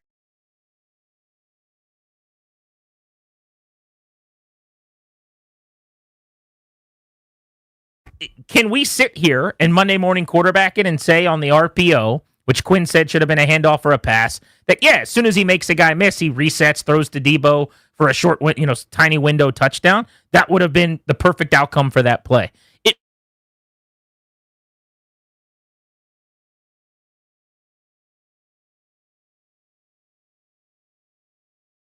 That's a sack. They can't get away.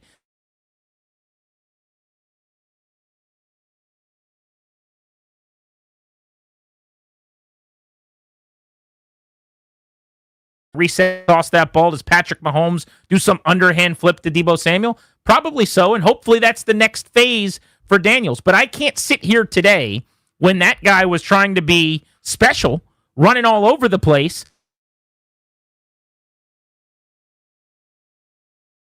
In that regard to me. And again, I don't have great analogies for it, but... And by the way, if he would have just left the clean pocket, sorry to cut you off, Danny, okay. If he would have left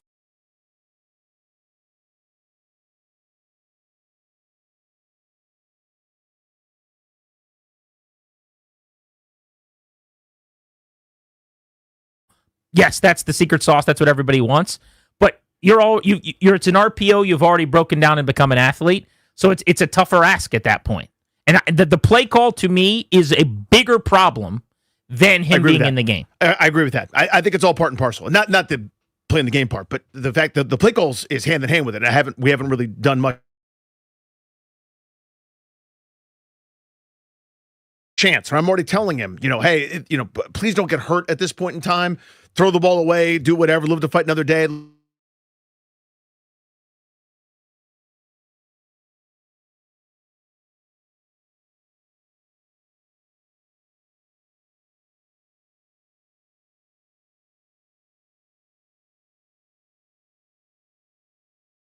Crazy. I need to not let him off the leash. It's pretty simple, right? Like, I have this competitive wonderkind. I have this incredible young man that will do anything possible, including play last year with broken ribs, where he's getting wrapped up like the mummy every the 7 seconds sooner the possession's over. He's in excruciating pain. He's already gone through it for me. He'll do that again if asked. I understand who he is. That means I need to do something about it as the coach. Mark's in College Park on the Fan. Mark, you're on Grant and Danny. What's up? Mark, you there? Mark. You will get nothing and like it. Zeke, Mark. Southeast, you're on Grant and...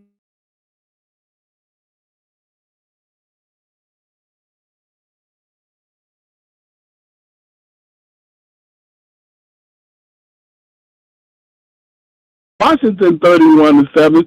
Don't you think they would have taken them out there?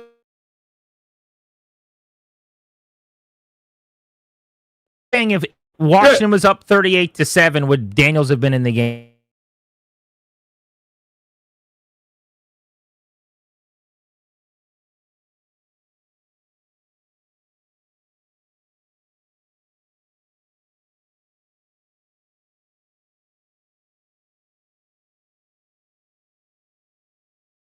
Injuries as far as the key players, and that's definitely affecting how we are. We have no chemistry because of all the injuries that are going on with the team. I agree, and it's one of the arguments, and I promise you this was one of the things Quinn and Kingsbury were thinking about, because they haven't had enough guys practicing, because they haven't had enough time together, because the number of snaps as a group is so low. Cosme just having come back, Debo having been in and out, Daniels having been in and out, that they viewed what was, I don't know, 20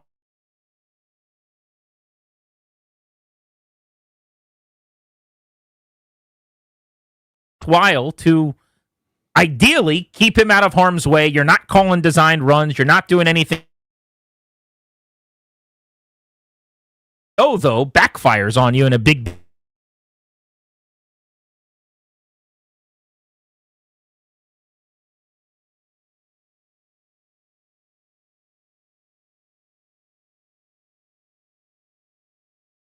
media at the bottom of the hour coming up in the next 10.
This update is brought to you by Melwood. Injury updates after the Commanders lost to the Seahawks last night. Jaden Daniels has a dislocated elbow that's going to sideline him indefinitely, potentially done for the season. We're waiting to hear from Dan Quinn for more details in just a couple of moments. Wide receiver Luke McCaffrey likely out for the rest of the season with a broken collarbone. Test confirmed today that cornerback Marshawn Lattimore did tear his ACL. He's done for the year. Other injuries around the league, Packers tight end Tucker Kraft done for the year with a torn ACL. 49ers rookie edge rusher Mykel Williams out for the season with a torn ACL. Today, the Eagles traded for Dolphins edge rusher Jalen Phillips, giving up a third-round pick. In the NBA, Wizards in action tonight in New York, taking on the Knicks at Madison Square Garden. 7:30 tip-off can do the game right here on The Fan. Support people with disabilities in your community by donating your unwanted vehicle to Melwood. Donating is fast, free, and easy. Visit melwood.org or call 1-877-MELWOOD for more information. From the Crop Medcalf 5-Star Sports Desk, I'm Toby Altizer on The Fan.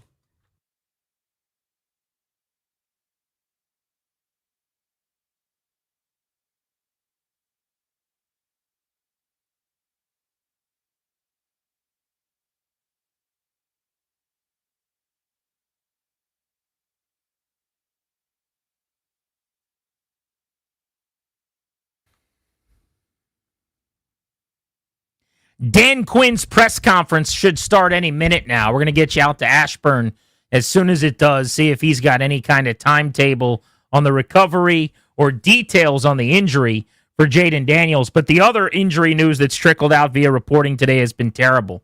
Marshawn Lattimore, torn ACL, according to Ian Rappaport. His season is done, so you're dipping deeper into the cornerback barrel. And Luke McCaffrey broke his collarbone. He could miss the remainder of this season. He's been placed on injured reserve, likely not going to see the number one kick returner in the NFL statistically this year either. Danny, the hits just keep on coming. Last year was such a joyous, wonderful ride, and they were mostly healthy for what was one of the most epic seasons so many of us, if you're my age, have ever seen for this team. And it's almost like we're paying the price for health now. Yeah, at best it's been in more than 30 years. And, you know, this is the regression. And again, it's not just the older, oft-injured players. Because the whole point of us bringing that up, at least was for me in the offseason or kind of leading up to everything, was usually when you got old, oft-injured guys, they end up oft-injured. And they end up slower. And they end up losing steps. And that's a risk. It hasn't been just those guys. Now, Austin Eckler's been injury-prone, as much as I love him. He's out. That's terrible. But some of the other guys, finally happened to Marshawn Lattimore. He'd missed half seasons or more. Same with Zach Ertz. It hadn't happened to that degree. So it's not just older guys. It's the kind of the normal attrition rate that happens to teams. And Luke McCaffrey, which is a freak thing, it really has hit them super hard. I teased this report that had circled today from Jordan Schultz, who spent some time at Fox Sports and other stops, one of the NFL reporters who gets a lot of national news. He says the Commanders have been open to trading several players, including Andrew Wiley and Nick Allegretti, two of their backup offensive linemen. He says both bring extensive starting and playoff experience. Both actually came here from Kansas City, where they started in Super Bowls with the Chiefs. Wiley, valuable position flex, can play both tackles and guards, having played both guard spots and right tackle during his career. Again, that's not the type of value typically that is going to get you a whole lot. If you're trading a backup lineman, it's a 7th-round pick next year, something like that maybe. Pick swap in the late rounds possibly. But they're in a mode now at 3-6 with a matchup coming with the Detroit Lions. And because of the resume at this point where you've already lost 4 games prior to this one, and now 5 in the NFC, you have the worst tie-breaking metrics possible. It's sell time. It's just a matter of, do they have enough to sell? Can they get any real value back? And the answer is on its face, no. But here's why you have salary cap. They've got the 3rd most cap space in the NFL. Look what the Eagles are doing. By the way, the Eagles just keep running circles around everybody. Just consistently adding talent somehow, giving up picks, and they still have way more than Washington does, or most teams do. One, a couple of 2s, couple of 3s, couple of 4s, ho-hum, and they'll get some comp picks as well just because they play this game 3-dimensional chess better than everybody else. But take on a bad contract. Get somebody out of something. Right, with some of your cap space this year. Agree to take on some of that salary. That's kind of the asset that you could maybe offer to get yourself a slightly sweeter draft pick. Move on from Daron Payne. Move on from whoever somebody wants. That's not Jaden Daniels or a couple other guys that are bolted down. Other than that, let's wheel and deal and use some of this cap space that you've hoarded for some good. Grant and Danny live on the Fan, waiting for Dan Quinn to get to the podium for his 3:30 presser. Should be starting any minute now. Danny, is he at the podium? Let's get to it. Dan Quinn meeting with the media. Charlie. Yeah, we can get rolling. I know many of you have been asking about the thought process of Jaden being in the game in that situation. I get that. I've been thinking about it, honestly, nonstop too. And, for me, the answer is, man, I missed it. But I would, I'll fill you in on my thought process. At the start of the fourth quarter, I guess it was probably like 12 and a half minutes left in the game. And that was going to be the last drive for a couple of guys, Jaden and Zach and Debo and LT. And so we're going to have any read run plays and meaning no carries, for the quarterback on a run. And honestly, man, that's where I missed it. Of course he could scramble. It's Jaden. It's what he's special at. And that is 100% that's on me. And I also said last night in the presser to our fans that, man, did we miss our mark as a team. And with that performance, we need to fix it. They created an awesome environment, at the stadium for the game. And that fix needs to be done now. So just wanted to open up with that and get started. I'll also give you some other injury news. Confirm Jaden dislocated his left elbow. No timetable on that right now. Still gathering the information. Marshawn had an MRI today and confirmed an ACL injury for him. So that will knock him out for the season. And Luke fractured his collarbone. Still working through the timetable for that, but that'll definitely knock him out for a while. So tough night on the injury front. All three of these guys are absolutely elite competitors, and they mean a ton to our team for their play style and what they represent. So all that said, we can get rocking with you guys, but I thought it was important to fill you in on the beginning with Jaden and thought processes and missing it, and that's me. So let's get it rolling. Go ahead, John. First, a two-part. Does Jaden need surgery? And two, what brought you to that realization? Like, when did that hit you? Was it driving home? Was it watching the film again? Why did you come to that realization that maybe you should take him out? Yeah, the hindsight part is the hardest one. That's what I think about all night and nonstop. When you have chances and you look back to say, man, like, how do you do this differently, so this doesn't happen? And, 12 and a half, minutes, I thought, okay, this is the, last drive for them and what we'll do. And so just missed it, John, honestly. There's no other reason behind that, and just mad, upset, all those things. And then as far as timetables for Jaden, they're still gathering the last little bit of information and should have maybe a further update as the week continues with him.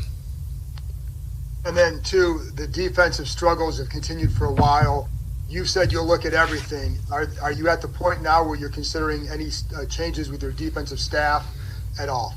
No, I was, honestly, the three TDs that just burned me up on the second TD was like a 3rd and 8. We doubled Smith and Jigba. We got beaten man-to-man by a different player. The third TD was the first play after a fumble on a kickoff return. I believe it was right around 25, 26-yard line. It was man-to-man on a seam route, so those weren't confusing calls. And the toughest of all was a cover 3, the 4th TD. The quarterback got, caught up on a run fake, ball over top. We also missed a tackle on that play. So the executing, man, John, it's players, it's coaches, it's all of us, man. And we're capable of playing these calls and playing them better, and I'm certain of it. My belief in the players is high and the staff is high. We got to get this job done, man. It was extremely frustrating, and we're going to look at everything, man, to make sure, like, whatever we need to do to play our best, we're going to find a way to do that. Nikki? Hi, Dan. As regards to the pass rush, I know that was a struggle, especially last night. Yes.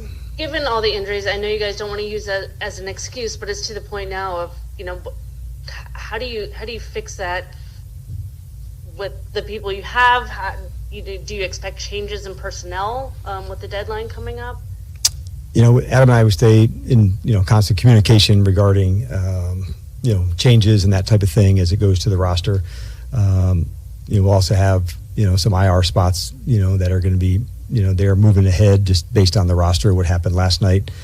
And we're going to dig in hard, technique, just kind of find the edges. Those are the margins to try to get better at, whether it's a defensive end rushing better, a defensive tackle, the blitz package to do it, because you know it and I know it. You have to be able to disrupt the QB. You just have to. And it's not only one way to do it, but we're going to find those margins to improve upon it for sure. And then with Jayden, I know you're still gathering information, but do you leave open the possibility that he could return this season? And did he suffer any fractures at all with the dislocation?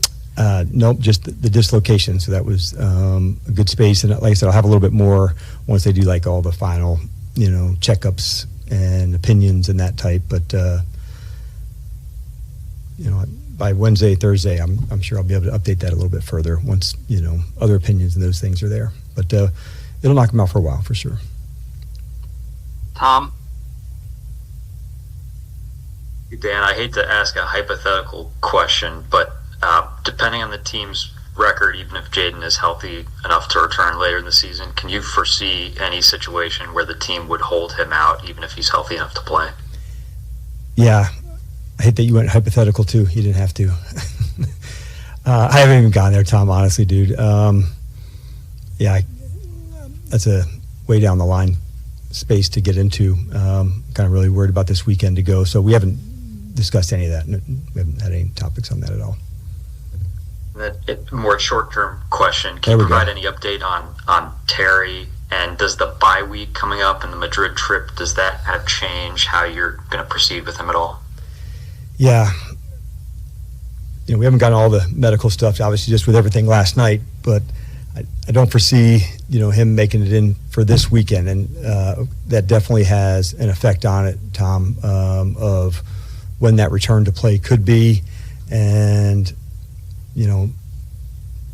knowing that it's game by, that definitely has an effect. But we don't have a timetable that I can give you today about where it's at, but I would say it'd be unlikely, heading into where we're at. But I think I can give you more update on him in 2 or 3 days. You're listening to Dan Quinn's press conference on this Monday after yesterday's loss, live with reporters on Grant and Danny. David Aldridge. Dan, just housekeeping on the quarterback. I assume Josh is up, and now Sam's the third. There won't be any. Will there be anybody else brought in at this point? No, Dave, not at this point. No. The injuries that you have across both lines of scrimmage and now on teams. I mean, does that fundamentally limit you in some of the things that you can do now going forward? It does, and you've heard me probably say that before. There's a lot of ways that you have to go try to win the game, and so you may have to maneuver that differently. That's accurate, based on how to feature the best way to go about winning, and it may not look the same exactly every week, but I do think there's a way. Hey, you got 6 days. This is where we're at, and this is our best way to go attack it and go win, and we'll need to do that for sure. JP. Hey, Dan, I know you said no changes coming on the defensive staff, but what about moving guys around, maybe bringing Joe Witt down to the field? Any of that under consideration? Yeah, you might have some insider scoop going on there, JP. We are going to do that. And so Joe will move down from the press box onto the field this week. And we're going to dig in hard on changes we can make, to make an impact and make a difference. And that's one that we will do. What are the possible advantages? How does that help? The advantages, Joe's, obviously an excellent communicator and teacher. And so when a play comes in and you need to go get it corrected right away, you can, get right to it. And when the advantage of seeing the game from the highest point, JP, especially on the defensive side, it gives you, a specific vision of a route and things to go, and you can be ahead of it. That's the advantage of it. And so for him being down on the field, we just felt like it's a change that needs to be made, and get into that space. And it may not be forever, but that's what we need at the moment. Thank you. You're welcome. Scott. Hey Dan, we obviously hear and see the remorse from you with what happened with Jaden. Curious if you had a conversation with Jaden yet today, and what were those words like? What was that conversation like if you did speak with Jaden? Yep, yeah, I got a chance to visit with him last night, post game, and again today, and just we have a good relationship, Scott. Honestly, just talk through the game, things, the highs and lows, like all of it, and it's just nice to know you have honest conversations where we're at, what we need to do, and but it's something that we would do on a regular basis for sure. And the last 3 games, Dan, you guys have lost by at least 21 points. From your perspective, I mean, what is that like? I mean, I know you're a competitor, so losing 3 straight games by at least 21 points, what is that like from your eyes? Yeah, it's difficult, Scott, for sure, and that's what talking to the team about today. We're not staying on this trajectory, but it is where we are, and that's what the record is, and that's what the facts tell us. But I also know, like, we got a lot of smart, tough, players, coaches to get together to fix that, so that doesn't happen. Like I said, we got 6 days, fun ass NFC matchup here at home. And we've got to come up with better solutions, better things that we need to do to play at our best. So everybody's upset, frustrated, mad, like all the emotions that you would think. And how do we channel that, to play better and to find things? Because what we're currently doing isn't hitting the marks. And so we don't want to stay doing that. So here's the adjustments and the changes that we'll make, whether that's personnel, moving around coaches, honestly, we're like, ready to dig in and find any answer that can take us to that spot. Deshaun? Dan, I know, that last year obviously didn't happen, but in your past as a head coach, you've led teams that weren't having the best season or may not be having the season that they expected. In those moments as a head coach, how do you ensure that, you don't have situations where guys may be, checking out just because things aren't going your way? Yeah, I guess when you got to lean in the hardest, Deshaun, during the best of spaces, that's when standards and things, are pretty easy to follow. It's in the hardest spaces that you're able to lean in on it. And we're fortunate about the group that is here, what they stand for, and being in the team meetings today, it's hard, man. But we're also the ones that got into it, and we're the same ones who are going to get out of it.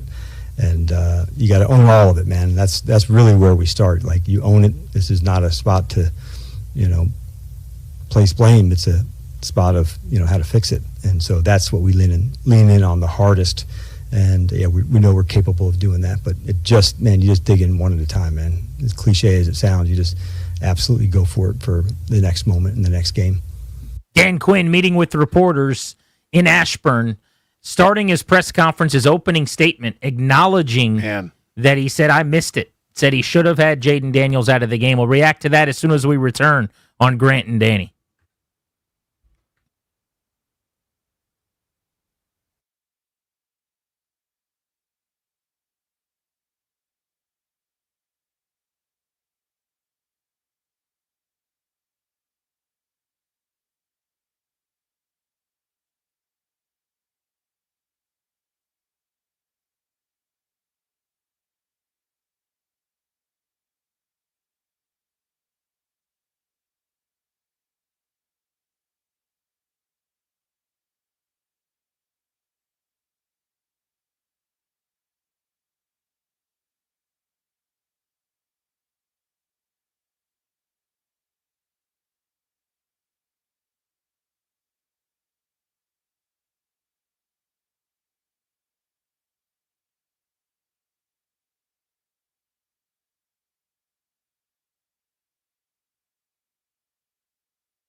Welcome back, Grant and Danny on the Fan. So pretty stunning start to Dan Quinn's press conference minutes ago, and I want to give him a lot of credit. He says, I've been simmering on this, I've been thinking about this, and I made a mistake. His quote that he kept saying was, I missed it. I just missed it. And I'm thinking it means the decision? I'm not sure. I missed it. But that's what he routinely said in acknowledging that he should not have had Daniels in the game. He said, we knew we were not going to call any run plays and we were not going to have him at risk as a runner. But he said when you have Jayden out there, he's always a risk to scramble. And I should have known that and thought about it and should have considered that more. I'm paraphrasing. But I missed it. That is not how Ron Rivera or a lot of other coaches that have been here would have handled that. So I do want to give him credit for that. Tip of the cap there. It doesn't put Daniel's elbow back together, and it doesn't put his arm back together to get him ready for Detroit, and he's still going to be out for an extended period of time and probably the rest of the season. But I did not have that in the office pool. Dan Quinn's a very likable guy. Yeah, so a couple things on that. I tell my sons this all the time. I appreciate the apology. I need the reason you're apologizing not to happen more often. Right? So, again, I certainly appreciate it. And taking ownership of that means a lot to me. It really does. On a number of fronts. The thing that he sort of went unsaid there was you got to look at the context of the game. Again, if he hadn't been touched the whole time, if he was under pressure like Sam Darnold was, or in this case was not, then that's a freak thing. It's not a freak thing when he's already been hit that many times. It's not a freak thing where no play is working and you're scrambling for your life every other down. Pretty much half the pass plays. He was running for his life, even if he threw it. He was getting away from something. Again, pressured on a stunning number of dropbacks. So 50% according to Next Gen Stats, and in the second half, 60%. I mean, Darnold was, I think, sub 10 in 12%, there, which was a career low. I Yeah. think it was 3 of 24 was the way that ratio went. But by the way, so that's the thing he said that resonated most with me. I think tomorrow's an election, right? So you think about like CNN and these channels where they'll have like 5 people sitting there and like, what resonated with you during the debate? To me, the closing argument of this candidate was, And you see like, oh, everyone liked when Dan Quinn said this, and like the meter goes way up because he said the stump speech thing. The thing that did not resonate with me in any way yesterday, from about yesterday's game from this press conference minutes ago, though, was when he was asked, are you making changes significantly on defense? To me, this would have been the day where you say, I'm taking over play calling duties. I'm going to get this right. I'm the defensive-minded head coach. I gave you the Legion of Boom. I've had top 5 defenses as a D coordinator every year. I haven't been a head coach, and I've run defenses in this league. I'm going to get to the bottom of this, and I'm going to start calling plays. You didn't get that. No. They're not making changes defensively in terms of the coaching structure, who's calling plays, the coaching staff, and the one change they are making, and this is just one of those, you do something to do it and to kind of throw some meat into a lion's den. The fix is going to be that Joe Witt will now call plays from the sideline, not from the booth, because this will help with the communication. It's still that word, communication, now halfway through the season. So that part was infuriating. So as good as the ownership part was at the beginning, I appreciate him doing that, that's as frustrating as the next part was. Again, I understand that he's stood up in front of these guys and has made declarations, right? Like, you made promises. So in other words, like, go back to Ron Rivera, who you referenced earlier. Rivera said to Jeremy Reeves, if you do what you're told to do, there'll be a place for you. And when we're all going, hey, they should probably go sign a safety. They're down a couple of safeties. He made a promise. And so Jeremy Reeves got to play, and they followed through with that, and that went a long way in that locker room, right? So I'm sure Dan Quinn has said, follow me and we'll do, and I will always have your back and we'll do X. If you do what you're asked to do, I'll do Y. Whatever that is. It's so bad and it's so broken that I understand you might be feeling like you're going back on some of your principles or going back on your word, but I'm no longer as concerned about hurting feelings in a 3-6 locker room where everybody's playing like crap, where no one does anything right at any time. Veterans are supposed to be able to count on, can't get the snap count right. Like, you know what I mean? Like, everybody's broken their code. Everyone's broken their promise here. It's now time for a massive adjustment. And moving Joe Witt 100 feet isn't the adjustment, with all due respect. I really do genuinely believe when he does stuff like this, like Dan Quinn thinks this will help. Yes, I don't think he's very just earnest in saying that way. words. Yeah. Earnest is a great word. I think he goes, all right, we'll put Dan down there. Joe Witt down there. He's a really good communicator. He's going to help sort things out. We're going to be better. It's just so empty.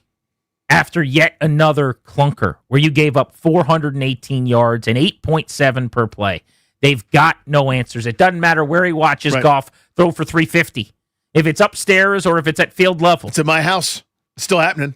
Next to you on the couch would be awkward. He's calling plays on the Motorola from your couch. The way we call plays is not for everybody. So far, that's been true. Yeah. Grant and Danny on the Fan, 38-14 final last night. Seattle whooping up on Washington. Our Blitz is next. Let's do this. We'll give away those tickets to Foo Fighters as soon as we come back. We do have Jay Gruden coming up in an hour. We'll get his thoughts on a coordinator moving down to the sideline and what that can change. That's at 5 right here on the Fan.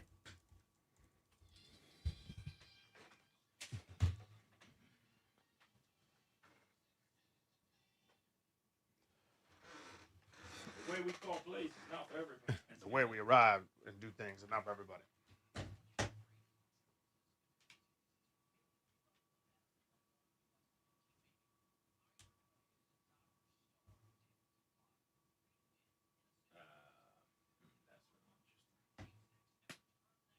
Like, if it wasn't for this stupid football performance, we should just be talking about Yamamoto. Like in a real sports situation. I just not the World Series guy out there. Yeah. You know what I mean? Yeah. I know you get it, but Did you want me to should we keep him? Or? no, not at all. I'm saying we shouldn't even mention him.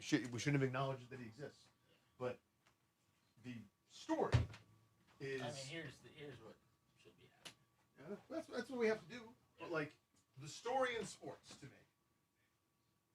is this guy won freaking 3 games.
Vladimir Guerrero Jr.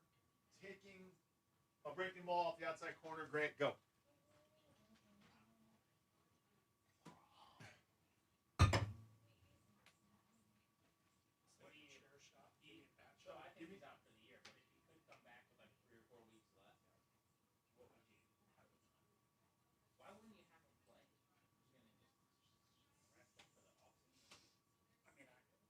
First of all, like you, I don't think he's going to get out.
brought to you by thewindowman.com, the educational window company. An update on Jaden Daniels. Dan Quinn had no timetable, but did say that he missed it last night. I've been thinking about it, honestly, nonstop, too. And, for me, the answer is, man, I missed it. We're going to have any read run plays and meaning no carries, for the quarterback on a run. And honestly, man, that's where I missed it. Of course, he could scramble. It's Jaden. It's what he's special at. And that is 100% that's on me. Other injuries for the Commanders, wide receiver Luke McCaffrey out indefinitely with a broken collarbone, and cornerback Marshawn Lattimore had tests confirmed that he did tear his ACL. He's going to be done for the season. Dan Quinn also said that defensive coordinator Joe Witt Jr. going to come from the booth down to the sideline next week. Buy one, get one 40% off and get 0% APR for a full year. You get both from thewindowman.com. All Trex windows, Monterey Storm windows, Provia doors, all apply. Thewindowman.com. Select products only. Minimums and installation apply. Prior sales already quoted projects excluded. See a consultant for details. From the Crop Metcalf 5-Star Sports Desk, I'm Toby Altizer on The Fan.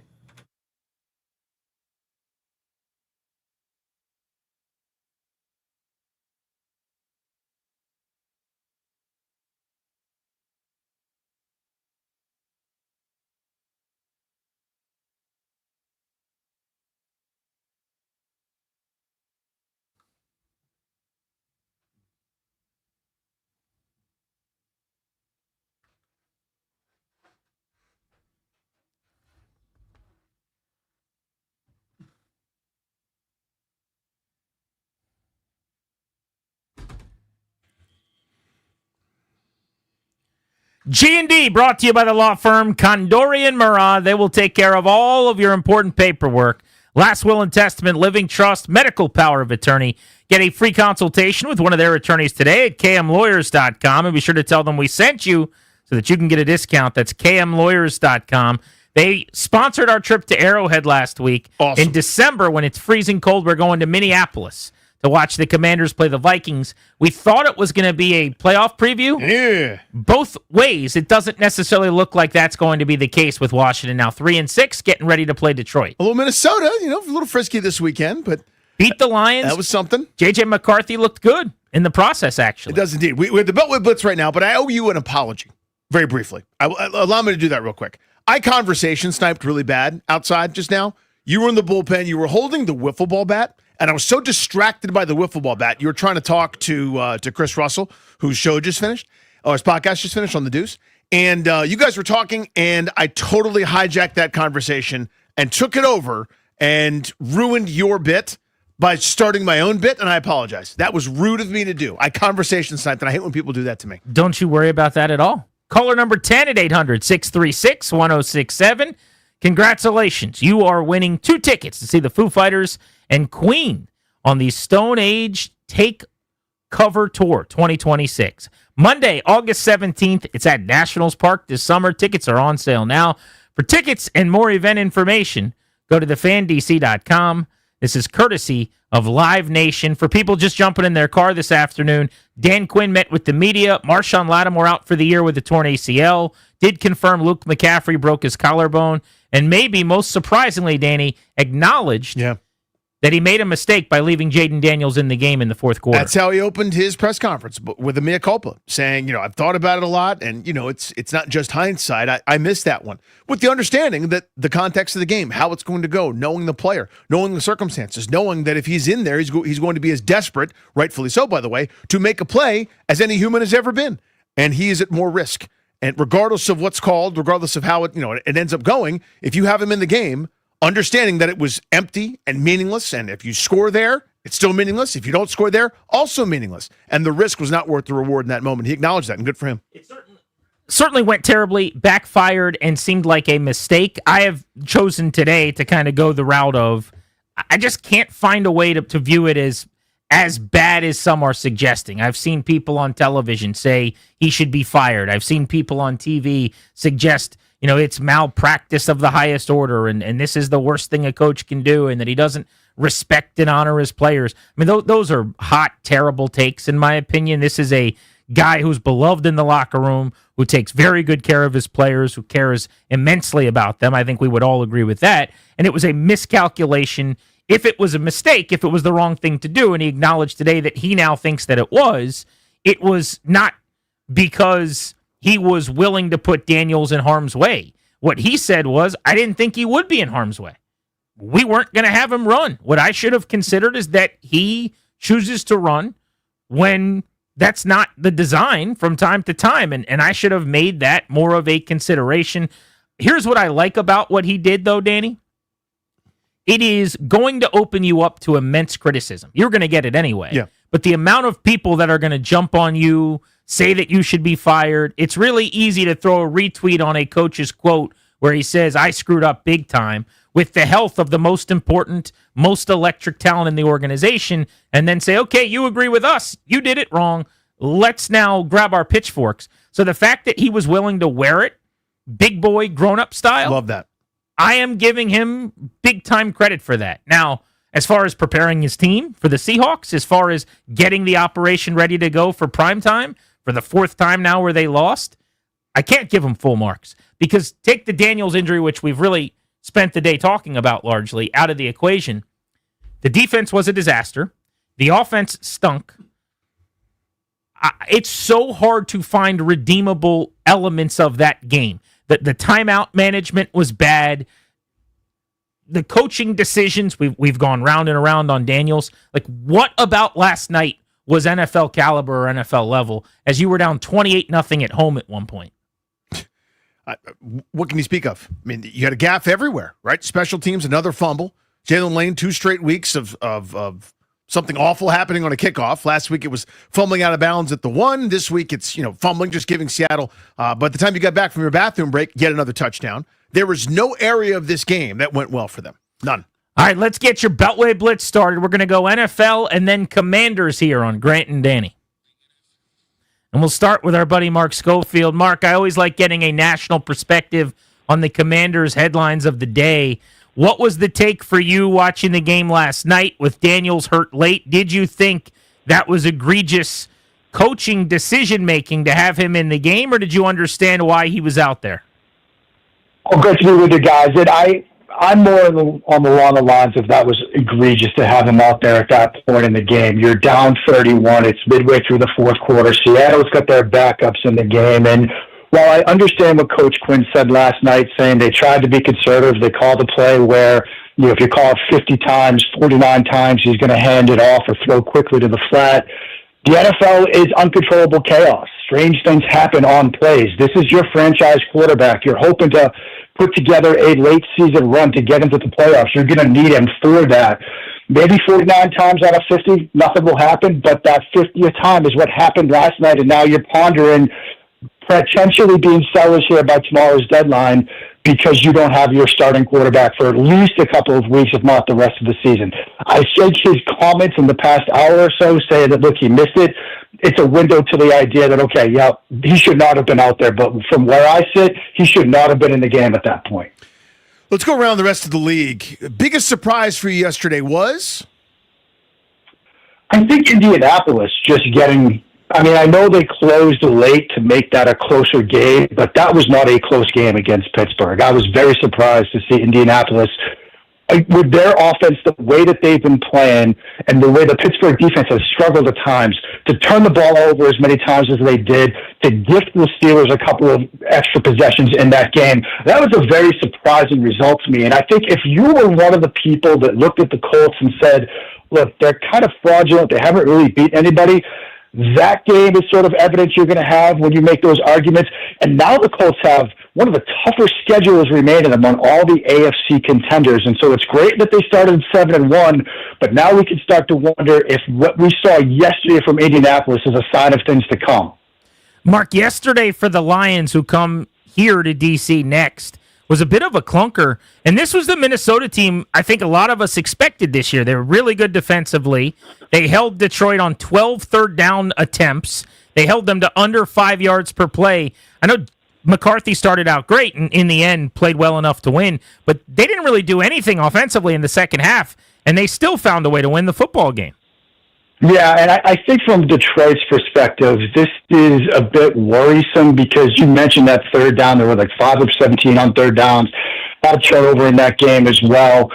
That defense that Brian Flores put out there really gave them fits. You can imagine teams are going to try to emulate what the Vikings did on the defensive side of the ball. And I think if you sort of zoom back, what we saw from Detroit is kind of a story of what we're dealing with league-wide. We've got a lot of good teams, but even these teams with 5 wins, 6 wins, 7 wins, they've got flaws.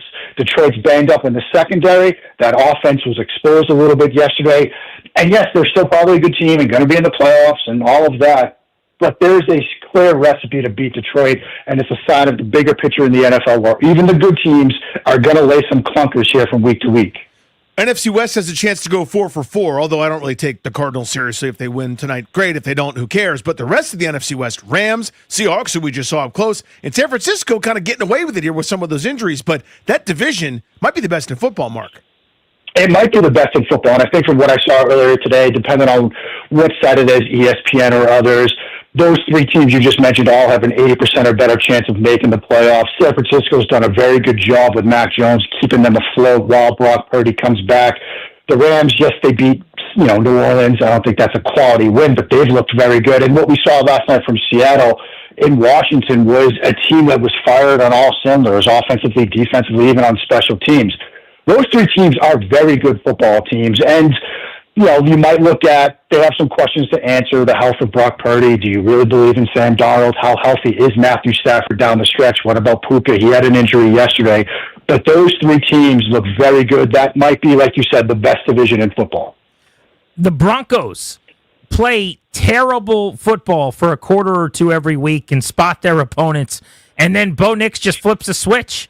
And in the end, comes back to make like 5 spectacular plays. They did the same thing again in the fourth. 18-15 winners over the Texans. They're 7-2. What do you make of Denver leading the West? They're a fascinating story, and I think if you would ask me this question after their comeback against the Giants, I would have said, well, I'm not really buying it too much. That's not really a great Giants team. But I know C.J. Stroud went out in that game, but that is a very good Houston defense, ranked in the top 5 in both against the pass, against the rush. Only defense in the NFL right now that is in the top 5 in both categories.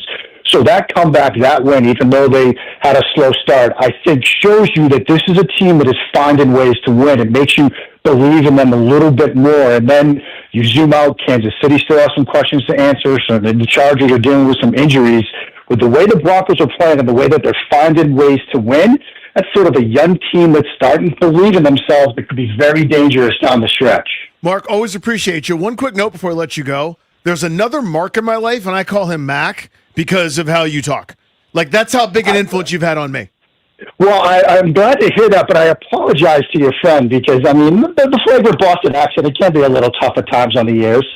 It is. You're always very pleasant with great info. Appreciate I know what you are. I know what you're not. You're not a call. There you go, friend. It's the other Mac. Always appreciate you. Thank you, pal. Thanks so much, guys. Yeah, man. Hit that local 53 sounder. Our guy Mitch Tischler, Monumental. Mitch, where do you even start? What are your takeaways from last night? Yeah, that local 53 sounder should just be wah, wah, wah. Where do you start? It's just a continuation of poor play across the board, and we're not seeing any improvement as the season has continued. Clearly, what they're trying to do is not working, whether it's the way they're communicating it, the way they're teaching it, or the way the guys are applying it.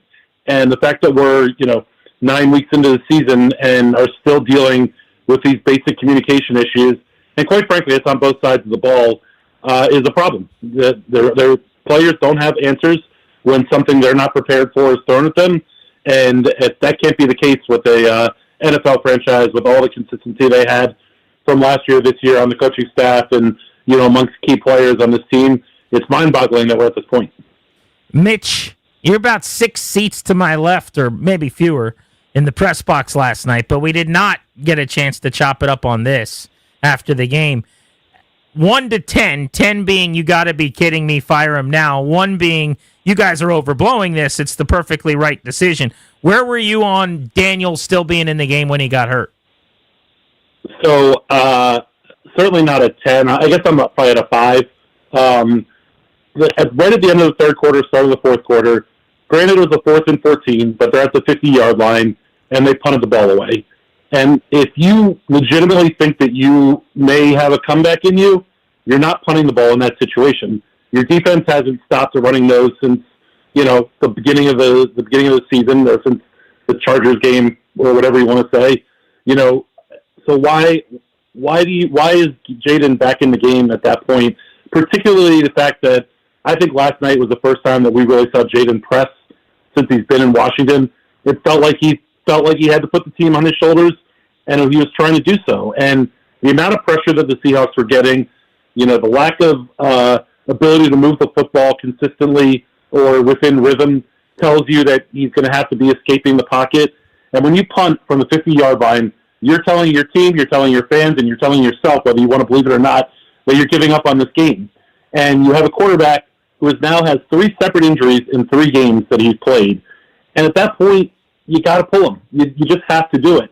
And, revisionist history is, obviously easy to be 20/20 on, but you're looking at a situation where, this team had waved the white flag. Had Jayden scored a touchdown on that drive that he got hurt on? Do you legitimately think he still had a chance to come back? No, they're not coming back in that game. And, those types of comebacks only happen when an offense is able to get itself moving, and it hasn't been able to do that in quite a while. To me, it was a huge mistake, and it just felt like, the absolute exclamation point on, another embarrassing game for the Burgundy and Gold. Yeah, and Mitch, you just touched on what I was going to ask. My sister was a much better student than me, a dubious honor, but she was. When I'm usually bringing home C's and D's, and then all of a sudden I get a worse grade, it's like, oh, no, what happened? Brings home the D, everyone loses their mind, right? Well, that's what the offense is going through at this point. I knew the defense stunk. What the hell's going on with this offensive group? Why are they struggling this mightily? I go back to them with not having answers. Not every time that you line up on an NFL football field are you going to know exactly what's happening in front of you. But the indecision across the board is difficult to put a finger on. And, this offense hasn't been able to run the ball, in whatever it's been, 4 weeks now. And that's a problem when you play a Seahawks defense that's as good as they are. But to me, you see, between whether it's O-line or receivers, if the pre-snap read isn't what they get, it's almost like, holy crap, what am I supposed to do now? And that's a problem. You need guys that are playing free and not thinking too much. And, it seems to me that there's too much, indecision and too much thought going into what's happening, play after play. And if you're not able to come up with a solution on the fly, even if you're blocking the wrong guy, throw that guy block him into the ground. Even if you think you're getting a zone look as a receiver and they end up in man, run that route, run it hard. And to me, that's not happening. And that miscommunication to me is happening on both sides of the field. And their discretion needs to be a better part of valor at some point. And whether it's DQ making a move with the defensive play calling, or they've made the move, Mitch. Joe Witt's going to leave the booth and come down to the sideline. So nailed it, fixed it. Championship. Husham and Zilli. They're rearranging chairs on the Titanic. Deck chairs on the Titanic. I mean, listen, if Joe Witt moving down from the booth to the field is a absolute difference maker, why are we doing this in Week 9? Why is this a solution in Week 9? I understand that early on in the season when you have your defensive struggles, you hope that the guys are going to come around, and it's not something that you need to do, snap of the fingers right away. But at the same time, this has been 4 or 5 weeks now that, that this defense has been getting blown off the field. And to see, small changes, we're going to cut down the playbook. We're going to change a couple of the folks that are playing. Do you think that if the defensive end situation wasn't the way it was, that we'd be seeing Jordan McGee on the field at linebacker? I think we're seeing him on the field at linebacker because they have to move Frankie Luvu to essentially a defensive end position. I don't think that this is some grand scheme of, hey, we got to get younger and faster on the field. Certainly, it's easy to portray that when you look at the differences, when you look at the injury situation. But these minute changes are not something that's going to turn things around for them next week. They're not going to turn this around for the season. At least it certainly doesn't seem that way. Maybe Joe standing on the sideline will be the difference maker. Communication. Do either of you guys believe that's the difference? Yeah, the communication, and it'll be simplified. So I don't think you're seeing the big picture here, Mitch. Yeah, I mean, sure. I I think we've all missed the big picture since this roster was put together at the beginning of the season with what's actually happening, because they kind of I've been saying they kind of dipped their toe in the water, but didn't want to go necessarily all in. And I think you're seeing where the fan base and us and the team are reaping the rewards of putting together a flawed roster and hoping that one player was going to be able to turn everything around for you. These are the rewards. I don't want to play that game. Yeah, no, thank you. Hey, Mitch, thank you, buddy. I will see you on Sunday as the Commanders take on the Lions. And Joe Witt and the boys, let's get a shutout and carry Joe Witt off the field since he's down there on the sideline. Thank you, Mitch. Simple to communicate. Yeah, it should be easy to communicate. It's not like the Lions have a great offense and all the motivation in the world after being knocked out of the playoffs last year. That's not happening. No, they're not coming in trying to score as many as they can and run up the score. There's Mitch Tischler, Monumental Sports, on our Beltway Blitz right here on Grant and Danny. Jay Gruden in about 35 minutes, coming up at 5 o'clock. Want to ask him about the decision to still have Daniels in the game. Next, you heard Dan Quinn asked about, should Jaden be able to play again later in the year? Is there any chance they would shut him down? How do you guys feel about that? Let's get into that next on Grant and Danny.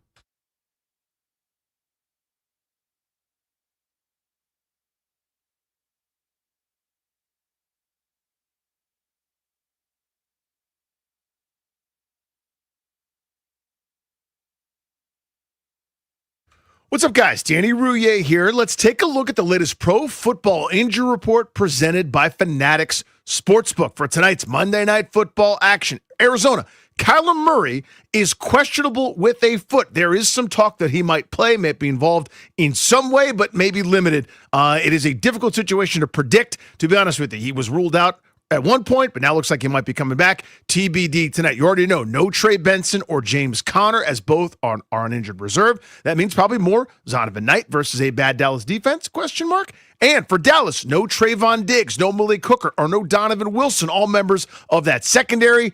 That might mean some impact there on Jacoby Brissett, Trey McBride, Marvin Harrison, and maybe even Zay Jones or Michael Wilson for Arizona in terms of some of their offensive numbers. That is today's injury report. Listen all season long for weekly injury updates presented by Fanatics Sportsbook, the home of fair play. Download the app today. You've heard me talk about it, right? All season long. Football's in full swing, and let's be real, there is simply no better place to bet than Fanatics Sportsbook. So don't wait for a bad beat with another sportsbook. Switch to the home of fair play, where they protect all pro player prop bets across straights, parlays, and same-game parlays across any first-half injury. Some books protect you for your bet just in the first quarter. Some do nothing at all, but not a Fanatics Sportsbook, where they flip losing bets into winning bets on every football game day. QBs, running backs, receivers, any eligible player prop. Fanatics Sportsbook's fair play policy gives you the edge when it comes to cooking up that parlay. That means if your player gets injured in the first half, your bet will play on with all the remaining legs, meaning a loss can be turned into a win. You can also track your player performance right there in the Fanatics Sportsbook app, and the payout speed is lightning quick as well. So, bet with the book that always has your back. Fanatics Sportsbook. I'm telling you, winning hits different here. Must be 21 plus. Gambling problem? Call 1-800-GAMBLER. MD visit mdgamblinghelp.org.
This update is presented by PVI Office Furniture. Fast, excellent, affordable business grows with PVI. In the NFL, the Commanders fell to 3-6 with their loss to the Seahawks yesterday. Jaden Daniels leaving the game with a dislocated elbow. Dan Quinn taking accountability, saying he missed it today. I've been thinking about it, honestly, nonstop, too. And, for me, the answer is, man, I missed it.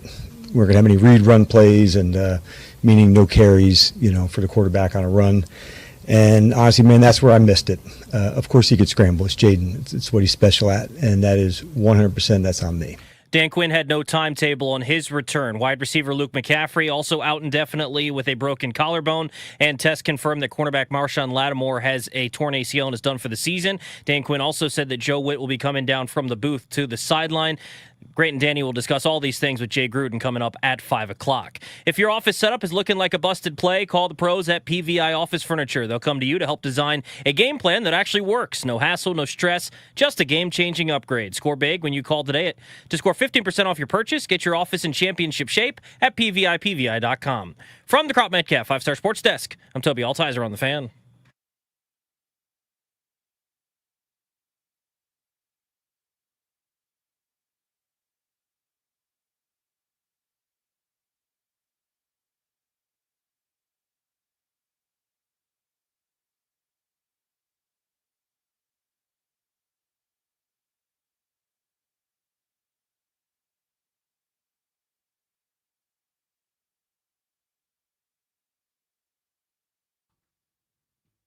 Jay Gruden in 30 minutes. We're taking you up to 6:30 on The Fan. The Commanders have dropped 4 straight games, the last 3 by at least 21 points, something that hasn't happened round these parts since Marty Schottenheimer's first month in 2001 during that 0-5 beginning to the season. For Washington, they are 3-6, and the resume in conference 1-5. That's a tiebreaker that isn't going to work for wild card play.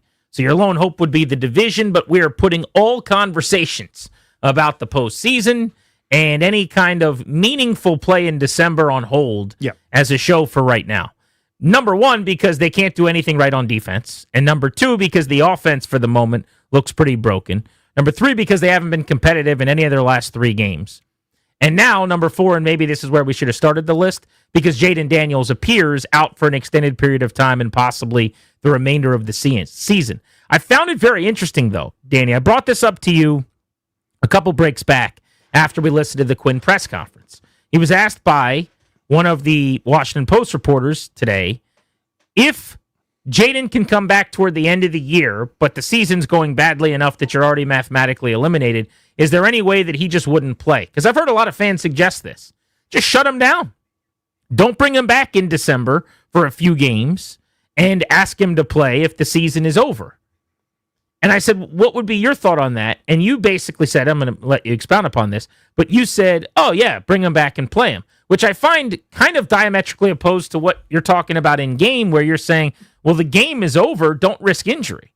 How is that different? I mean, the season is over. Why risk injury where he can't spend the offseason getting better and improving and doing all the stuff he wants to do rather than rehabbing? Sure. If you find in a game, in a moment where he's been hit 20 times and can't find anybody to throw to and is scrambling on 50% of the dropbacks, then yeah, remove him from that game specifically. But he needs to play. He needs to play football. The balance sheet is still worth it to gain experience, to gain reps, and all those sorts of things. Once it becomes not worth it, then remove him from play. It's very simple. You and I had an argument years ago about Trent Williams, if you recall, where he was nursing, just because that's who Trent Williams was, 17 different things, numbers approximate. He had a knee thing, a back thing, I have to walk with a cane Monday through Friday thing, and I'm somehow able to play Sunday thing, right? And there were a couple games left that were meaningless, and I said, shut him down, and you were like, well, that's not done. I said, I know it's not done, but it should be done.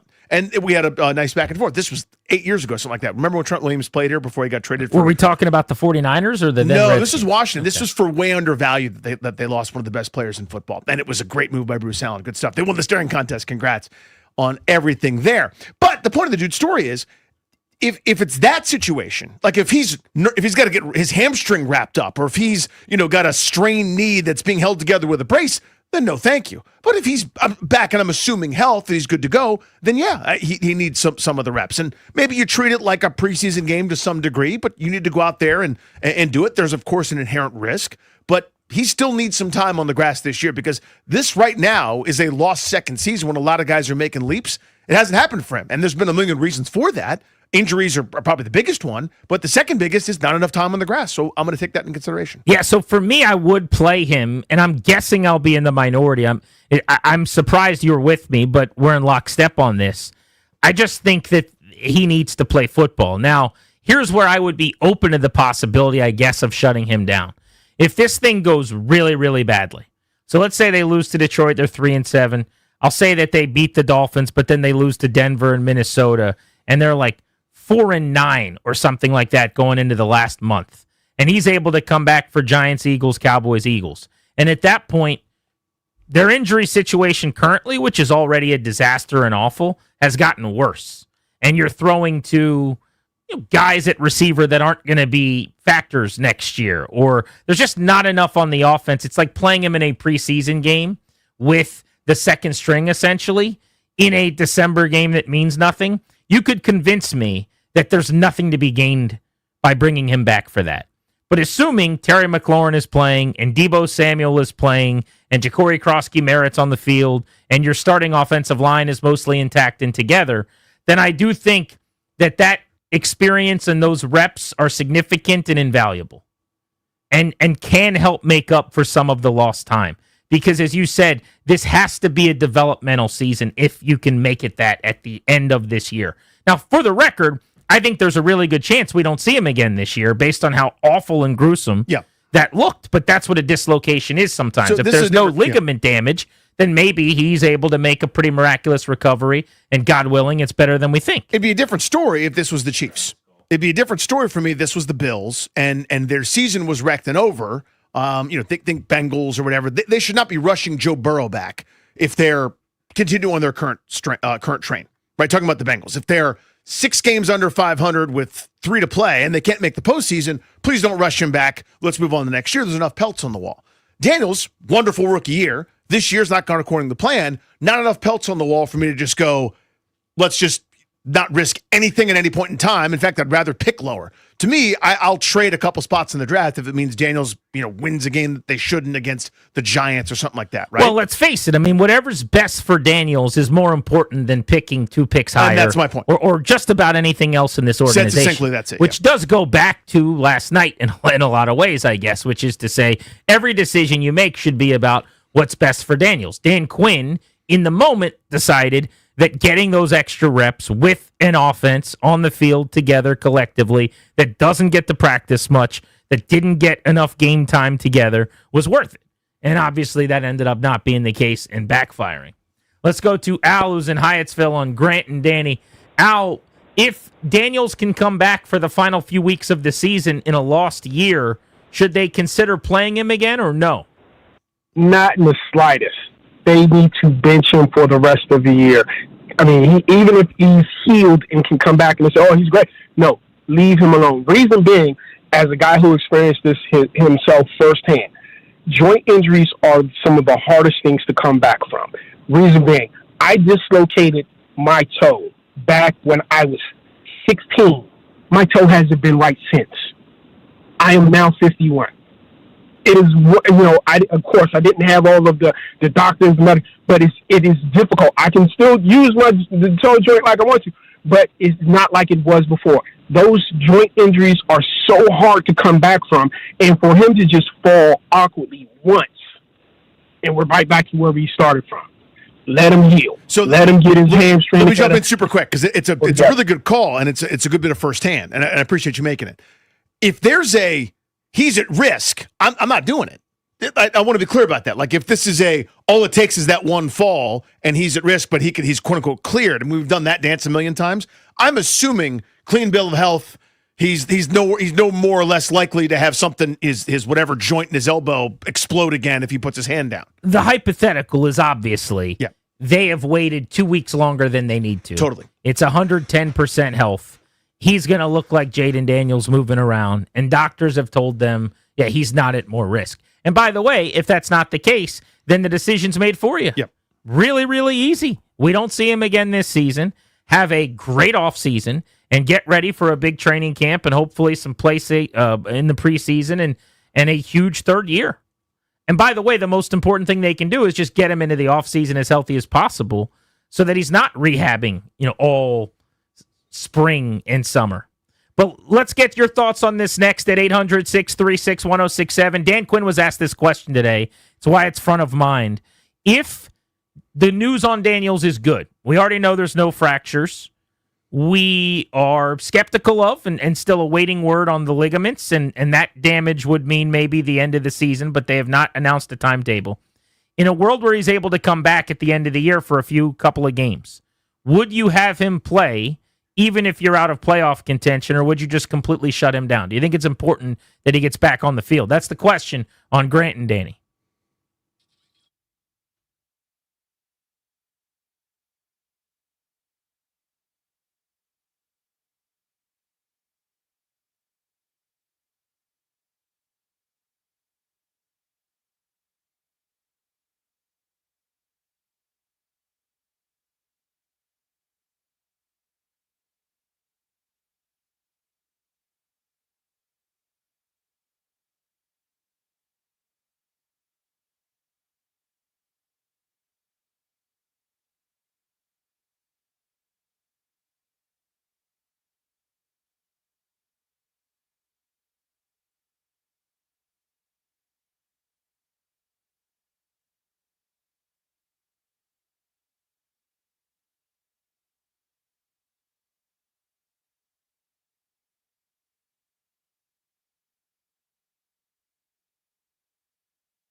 Dan, I hate to ask a hypothetical question, but depending on the team's record, even if Jaden is healthy enough to return later in the season, can you foresee any situation where the team would hold him out even if he's healthy enough to play? Yeah, I hate that you went hypothetical too. You didn't have to. I haven't even gone there, Tom, honestly, dude. That's a way down the line space to get into. Kind of really worried about this weekend to go. So we haven't discussed any of that. We haven't had any topics on that at all. That's the question at hand as we welcome you back on Grant and Danny. Dan Quinn asked today if Daniels can come back late this season after things are out of reach. Would you still bring him back or play him, or could you shut him down for the remainder of the year? He has not yet considered that. We're asking you guys to do just that right now on Grant and Danny. Ryan Clark weighed in on ESPN on Monday Night Countdown ahead of this evening's Cowboys-Cardinals game on Daniels still being in the game and whether or not it was a mistake by Dan Quinn, who said today that after much consideration since last night, he regrets having Daniels in the game. He thinks he missed the decision. He missed out on making the right call. This is what Ryan Clark had to say. No, because dogs gonna bark, and I'd rather say whoa than sick 'em. We're talking about Jaden Daniels, who played 55 games in college. In 4 separate seasons, he played 12 games or more. This is a dude that fought to be on the field after his knee injury. He fought to be on the field after he injured his hamstring. And Dan Quinn's job is to go out there and win football games. And Jaden Daniels is going to play as long as his brethren are playing. Now, I will say this. Most NFL players are pulled when they are winning by a multitude of points. It's very rare you're pulled when you're behind. I think eventually Jaden Daniels would have been out there, but I felt that Dan Quinn wanted to see his team continue to fight a little bit more before he made that decision. I have absolutely zero problem with Jaden Daniels being in the game. It does seem like a lot of the players, and I said that earlier today on the show, I talked to a bunch of guys who have played in the league about this and just trying to get some opinions of some smart people and trying to bounce things off folks. And a lot of them said they didn't have a big issue with it, part of where kind of my theory came from. Clark's among them. I think the player mentality of just wanting to be out there competing is part of what you hear there. Yeah, it's just a chance for him to be wrong on something, and he jumped at it. I mean, you heard the reasoning. You're talking about a guy that tried to overcome injury to play. You're talking about a guy that was hurt. That's toughness. That's not the issue. Nobody is sitting there questioning his toughness. The mentality of the player is, if I sit down, I'll never get my job back. And by the way, that's the NFL. That happens. Ask Alex Smith. Ask a million other quarterbacks or guys that have gotten through some injury. God forbid Chuba Hubbard has a sprained ankle. Next thing you know, you're getting 3 carries a game because Rico Dowdle's got your gig. That's the league. They're always looking for the next thing. Now, Daniels is a different story, but that's the thing. That's the player mentality. His reasoning is wrong and flawed and incorrect. You can think the opposite of me, and with a good explanation and thoughtfulness about it. His explanation is, this is a guy that tried to come back in when he was hurt. Nope. The only thing he said that I agreed with is Dan Quinn's job is to win games, so he's always going to prioritize winning the game. And that's not a good reason, by the way, to have someone out there down 31-7 when you're not going to win this game. The best thing he can do to win as many games as possible is to keep Jaden Daniels as healthy as possible. But for me, the argument on Dan Quinn's behalf is as simple as you feel like he needs more reps. Yeah, the offense is stunk. He hasn't been as sharp. He needs some of the work, and it's bad luck. I don't even think it's a sharp thing, by the way. It has nothing to do with his sharpness to me. It has to do with, at his pressers most weeks, Cliff Kingsbury, when talking about some of the issues on the offense, references that they just haven't had enough time together, that the lack of continuity and health of practices and games isn't there for the muscle memory that needs to be created schematically. And so that was 20% of a football game to work on that. That's 1/4 of one game of 17 in the season. That's not nothing. Let's go to Jay in Southern Maryland on Grant and Danny. If he can come back at the very end of the season, would you bring him back for some games? What's going on, Grant, Danny? Absolutely not.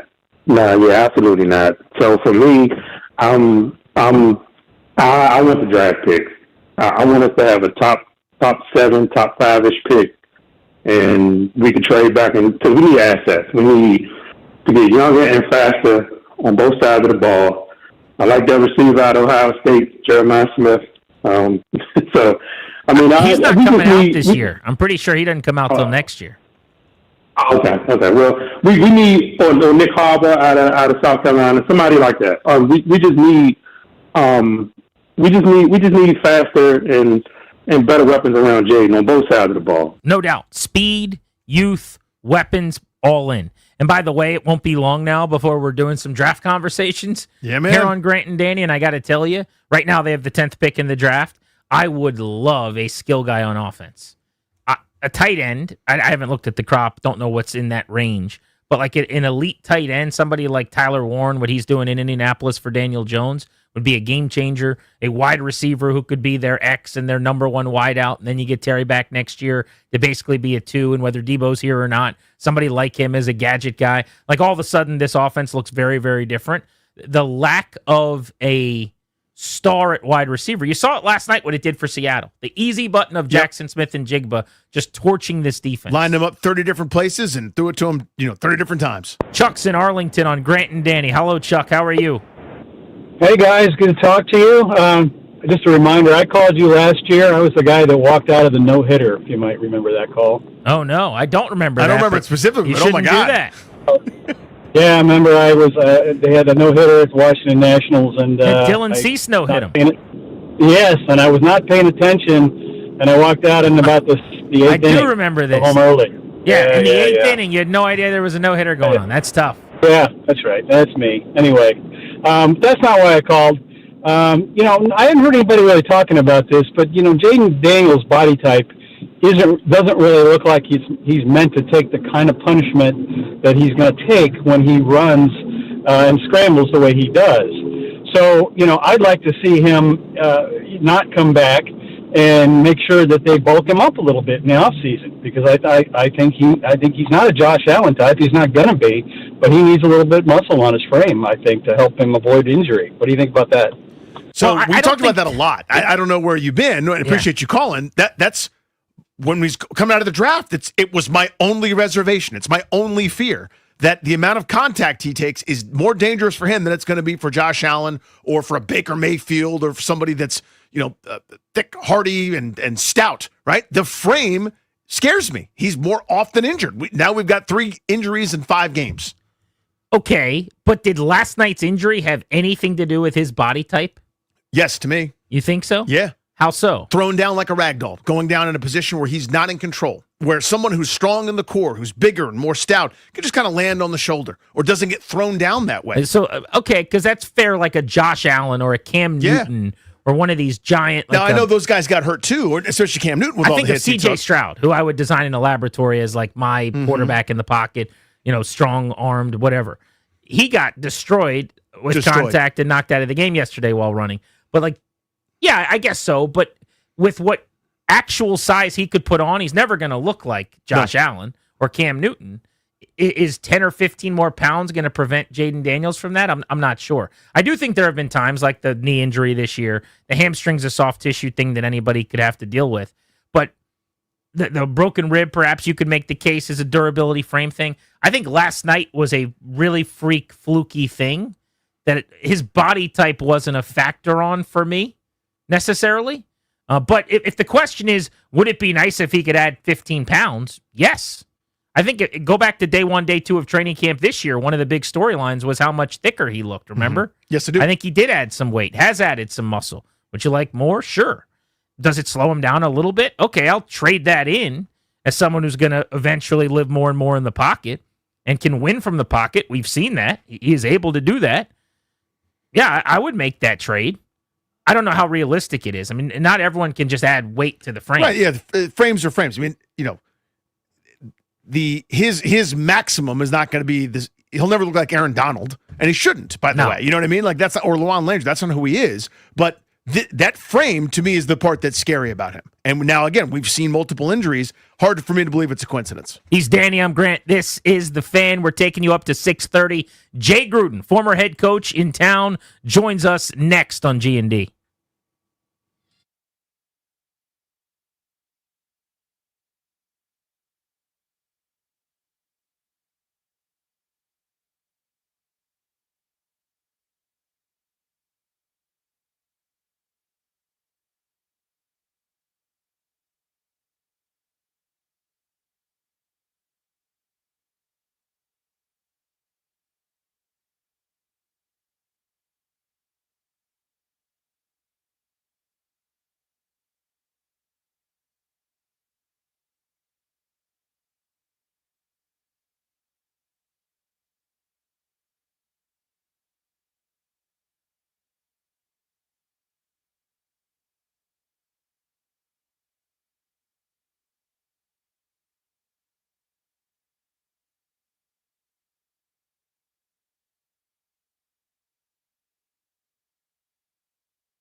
This update is brought to you by thewindowman.com, the educational window company. In the NFL, the Commanders fell to 3-6 with their loss to the Seahawks last night. Jaden Daniels leaving early with a dislocated elbow. Today, Dan Quinn saying he missed it. I've been thinking about it, honestly, nonstop, too. And, for me, the answer is, man, I missed it.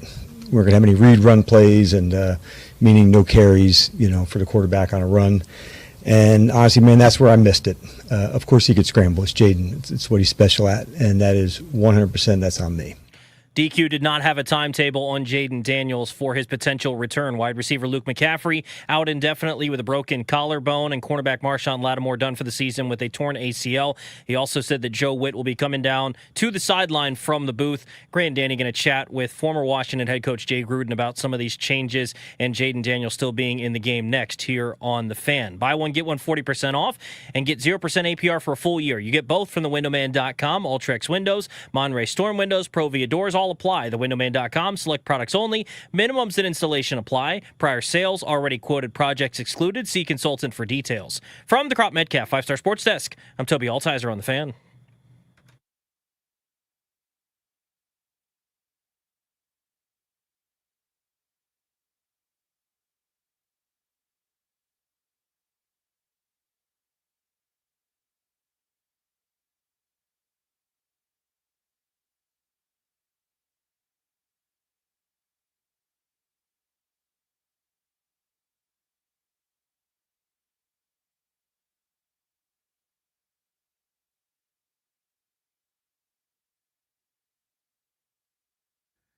Grant and Danny on The Fan, brought to you by the law firm Condori and Murad. We're taking you up to 6:30, 90 minutes of show left. We've still got Don't Forget About coming up at 6. I do want to talk about the uniforms and some of the vibes at the stadium last night for just a couple of minutes at some point, because aside from the game, make fun of me as much as you'd like to. What an amazing setup. I mean, they are doing a way better job at that stadium than they've ever done before at event planning and putting together memorable evenings for people. Now, at some point, a game has to happen. You're going to have to play the game. And as well as everything else went, the game went that badly. But that's not the part the organization non-football side controls. So I do want to talk about that at some point. But let's get to the Ruud guest hotline. Ruud, the most reliable heating and air conditioning products in the DMV, and talk to friend of the program and former head coach here in D.C., Jay Gruden. On air and on the road, Jay Gruden is driven by the Tedbert Automotive Group, Tedbert Ford and Chantilly in Fairfax, your F-150 headquarters, Tedbert Lincoln and Chantilly, and Tedbert Chevrolet in Sterling, all home to Tedbert for life, lifetime vehicle coverage. See and shop them all at Tedbert.com. Jay, it is good to catch up with you. Unfortunately, after a fourth straight loss to break down, what did you make of last night's 38-14 shellacking at the hands of Seattle? It was not good from the start. The opening drive for Washington wasn't very good. Jade didn't have much to work with. They punt, and then Sam Darnold goes down quick and scores. It's 28-0 at half, 31-7 at half. I think I might have gone to bed. I don't know. It was a disappointing day for Washington in general. Why hasn't their offense? I'm going to get to Jaden Daniels and all things included with that here in a moment with you, Jay. But what the hell's going on with their offense? Why has it struggled so mightily here these last couple of weeks? I don't like the rip-on play. There's nobody to throw to. Who are you throwing to? I mean, Zach Ertz had 4 for 45, I think. I don't think Luke McCaffrey is even in the game half the time. And Chris Moore, I don't know who you're throwing to. Jeremy Lane is a rookie. He's a below-average type guy, I think. He's a number 4 or number 5 on most teams. And I just don't know. And Debo is more of an underneath guy. So I just feel bad that there's no big place for them to be had down the field. So everything's got to be a dink and dunk slant or an under route or a shallow cross or a screen or something like that. It's just hard to manufacture big plays with the people that they have right now, in my opinion. Well, Jay, they also just didn't protect well. Daniels was pressured on 50% of dropbacks, which was the worst ratio in his career in terms of pressure faced. And on top of that, it seems to me like you mentioned the lack of kind of open receivers or what have you. I mean, they're not doing a whole lot to help him in the way of scheming guys open either. If he wasn't running the ball, they didn't have anything going on offense last night. Yeah, if Jaden was a quarterback, they probably would have had, 1 or 2 first downs at the end of the half. It's just very hard, tough sled. Scheming guys open is kind of difficult when they're not very scared of you. They could play man-to-man. They could do whatever. They could change coverage. They can rush 4, get after you. They rush 3, get after you. They rush 6, get after you. And you really don't have an answer. It's just hard sometimes. I've been in a situation like that where you're like calling up to the booth, what the hell can we call, for God's sakes? You know, we can't protect, we can't get anybody open down the field. So it's difficult, and I kind of feel for Cliff and obviously the offense. So what's the answer? Is it more speed? Is it more weapons? Is it just getting to the offseason to add more pieces? Like, how do you fix what you're saying is the problem? Yeah, I'd be, looking at practice squads and trying to find some free agents to come in here and compete. If they don't trust Luke or this Chris Moore guy, or, they just signed Travion Burks, he's been in and out of different lineups for a long time. Chosen was in there. I don't know what happened. I don't know. They just got to find somebody that can run and catch a ball down the field. It's just very difficult right now for them with the people that they have. I don't know what I'd call if I was Cliff, to be honest with you. I just, I don't want to sound doom and gloom, but I just don't know if I have a lot of faith in the receivers at hand other than Debo running an under route. Well, there's some doom and gloom going around. They're 3-6, and the QB's hurt probably for the year, Jay. So, you could wallow in the pool with us here. I'm imagining your answer to this question will probably be similar because of, I think they're hand in hand. But the run game has really suffered too. Is that basically the same sort of equation there, right? Because nothing scares you, so people can kind of press forward. They're not afraid of getting beat over the top? It's a dial of defense if you're a defensive coordinator. You can stack the box, you can blitz, you can do whatever you want. There's no fear whatsoever a defensive coordinator has. Safeties have it. They can stop the run. They can jump their linebackers up in the gaps. They don't really care. There's no threat. So, I don't know. I just think it's just a shame because last year they were pretty explosive. I know that De'Ami Brown isn't a huge, great player, and Zacchaeus isn't a great player. Those two guys made a lot of plays for him down the field, and obviously losing Terry hurt. But losing those guys, I think, hurt a lot. Jay Gruden with us on Grant and Danny here on The Fan. When I watch ball all day long on Sunday, most of the explosives and the big stuff in the passing game in this league comes off of play action. It comes off of sometimes bootlegs and moving pockets and often from under center. But, not just your traditional drop-back passing game. It seems like it's really hard in the NFL right now to just live in that drop-back game without any kind of deception. Look at Kubiak in Seattle and Darnold. I mean, everything's out of heavy personnel groupings and basically getting the defense moving and hitting them the other way. Should Cliff incorporate some of that? I mean, they don't really have any of that in this offense, and I know last year it worked great without it, but something's not right anymore. Yeah, I think a lot of the big plays are hit on first down. In order to hit the big plays on first down, you got to maintain drives. That means you have to convert some third downs to get another first down, and that hasn't happened either. But you're exactly right. I think lining up some heavy personnel and then doing some heavy, hard play action, you get some people down the field, and that's, I think, 25 or 30% of the success rate on first down are big plays because of the play action and because of the start of the run under center. A lot of people are crying for under center plays, and that really does help when you're under center on first down and the threat of a power, a duo, or a weak side counter, something like that. Then you pull it out and you're running a bootleg and high crosses and low crosses and double moves. So, yeah, I would love to see them incorporate some of that. Jay Gruden with us here on G&D. All right, let's get to it. Do you have a problem with Jayden Daniels being in the game when they're down 31 and he's been under assault the entire evening? Yeah, I hate to. Yeah, a little bit. Yeah, I think the game was over. They already punted once before, kind of threw out the white flag, and unfortunately, he was in there. I wish we would have just handed the damn ball off. The end rushed up the field. I don't know why he kept it in the first place, damn it. And I don't know why Cliff gave an opportunity to have a read-type play. That's the only thing that bothers me about it. If you're going to put him in there, call plays where he has to hand the ball off and you don't have a read for him. I know that's his game and that's his strength, but in that situation in the red zone, surely they could run an inside zone and just hand the damn thing off. But I don't want to beat a horse while it's down, but damn, it's unfortunate because he's such a dynamic player. So to that point, that was going to be my question. What was the worst coaching decision if you're judging? Having him out there, because I have not killed them today. That drive started with over 12 minutes to play. So it's not like it was 3 minutes left. I mean, that's basically the fourth quarter, right? Having him out there or the play call itself was kind of what I've taken issue with. Yeah, exactly right. I think that's more so the point. And Jaden's such a competitor. You can't tell Jaden, if you're going to give him an option to read the play, just hand it off no matter what. And he's a competitor. He's going to try to make a play. That's just how he's built.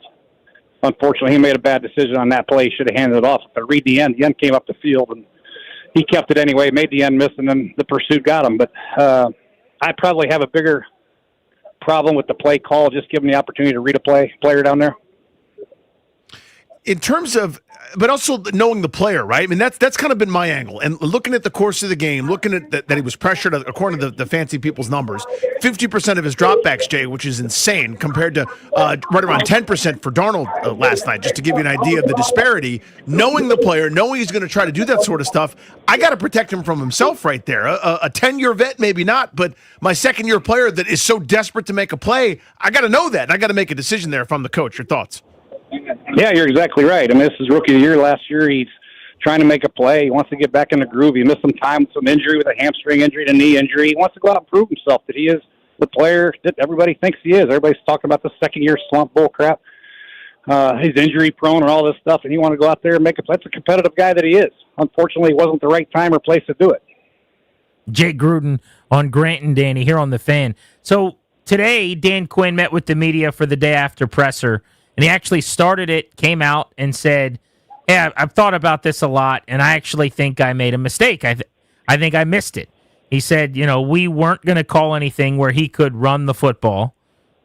It was a situation where he was going to be out there, but he wasn't going to have any design carries. But I should have thought more about the fact that he tends to scramble, and he shouldn't have been out there. Did you ever have to go to the podium and kind of say, whoops, my bad? And what do you make of a head coach knowing all this, the criticism, the scrutiny's coming, doing that today? Yeah, I think my whole career was a whoops, my bad. I felt like, yeah. That's a good line. I think that, Coach Quinn is owning up to it. He's taking a lot of criticism, obviously, and he feels terrible about us. When you ever lose your quarterback, you never want to be put in that situation for, hey, he shouldn't have been out there. Maybe Jaden said, I want to get out there and play. Shit. Just, don't call it zone read. I mean, you wouldn't call a quarterback draw, would you? So why would you call a zone read? But anyway, I feel bad for Coach Quinn, but I've been in those situations before. Apologize for things I said, things I did, leaving a player out there, taking a player out. I don't know. I just apologize for the hell of it sometimes. Yeah, when people are looking for that red meat. I mean, so his press conference today, he owned up to that, which was nice. But the big change for a defense that led up 282 yards and 4 touchdowns to Sam Darnold through the air in the first half last night, the big change is Joe Witt's going to move from the press box down to the field. So that's the big change. For everybody looking for red meat, all the wolves at the door, Jay. What's your reaction to that? Yeah. Well, maybe he can jump on the field, be a 12th man or something, because right now they have no answer to anything. They can't stop a forward pass. They can't stop a run. So I feel bad for Coach Witt, and it's too bad because this team was an NFC championship, and there wasn't a lot of changes on defense. I know they lost a couple guys, and obviously the defensive end's injury, but they shouldn't be this bad. I don't know what the deal is. It's just unfortunate to see Sam Darnold throw for 300 yards and 4 touchdowns and a half at home. So, yeah, I don't know what the answer is. They lose Lattimore now, and I wish I could tell you. I don't know. Sometimes these coaches just got to try to figure some things out. Challenge you guys. Challenge your pride factor. Make sure they continue to play hard. Find the guys that they want to continue on with the program. They're going to play hard and do the right thing, not only for the rest of this year, but for next year. And there's a lot to that. Some guys are going to throw the white flag in and quit. Get rid of those sons of guns, Play a practice squad guy. Elevate somebody. Something. Find out the guys that are going to go to war with you every day, no matter what the situation is. That's the most important thing right now for Coach Witt. Jay, how is it so easy against this defense? I understand that they're undermanned with the injuries, but you go into the game knowing Jackson Smith-Njigba is going to get some numbers. He had 7 for 120 in the first half. And it seemed like every single time they went play action and he ran one of these like zone beaters in the middle of the field, there were 4 guys kind of, all around him, but nobody anywhere near him to make a play on the ball. I just don't know. And he was always able to catch and run. How is it so easy? There's almost never anybody that can get their hand anywhere near the ball ever. I don't know. Not playing a lot of man-to-man, obviously, trying to play some zones and trying to get eyeballs on the quarterback and break on balls and things of that nature. And Sam Darnold did a great job, and Kubiak did a great job finding holes in the zone, and Sam delivered the ball. The issue is Sam never had any pressure. I mean, the guy's standing back there, chilling, smoking a cigarette, just dropping dimes. I mean, if you don't have people around you, these quarterbacks in the NFL are going to hurt you real bad, especially if a guy like Smith-Njigba on your team. And the guys that they have at receiver, they don't have Cooper Kupp, but they have other players that can play. And, you got to figure out ways to get pressure. That's the biggest thing.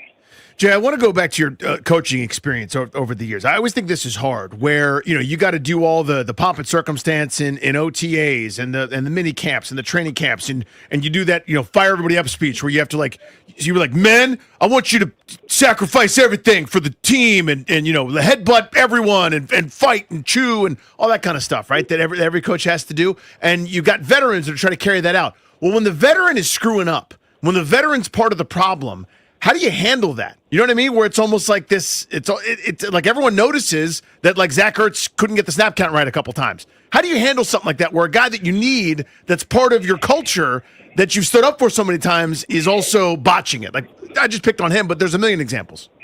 Yeah, I mean, that's why the good teams are the good teams. They have great veteran leadership, and the players that they pay are performing at a very high level and a consistent level. And when you're veteran guys and the guys you're counting on are not doing that, then you're going to have major problems with your team. Somebody's got to step up. There's no youth right now stepping up on offense.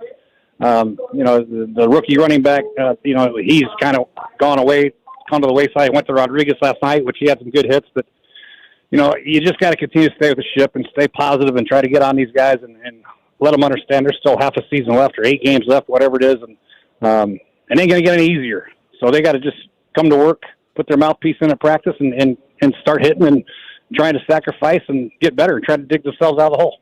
Jay, do you remember a situation, you guys struggling, a lot of injuries, whatever, where you kind of knew this is not going to end well?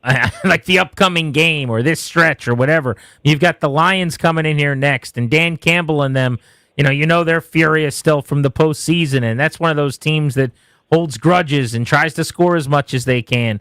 I just wonder, it's 3 straight losses of 21 or more. Hasn't happened in the league in 5 years. Hasn't happened for the Washington organization in 21 years. Like, what is that like in the building as you kind of are riding it out? Yeah, I think they have enough good players to still perform pretty well. Marcus has won some games at quarterback. You know what I mean? Cliff has got to do a good job of doing some unique ways to try to get some big plays somehow. You look at Ben Johnson yesterday, he had 4 or 5 trick plays that manufactured some big plays. So I'm not saying turn into Ben Johnson and call a trick play every other play, but something has to give. You got to try to figure out, give the team a spark somewhere, somehow. Somebody's got to step up and do it. I don't think it's a woe is me, we're going to get our ass kicked every week. They still have some good players on their football team. They just got to come out and play and start fast and get some energy going and some positivity going. If they start early in the first quarter against Detroit, and it's 14-0, it's going to be 72-3. So they just got to start fast and figure out ways to get their best players the ball and compete. The NFL trade deadline is tomorrow at 4 p.m. Eastern. What would you advise them to do? Everybody says, sell, trade a bunch of pieces. It's not like you get a lot back. But what's your mindset on that? Well, who are you going to trade? First of all, I don't know who you trade. Who's going to get the best draft pick for you? I don't know who that is. I'm just making something up here. Yeah. Like Daron Payne. Would you dangle Daron Payne for a draft pick? If it was a decent draft pick, I probably would. Right now, I don't feel the inside presence of Payne and Kinlaw like I thought I would before the season started. And I don't know if it's because they're not getting any pressure on the outside either, so there's really no threat there. Not many 5-man rushes, but that would be a possibility, sure. Him or Kinlaw or something like that, but. I don't want to go fire sale right now. There's still a bunch of time left. I know quarterback's out. Lattimore's out. Things aren't looking good, but I don't know if I'd go wholesale changes and sell right now. Even though I know Dan Quinn will be there and I know Adam Peters will be there, they shouldn't have any threat of losing their jobs. So they do have to look for the long-term solution, though. Yeah, and what kind of conversations would you have with the GM today if he asked for your recommendation? Obviously your coach is concerned about this week. A GM's got to be concerned about, years, right? Like, how would those go? Yeah, is there anybody out there that can help us? We need an edge rusher. We got to get some pressure on defense. We can't give up 31 points to Seattle Seahawks in the first half, for God's sakes. We got to get some pressure somehow, some way. Who's that going to be? Who can we get? Who's out there? Can we poach a guy off a practice squad? There's a young pass rusher out there that we saw on tape from Connecticut. I don't know. We got to find somebody to give us a spark on defense. And then offensively, we got to have somebody who can run, somebody who can make a play with the ball in his hand somewhere, somehow. That's easier said than done, but the weapons are few and far between. If Zach Ertz is your number one receiving target every week, you're going to have problems. Yeah, and we're seeing it at this point. All right, a little bit redundant from some of the things you said earlier, but I guess I want to end looking ahead to the Lions. So you're running the building, you're the head coach, you get them together for whatever the meeting is today with the walls caving in and the season seemingly feeling over from a postseason standpoint, and you say what? I'd say we have the Detroit Lions coming in. They just got their ass beat by the Minnesota Vikings. These guys aren't perfect. These are not the Super Bowl champs. We beat their ass last year at their place to go to the NFC Championship. We've done it before. We can do it again. But we got to play our best game. We got to play our best ball. Offense, defense, special teams. We can't have mental mistakes.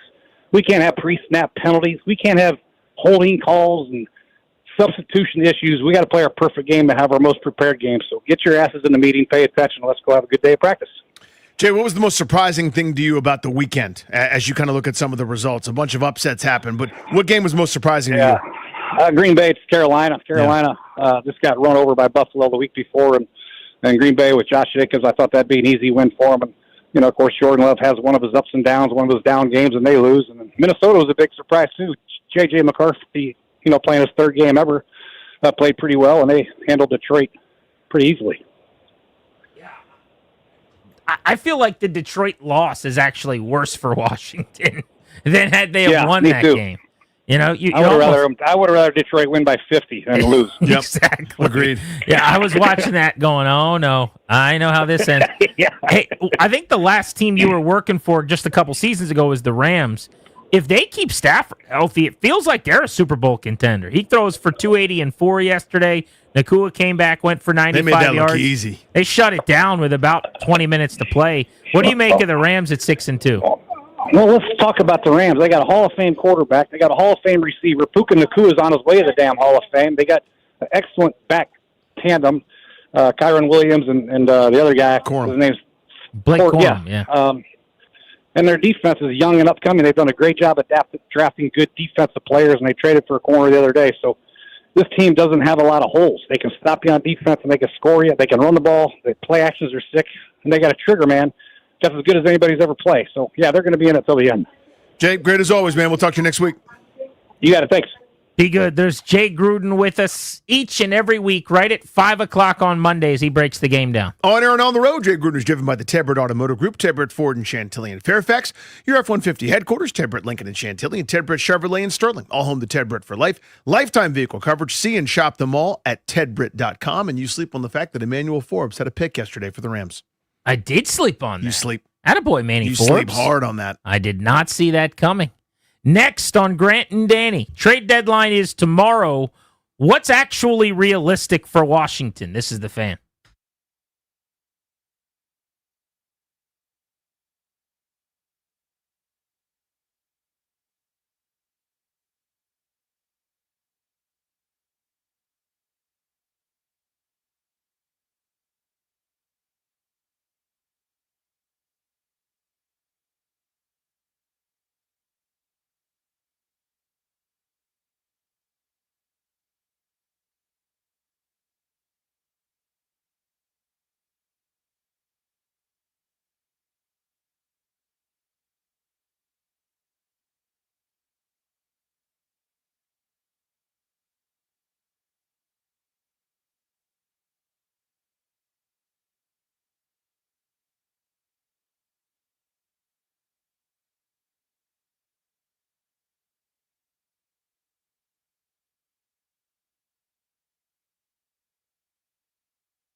This update is sponsored by Door Pro America. Garage door service. Go with the pros at Door Pro America. In the NFL, the Commanders fell to the Seahawks 38-14 last night to fall to 3-6. Jaden Daniels suffering a dislocated elbow that's going to sideline him indefinitely. DQ didn't have a timetable for him. Wide receiver Luke McCaffrey's out indefinitely as well with a broken collarbone. Cornerback Marshawn Lattimore done for the season. Test confirmed today that he did tear his ACL. Dan Quinn also said that defensive coordinator Joe Witt Jr. going to go from the booth down to the sideline, hoping to make some changes for the defense. Other injuries around the league, Packers tight end Tucker Kraft is done for the year with a torn ACL. 49ers rookie edge rusher Mykel Williams also done for the year with a torn ACL. Today, the Eagles traded for Dolphins edge rusher Jalen Phillips, giving up a third-round pick. Basketball tonight, the Wizards in New York taking on the New York Knicks at Madison Square Garden. 7:30 tip-off near the game right here on The Fan. Go with the pros at Door Pro America for some spring repair or replacement or a brand new garage door to boost your home's curb appeal. Call 877-DOOR-PRO today and ask how you can save $60 on a repair or $150 on a new garage door. Visit DoorProAmerica.com. From the Crop Metcalf 5-Star Sports Desk, I'm Toby Altizer on The Fan.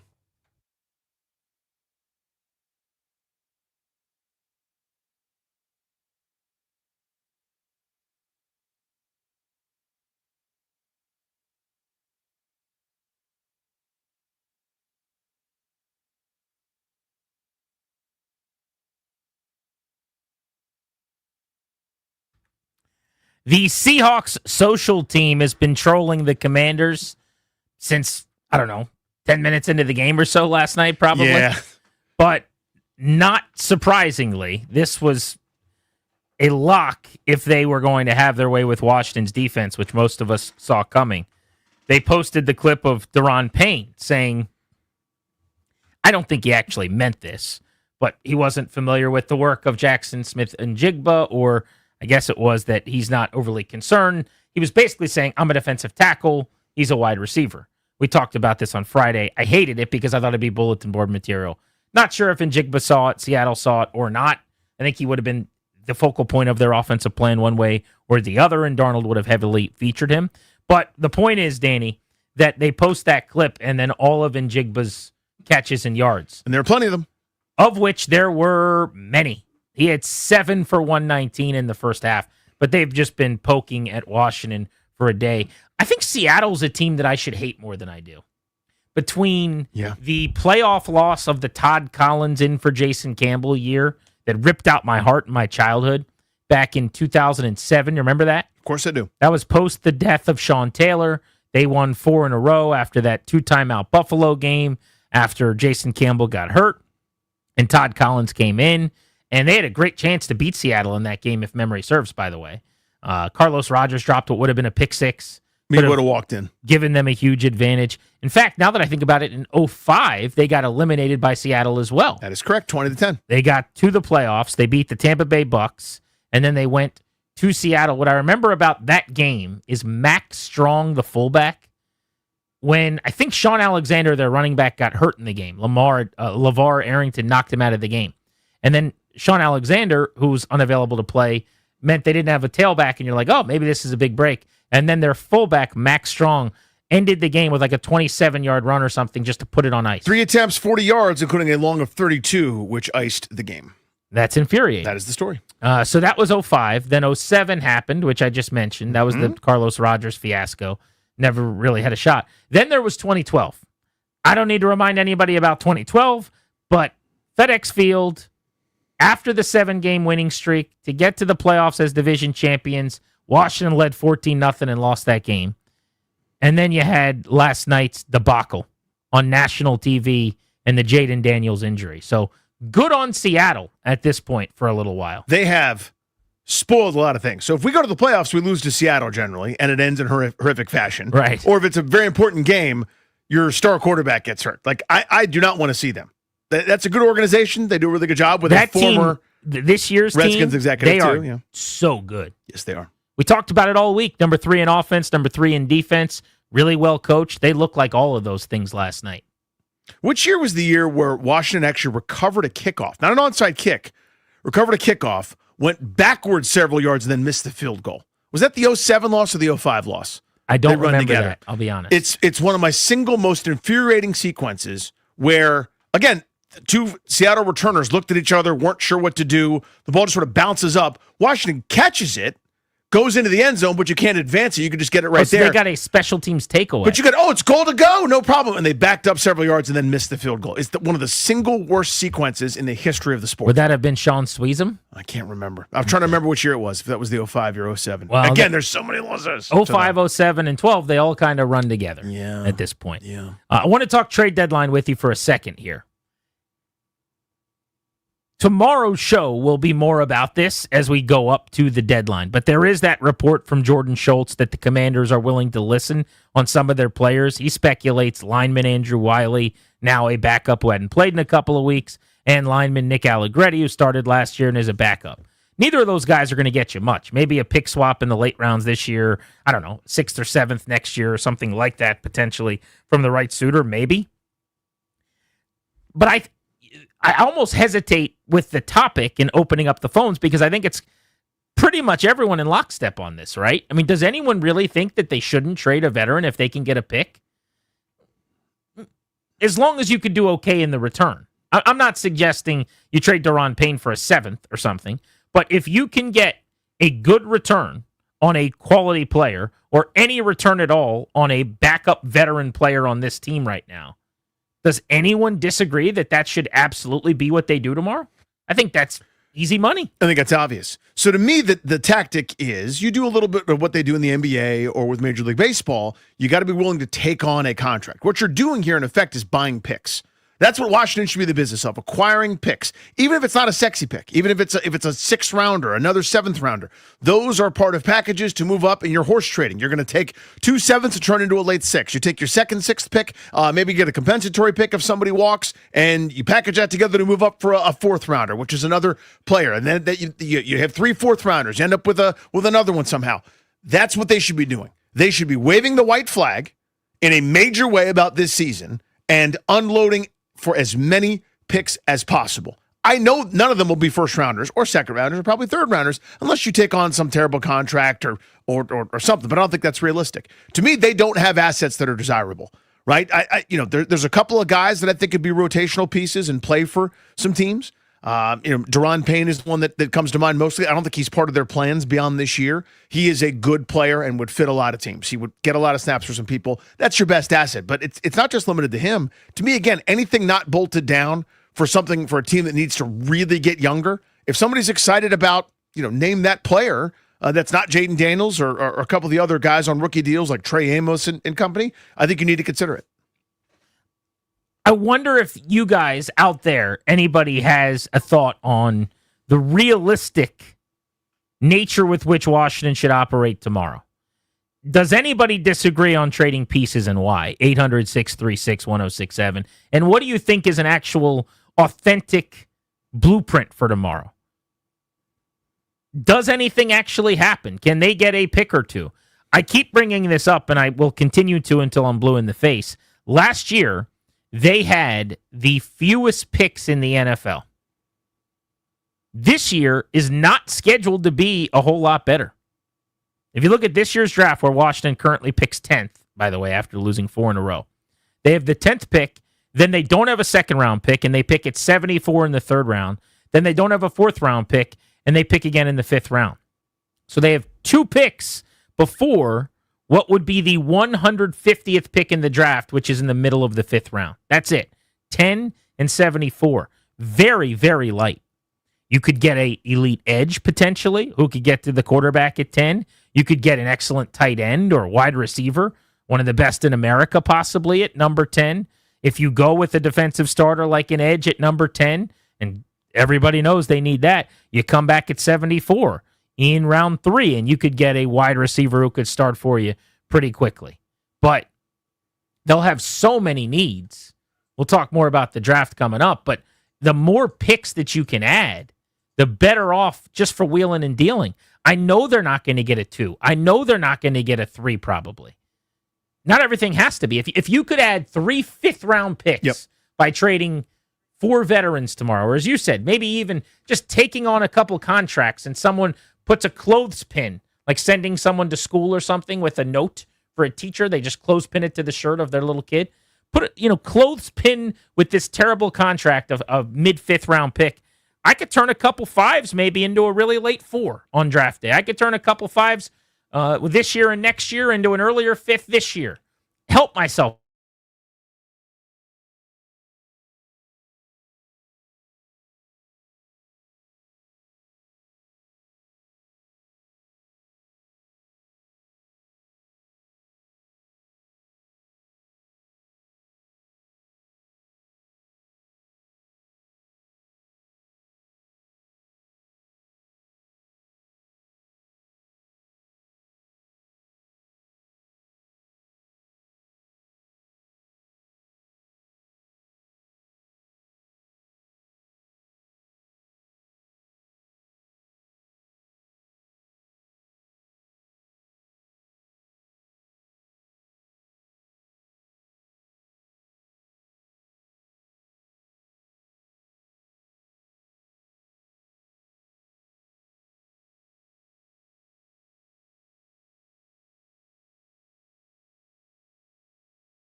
What was it? 8.5. Still 8.5. Yeah. Don't you think it ends around 10? I do. I think it ends north of 10. We don't need to spend any time on the Lions today, but my greatest fear for the last 6 weeks has been to look at that date on the schedule and just go, what in the hell is Dan Campbell going to use as his motivational technique? Yeah, like needing that one somehow. Now, again, this is all over, so forget about everything and we're talking about needing it. Like it applies as a chance at the postseason. Hey, if we round it down the stretch and the ball is ready to start to come through. I'm not doing any of that. No, It's here's what I irrelevant. want. It's a home game. A lot of our listeners spend a lot of hard-earned money to go out there. I want to stop getting embarrassed. I don't want to be embarrassed again, and Makes I want sense. people to have a good experience. You know, I got the wife, the season tickets, the family. We're there. We're at these games, man. And that's the goal. As low as that bar is. Don't get embarrassed. 3 straight weeks you've lost by over 20 points. I want that to stop happening immediately. But the hardest game of the group might be the fact that Detroit wants to... They don't want to beat you. They're going to want to destroy you because of the playoff game last year when Washington played the perfect game and Jaden Daniels was incredible. Performance of the year by the team, by him, by everyone in the most stunning win in recent post-Super Bowl team history. And I just feel like I could be overdoing this and overthinking this. Dan Campbell's such a high school football coach about it that they've just had like clocks in the building with the Commanders logo counting down to the game for 364 days. It's Washington time, man. Look, he's been doing that for a while. Can't you see that? 100%. 100%. I mean, it's, you know, and coaches do this sort of stuff. It is cheesy. It's a little bit eye-rolling, but it's like, you know, all right, Motivation Monday, boys, gather around. You know, and he's been doing this since back in March. I want y'all to focus on it, right? Motivation Monday over Tell the Truth Monday right now. Yeah, Tell How the about Truth that? Monday. Here's a truth I'll tell you. Tomorrow's the trade deadline, and Washington should be looking to add some picks by any means necessary. Load up. I don't know if they'll be able to. My realistic prediction is that they make 1 or 2 really, really small moves. What does that look like? That's the natural follow-up. I'll say that, like, Andrew Wiley gets traded for a 7th in 2027, or Nick Allegretti gets traded for a pick swap in 2 years. Or, you know what I mean? I'm not even being flippant. Like, that's the type of thing that seems realistic. What would make sense if they could pull it off? Like, if I'm Adam Peters, what am I kicking the tires on? What am I trying to pull off? I mean, does somebody that needs a veteran tight end want Zach Ertz for a contender? That would make sense to me. Might someone who's having a hard time stopping the run want Bobby Wagner on the interior to go chase a ring? That would make sense to me. I've mentioned Daron Payne a couple times. Could you get a decent pick there? What about Von Miller? That one's interesting. Like, could somebody that needs a finisher and a pass rusher who's going to compete in the playoffs bring Von Miller in to get 15, 18 snaps a game like the original plan was here in Washington? That would work for me along those lines. Those are the types of things. Could you trade Chris Moore for, you know, a ham sandwich? I don't know. Those are the things I think that are probably in line. Yeah, I'm dipping into the Johnny Newton tier, a guy that's rotational. You're trading Johnny Newton? Sure. Johnny Newton was your second-round pick last year. Sure, and they play Eddie Goldman when he's available, and Jalen Holmes and Sheldon Day more snaps than they do him. I'm dipping into the Frankie Louvu tier, who's been disappointing this year. Louvu makes sense. I don't know what his value is at all, but yeah, somebody because might they're look gonna at it and go, "Oh they might yeah." have to pay him this offseason, and it's not like trending in a way where you're ready or want to do that. Precisely. I am. Again, if it's not bolted down, it's the tornado that sent Dorothy to Oz for me. I'm not trying to wage war over Johnny Newton with you right now or have a big argument because frankly, there's no reason to do that. But second-year players who you drafted high should not be traded from this team. They don't have enough youth. Not normally. Yeah. Yes. Okay. We'll come back to that tomorrow. How about that? Kevin's in Arlington. What's up, Kev? Hey, guys. So I'm looking forward. You know, the Japanese have an expression, fix the problem and not the blame. So we're going to be in fix the problem mode. But if I could use another metaphor, and Danny, I hope I get a chuckle out of you. Basically, Adam Peters going into this offseason that's been a failure was Mike McDermott taking on Teddy KGB the first time. Yes. We lost, and now it's total recalibration time. So, again, anyone not nailed down, as I think Ms. Tischler put it, could be potentially tradable, other than, of course, Jaden, other than Tunsil, other than Biotish, other than Wiley, not Wiley, Connolly. So there's several players that maybe someone values. And the thing is, we've got to be like the Wizards now. We have to go for volume. We need draft picks. we cannot worry about the rookie contract that Jaden Daniels has anymore. Who cares? He's going to be with us 10 years or more. I understand we have to have money to pay him, but the point being, this needs to become a long-term build. We took our shot. We thought we were closer than we actually were. It's a smart point. Let's step back. Kevin, it's a smart point. Thanks, Kev. And I was one of the people making, I don't know that it was, I still feel like it was correct, the calculation for a lot of us, that you got to try to win before you pay him because it gets harder. But the Eagles just won after the Jalen Hurts contract, right? Patrick Mahomes has been paid, not like a lot of quarterbacks, but he's been paid. And the Chiefs are still in the mix every single season. And so Daniels, with the level of play that we're expecting moving forward, should be the type of guy that you can hang around and compete with year in and year out, even after you pay him. And to Kevin's point, he's not going anywhere. Assuming health, I said this last week or 2 weeks ago. You know, everyone wants to talk about, is there a sophomore slump? Why is he not playing as well? The difference between last year and this year and all this stuff. The bottom line is, even if last year never happened and this was the rookie year, you've seen enough this year to feel like this is a franchise quarterback who you are interested in building this whole thing around. Assuming health. Yes. Right? He is going to be here for the long haul. This is a second contract guy. This is a answer in this organization in a sport where at one point we thought Kirk Cousins might be an answer. Well, if you thought that, then he's sure as hell an answer long term, assuming health. I keep coming back to that, right? But the bottom line, to Kevin's point, is the microwave's got to be tossed away. I was trying to microwave this thing. It's time to start working with a crock pot. 800-636-1067 on Grant and Danny. Trade deadline's tomorrow if you have thoughts. Also, the Jaden Daniels injury. If he's got a shot to play later this season, should we see him? We'll get back into that on The Fan.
This update is brought to you by Prince George's Community College. In the NFL, the Commanders fell to the Seahawks 38-14 last night to fall to 3-6. Jaden Daniels leaving the game with a dislocated elbow that's going to sideline him indefinitely. Wide receiver Luke McCaffrey out indefinitely as well with a broken collarbone, and cornerback Marshawn Lattimore had tests confirmed that he did tear his ACL. He's done for the year. Dan Quinn said earlier today that Joe Witt Jr. going to go from the booth down to the sideline, hoping to fix some of the defense's problems. Other injuries around the league, Packers tight end Tucker Kraft done for the year with a torn ACL. 49ers rookie edge rusher Michael Williams also done for the year with a torn ACL, and the Eagles are trading a third-round pick to Miami for edge rusher Jalen Phillips. Basketball tonight, the Wizards in New York to take on the Knicks at Madison Square Garden. 7:30 tip-off near the game right here on The Fan. You're busy, we get it. We offer online, evening, and weekend classes. PGCC works around your life, not the other way around. Register now at pgcc.edu. From the Crop Metcalf 5-Star Sports Desk, I'm Toby Altizer on The Fan.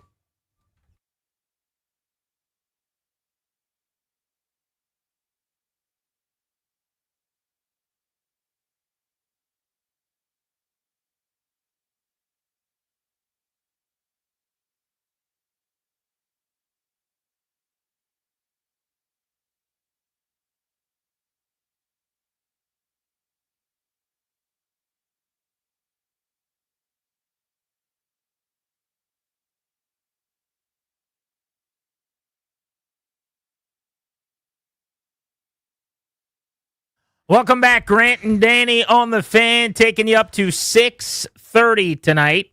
One last ride as we get you ready for an evening ahead in sports. Monday Night Football from Dallas. The Cowboys are 3-4-1. They're trying to save their season. They're hosting the Arizona Cardinals, who are cooked already at 2-5. They do have the benefit of already having a bye, so a victory, you're 3-5. They've got a fighter's chance to get back into the mix. But I'm a Jacoby Brissett mark. I just always have been. It's my kind of guy. He's a pocket passer who's just kind of cinder block footed. Just no interest in moving around. But runs an offense, right? And everywhere he goes, am I wrong, or does Jacoby Brissett sneaky play almost as good as the starter? Every time. Every time. Single time. He goes to some place where the guy's embattled or the guy's, in turmoil or otherwise. It's just he's the stabilizing force. He played in New England. He wasn't better than Brady. That I'm gonna say. You'll say that? Yes, Okay. I will say that. That's fair. In Indianapolis, he had a decent run. They played 500 ball. He went to Miami. I want to say it was him and Tua, maybe, in Tua's rookie year. He was the better quarterback. Then he goes to Cleveland. He's better than Deshaun Watson. Then he came here, and whenever he would get to play over, I guess it would have been Sam Howell that year, right? He would be better than Sam Howell, or every bit as capable, if I've got the years right. Then he goes back to New England last year, and he would play pretty good ball. And now he's in Arizona, and while they've lost both of the games, 4 touchdowns, 1 pick, 65%. I mean, he runs an NFL offense. He's the consummate good veteran. And I also love the juxtaposition of Kyler running all over the place, and then Jacoby Brissett who comes in. It's a completely different thing to prepare for. But so I get to watch my guy Jacoby Brissett tonight. Catch the excitement. I'm not saying, by the way, I would ever want him as my starter. But here's the thing. I would always have a job for him waiting. Well, he's in for a good night. I mean, Dallas' defense is reprehensibly bad. That's a great point. They copy us. They're trying to do the Washington bit, and they're without a bunch of members of their secondary. So I'm hoping for a whole bunch of points in a shootout just to make it aesthetically pleasing. But yeah, good opportunity for him to put up some good numbers. What's the social media thing? My toxic trait is, or whatever, Yeah. Mine is I love a Jacoby Brissett start in primetime. Watching old Jacoby operate the offense. People forget he played against the Jets and came in and scored those touchdowns and almost cost Washington. Almost did it. The number 2 pick, remember? So remember there was a time where Howell would go out and every time Brissett was in the game, he led a scoring drive. Oh, no. Do you remember that? He was batting 1,000. I think he was 6 for 6 on drives ending in touchdowns in 2 or 3 performances off the bench. The streak got broken maybe in his last appearance. He played good ball here in that Scott Turner offense. Was it Turner? I think it was. Would have been Turner, yeah. I'm trying to look it up now. It looked like he came out of the bullpen against the Rams. 2 touchdown passes. Yeah. Came out of the bullpen against the Jets, 10 of 13, almost 77% completion percentage. Tried to take Jaden Daniels away from us proactively. He's the perfect backup. Probably not good enough over 17 games, 18 weeks to be the guy. But if you have him, it's like Marcus Mariota, honestly. You're going to be in an okay spot. We're going to hit the phones hard here in our final few minutes in just a second, so line them up. You want to talk about the game at 800-636-1067. We're talking trade deadline. So for tomorrow, I would be absolutely open for business and willing to make trades. I'm just trying to prepare people for what I think is the inevitable, that it's very unlikely anything significant happens as a seller tomorrow for this football team. I think that's fair, right? Again, it's just not the sport. This isn't baseball. This isn't the NBA where, because the contracts aren't guaranteed, it's hard for somebody to want to generally get out of a bad contract or whatever, where that's pretty much the currency of the NBA. So it's not a culture of trades. Stuff happens, sort of on the periphery as, you look at a guy that's fallen out of favor. The Eagles have acquired a couple of players. Jalen Phillips, they went and got Jair Alexander for next to nothing. That's usually the caliber of trade that happens. Every once in a while you'll get a splash. But to me, Washington should be really active here. You don't just do a deal just to hear yourself do it, but they should be saying, it's over, Johnny. We need picks, and that's the priority. Get what you can. Forget for a second that you're not maybe getting great picks back for a lot of these guys I'm about to say, but I do want to rattle off some of the players that are pending free agents for Washington, meaning not bolted down and, if so facto, possibly available. Deebo Samuel is a free agent at the end of the year, about to be 30 years old. Somebody calls on Deebo, even though he's all you got right now in terms of offensive weaponry.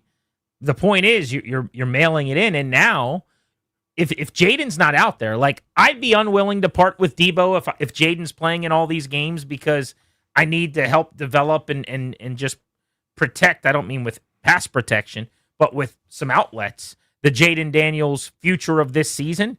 If it's Marcus Mariota, it sounds terrible, but respectfully to Marcus, I'm willing to part with Deebo at the right price. 100%. Bobby Wagner.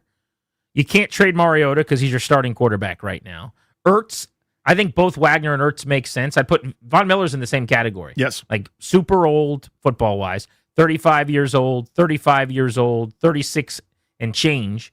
All could go somewhere and win a ring. How about, we talked about Andrew Wiley. How about, nobody would want Josh Johnson. Jeremy McNichols is a pending free agent. Somebody wants a pass-catching back. Eddie Goldman. I don't know if you can give up anything on your defensive line, but again, you're admitting that the season's over. Yeah, so you're not going to not trade a rotational piece on your D-line. Go sign someone off a practice squad who's big and let him play. Yeah, on your own practice squad, I think there's a guy or two if memory serves. Maybe not, though. But yeah, I mean, to me, again, oh, no, you got worse. We're fine. Yeah. Worse has already happened. Let's go to Dansky in D.C. How's it going? Yo, what's going on, man? Hey, bud. I'm open to trading players, but I'm not into the idea of giving up our players for a low-cost price. Like a guy like Andrew Wiley, he's worth a fourth-round pick, whereas though I hear a lot of people talking about, let's get rid of him for a seven-round pick. I don't think that's the right thing to do, just to get rid of players for a low ball. I definitely want to get rid of Wagner, Ertz. I don't mind parting way with Payne, but if we're going to part way with Payne, we got to get a second or third round pick for the guy. So my whole thing is we got to get good picks for these players, not just selling so low just so we can get I don't think that's realistic, though, right? Does that concern you? I mean, Trent Williams was acquired for a third and a fifth. Now, I understand that was a bad trade when it was made, but the idea that you're going to get a 4 for Andrew Wiley would shock me.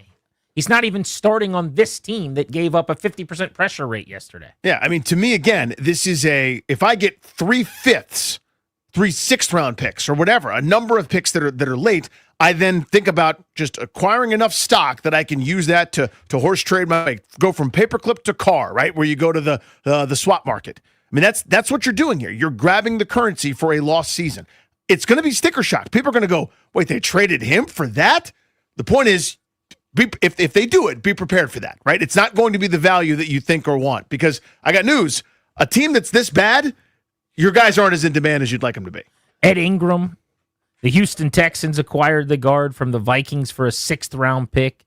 The Jaguars traded offensive tackle Fred Johnson to the Eagles for a 7th-round pick.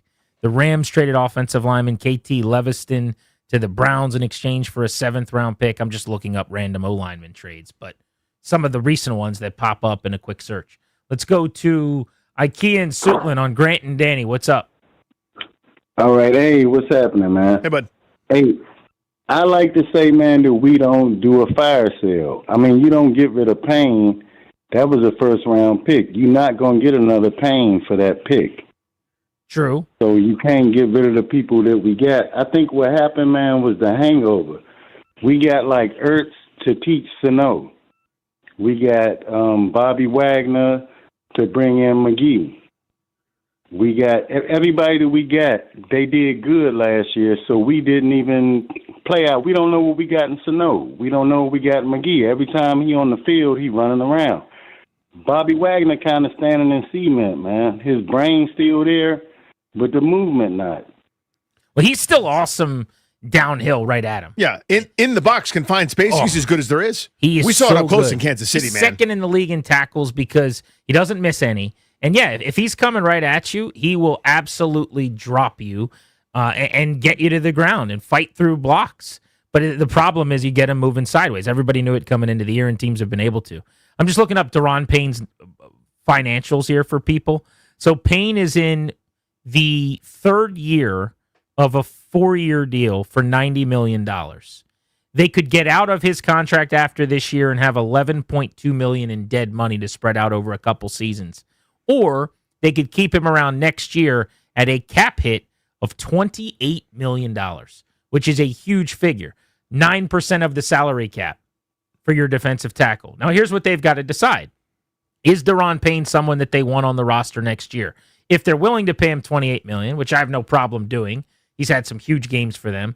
The way he played against Dallas was like a one-man band, awesome performance, worth $25 to $30 million, frankly. But like, if they want to pay him and keep him, then fine, you don't have to trade him. But if they know right now that they're interested in either rebooting or getting a little cheaper up front, or that's going to be a position where they want to go get younger or something, then that's where you start to make phone calls. But I think it's very possible that they plan on him being in their future for next year at $28 million. Yeah, it all depends on how they feel. But that's also maybe your best asset. Now, eye of the beholder, somebody might look at it and go, I don't want that Daron Payne at that price. Someone might also say, oh my God, he fits what we do perfectly. I need him to do X, and that opens up my defensive ends to do Y. You don't know. But that, to me, there's a reason he's commanding that kind of salary, because he's capable of those moments that you just talked about, like that Dallas game. I hearken back to that Denver drive a couple years ago where it was the Daron Payne on first down, second down, third down, get off the field. He's got that in him, and that might entice some teams to give you more than, say, 36-year-old fill in the blank. Alex is in Silver Spring on Grant and Danny. What's up, Alex? All right, fellas. I've been holding my bladder, so let's get at her. Here's the reality, man. If you want to go with what players, I go with what you see. You can't go what the stats or this or how much is owed or how much is this player's worth. Let's go when everybody was healthy. Let's go back to memory lane against the Packers. A good team. Don't compare the first game against a bad team. Who showed up that game?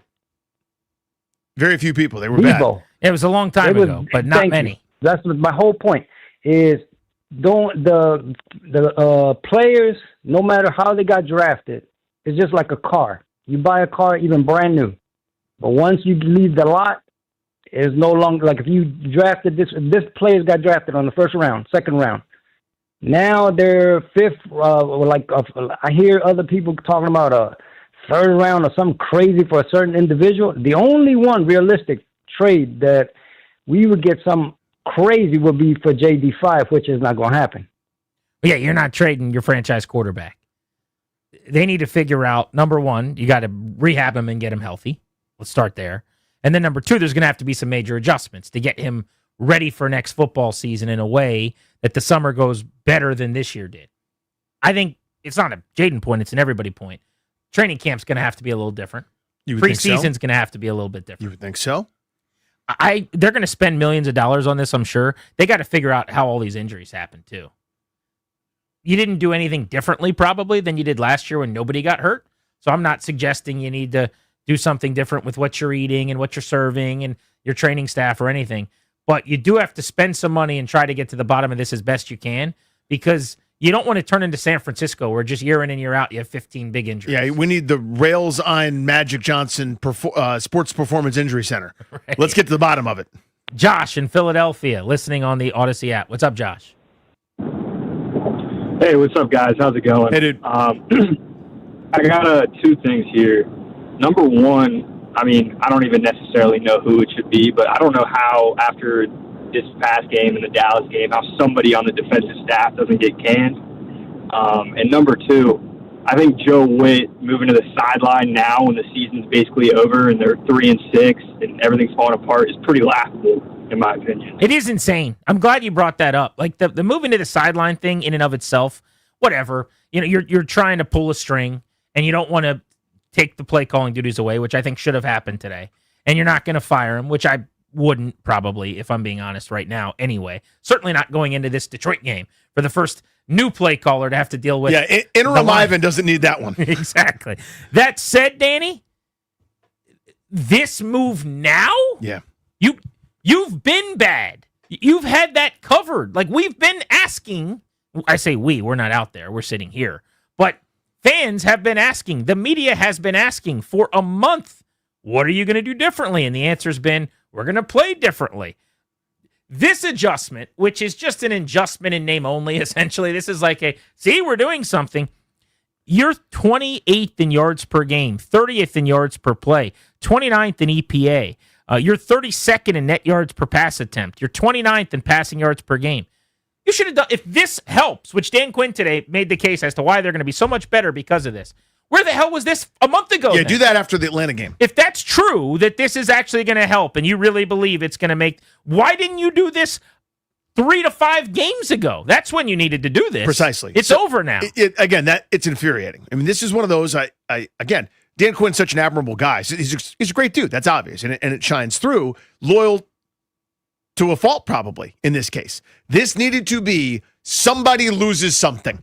So somebody doesn't get the same privilege anymore. Whether it's a job, whether it's a play calling duty, whether it's a starting gig, whether it's a corner office, and you got to change outside the locker room, or you don't have access to the team gym anymore, whatever. Somebody needs to lose something. You need to show everybody that you get it. It can't be window dressing. Before, when it was a disaster, and by the way, it was already a disaster, the answer was, we're going to use the play better strategy, combined with the communication strategy and simplification strategy. Ah, yes, the time-honored things of the hallmark of the terrible team on a sinking ship. And lo and behold, it hasn't gotten any better. Isn't that weird?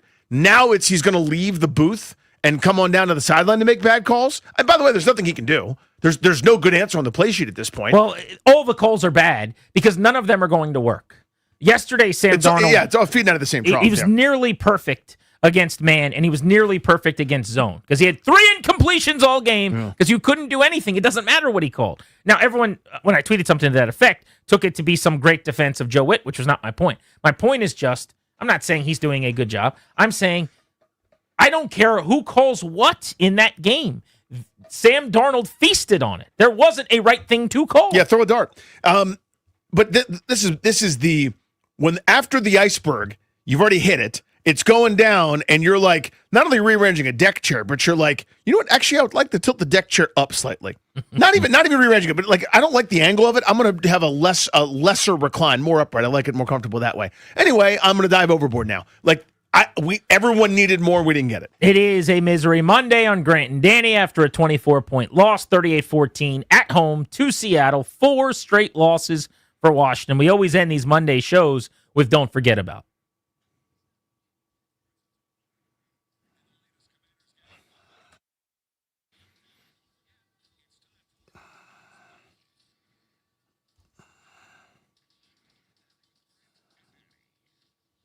While we're talking about the defense, don't forget about the continuing trend of the Dan Quinn run defenses against the Shanahan offensive tree. I don't know if people remember this, but this is such a thing. LaFleur in the playoffs where the Packers destroyed the Cowboys before Dan got this job.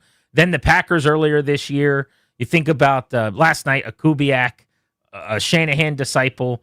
McDaniel with the Dolphins hung 45 on them. I guess that was pre-Dan Quinn. But, I mean, you just go back. When they have played, and I'm worried about the Miami game for this reason, by the way. When they have played this offense with their defensive structure and all the branches, doesn't really matter who the coach is, it has gone very badly. Don't forget that Jalen Lane, 2 straight weeks with a kickoff botch. This week, the fumble was a disaster. The week before, I'm not sure what to do, whoopsie daisy, Kevin James, fumble out of bounds at the 1 yard line. That was costly.